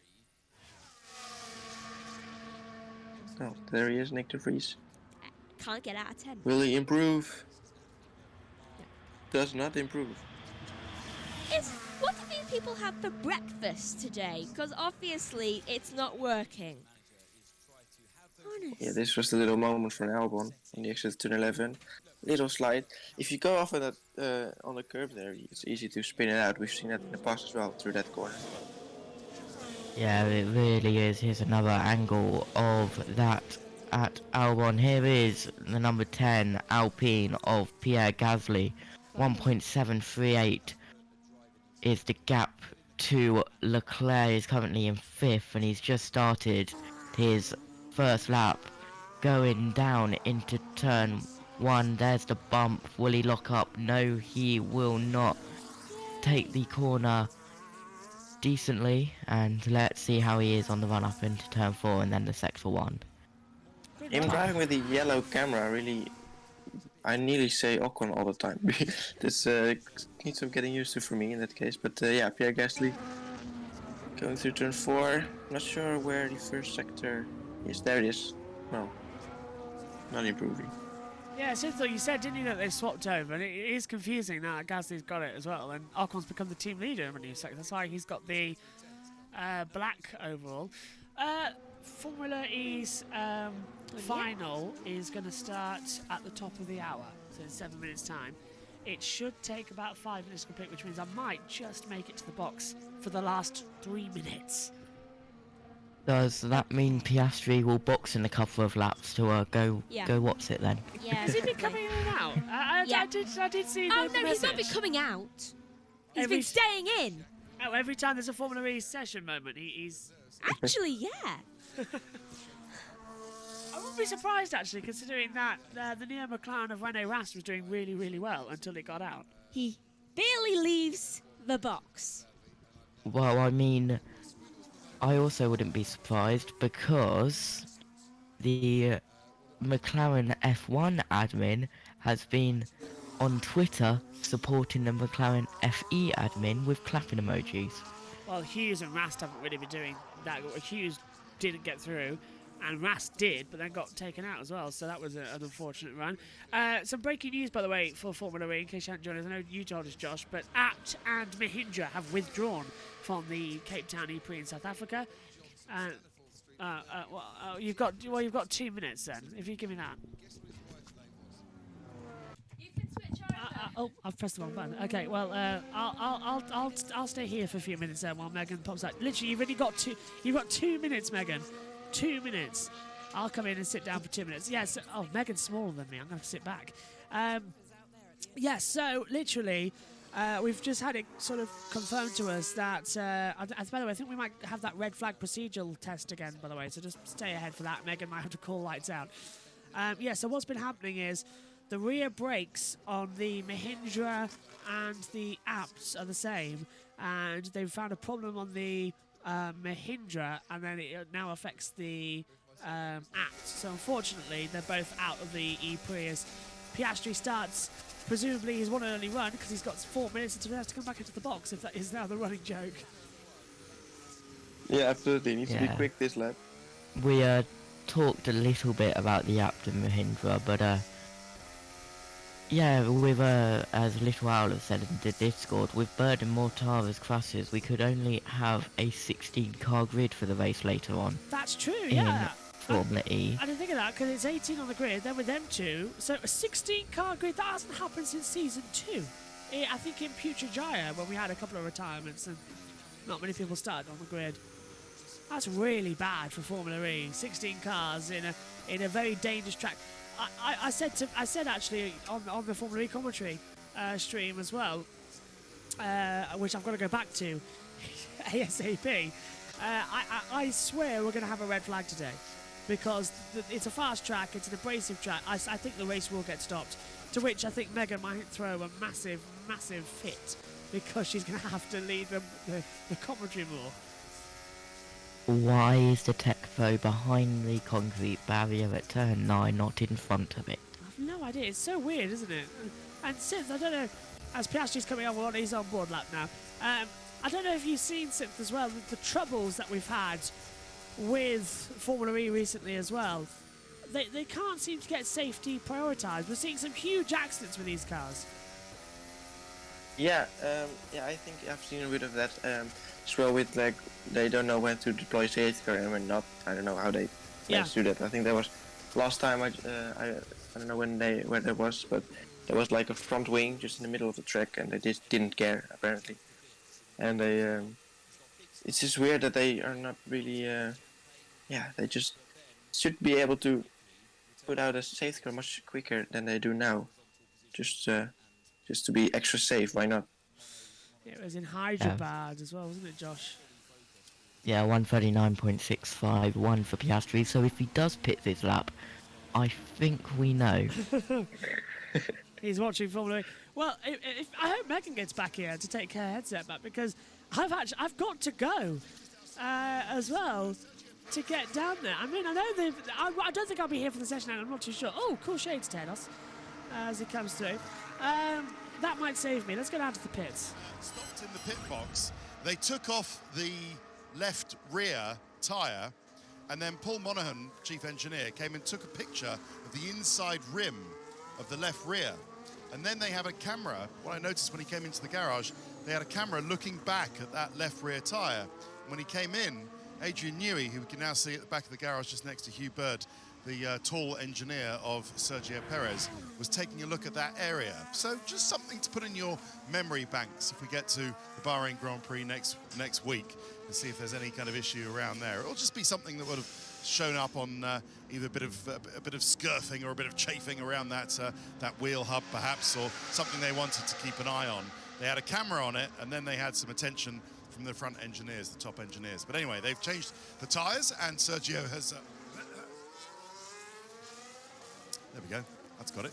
The Sergio has rejoined the track, and it all seems to be calm down here, which is... Ted, can I ask you something? Which is good, yes, Rachel. A short while ago, they did another pit stop where one of the tyres, I think on the front right, wasn't ready, was it? And Paul Monaghan looked quite sort of agitated then as well. I think pit stops so far have been their problem this test. They had that rear jack issue, and earlier on the pit stop with Perez didn't go very well either. Well, Paul Monaghan looking sort of troubled is him in a good mood. I don't think it would have been a problem. There seems to be some things when they come in and do a practice pit stop that they want to check. So I think when they practice a pit stop, as many of these teams will be. Okay. Back now, and there are around about 15 minutes left of the session. I'm just rounding up now. So, what has happened since I popped out? Well, Piastri is still on track. Wow, I would have thought he was gone in by now. Yeah. So, is everyone on track? No, we're missing a few.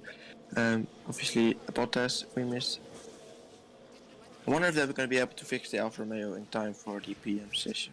Don't think there will be. Maybe we'll come up halfway through.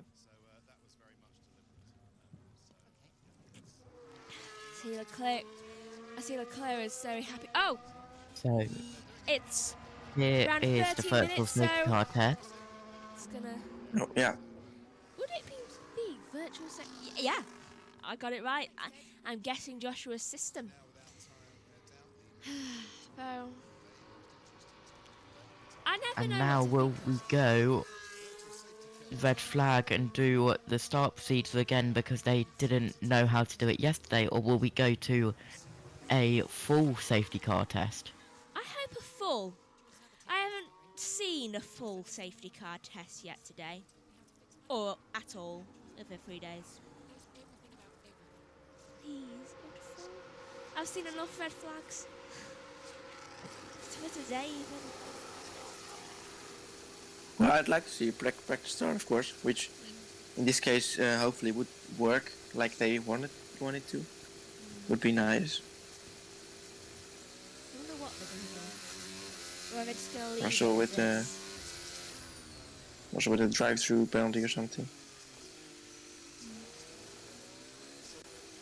Right, so... Is everyone? Okay, I've got one screen telling me people are outside, like more people that are saying on this T feed. What's going on? Okay, now it's correct. Oh, wait, no, it isn't. Yes, it is. Now it is. How did they do it last time? Did they deploy a red flag with 5 minutes left, or with 10 minutes They left? did one at all. I don't really remember it. I don't think they did one, to be honest. Oh, bit of a battle between De Vries and Perez. Switch back from Perez here in turn 4. Ooh, there's a little bit of debris in the middle. Quite dusty offline. I'm not sure they... Okay, debating time. What do you think could happen? Yeah. And full safety debate, car. Safety. Didn't even need the debate in the end. I thought they were going to do that because day 1 they just did first full safety car, day 2 they did red flag restart, and now day 3 I thought they were going to do a full safety car.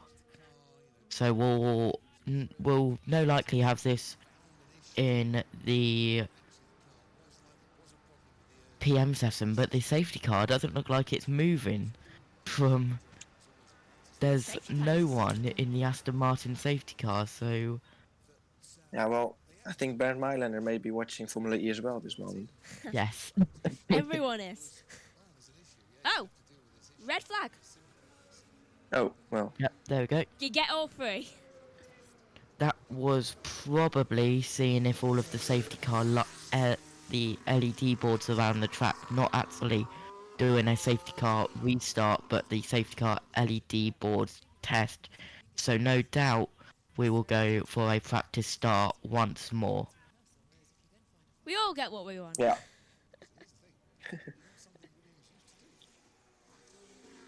Well, let's hope the restart will work. The start will work. Start procedure. They're not deciding to just wait longer for some reason. Looks very weird last time out. Looks like Drugovic is Most getting of ready to go out. Well, when it actually stops being red.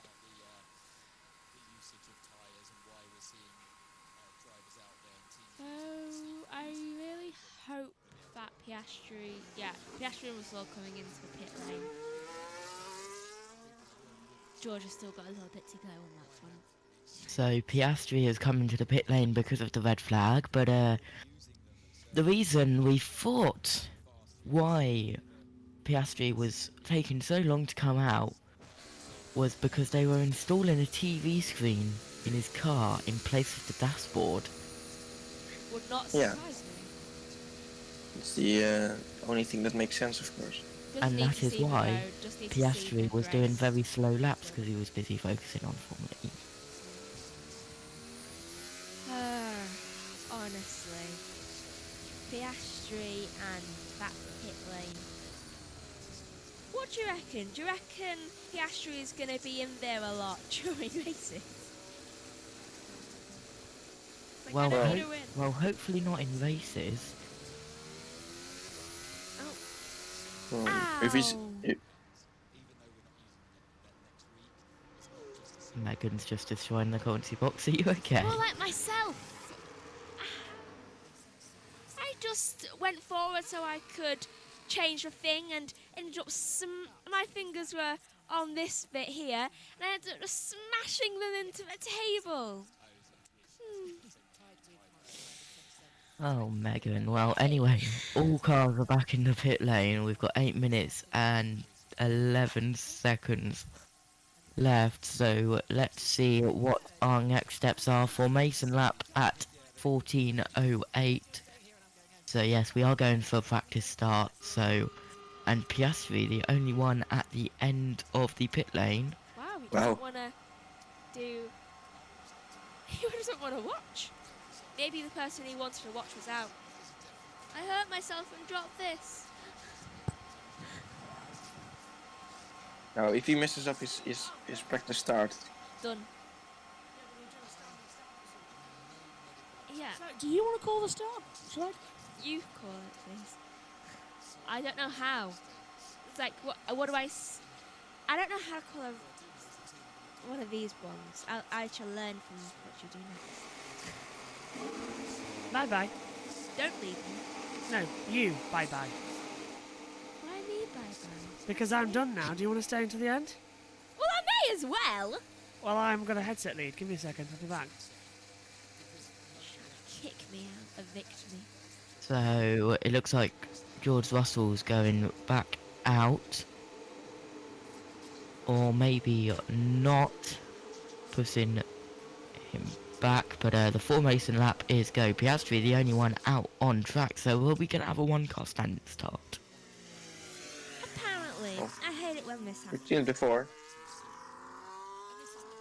And No, here comes George Russell sliding it out of the nice drift from George Russell. So we're going to have a two-car standing start at the most. Aston Martin don't look like they are coming out, and so it's just going to be George Russell and Oscar Piastri. Yeah, and I reckon light. even this start is going to go wrong because Piastri is going to be too busy watching Formula E. Just like He's going we gotta go.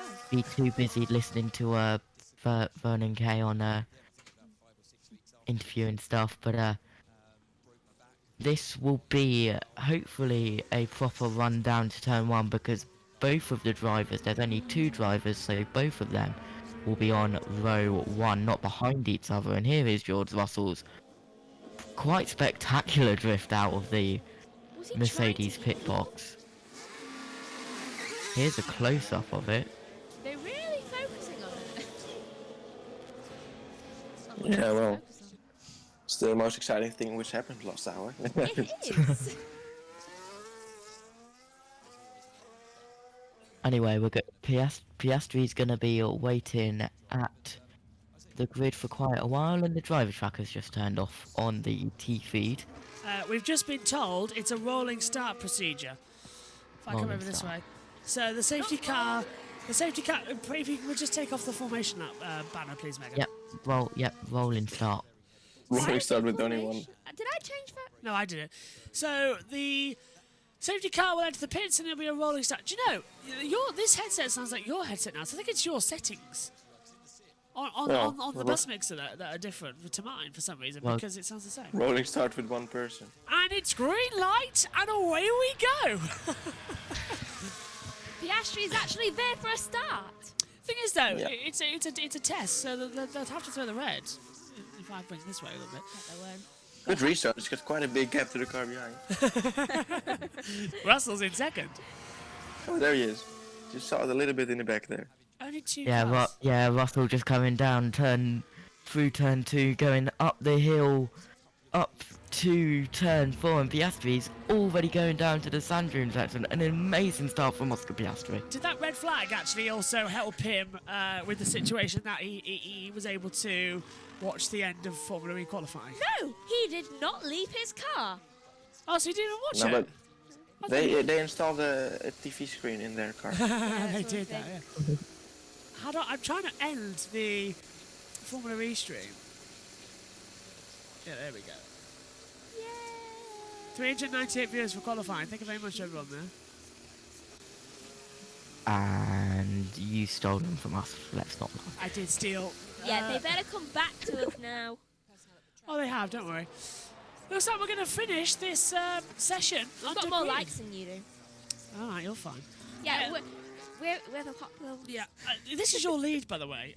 I want it's on my headset, but I want mine back, and I can't even put my correct thing on at the moment. So I'm going to change that back so you can use your own headset this afternoon. I thought when I did this at 6 a.m. this morning, I thought, I'll use my headset in there, but it didn't work with the setup, so I had to use the other one. And there's an annoying hiss, but hopefully Tom says he can remove that when we do the stream later. Yeah. So today's test, which we'll hopefully see later on in the PM session, was yellow to virtual safety car to full safety car to red flag to formation lap to rolling start. Did the safety car go out? Did the safety car go out? Nope. No. What's going on here? For a standing start as well. No, Oscar, no, Oscar, you're wrong. No, what are you doing? There's no start procedure. What have you done? Oscar, there's no start procedure like that. It's not a 5 light.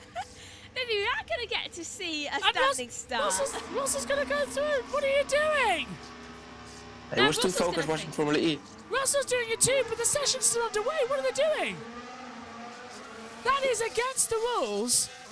It's a green track. There's no red flag. With no information of doing a standing start practice.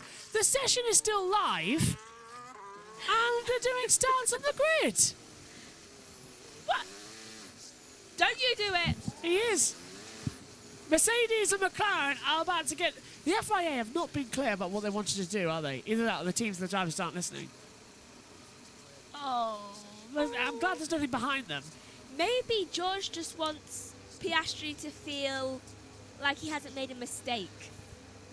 That, and also I'm slightly concerned about the fact that they didn't red flag it, because it was a rolling start procedure, so the race is on again, technically, because these last 15 minutes are a test for the FIA. That's why they added it. After everyone complained last year that they took 15 minutes away from them. Maybe they're trying to test things out now. No, it's worrying. Because anyone could just go through at full speed. Yeah, but hopefully they would have the sense to avoid them. It's lights out and away we go. All right. Interesting end to the session then. And red flag. Yeah, red, press the Oh, he button. locks up as well. Oh, he locked. Was it his red flag? Yeah, now they realise what they've done and they've red flagged it. It's like, oh, we shouldn't have let that happen. They shouldn't have, no. So, red flag is out.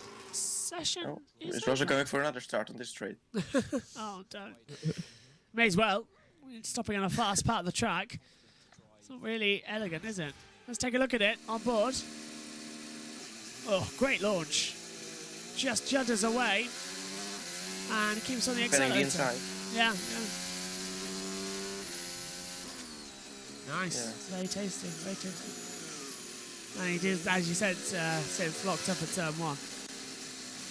Well, I'm looking forward to having my box back for an hour and 20 minutes later at 12:10 till 1:30. Then you get it for an hour 40, and we're all together for the ending. This is my box today. Yeah, it is.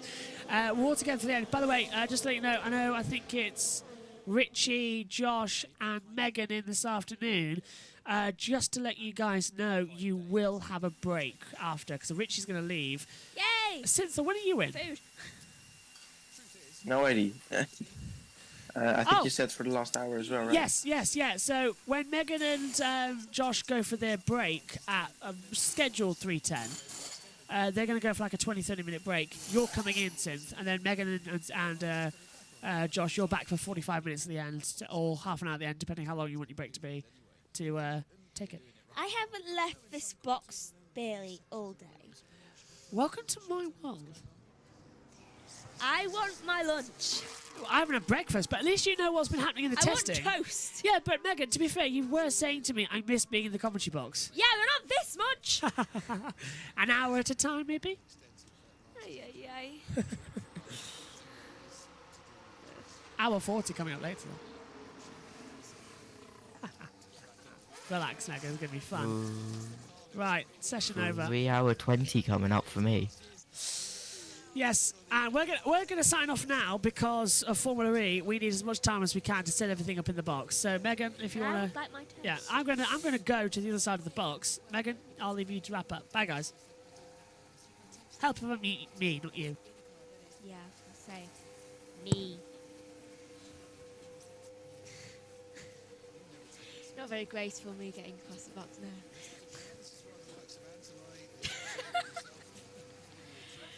Right, so I'm not getting up. Right, so that is the end of the AM session. I know I've got to look. Then why did you let me move over here? That is the end of the AM session. Leclerc leads it and tops the session, which hopefully that brings thanks to the future of the season. Thank you to Simple and thank you to Josh. And thank you for Tom earlier. And we'll see you at, and Jess too. I wasn't in for when Jess was here. so I didn't know if she was in. Right, see you in the PM session at 12:10, isn't it? And it's goodbye for now.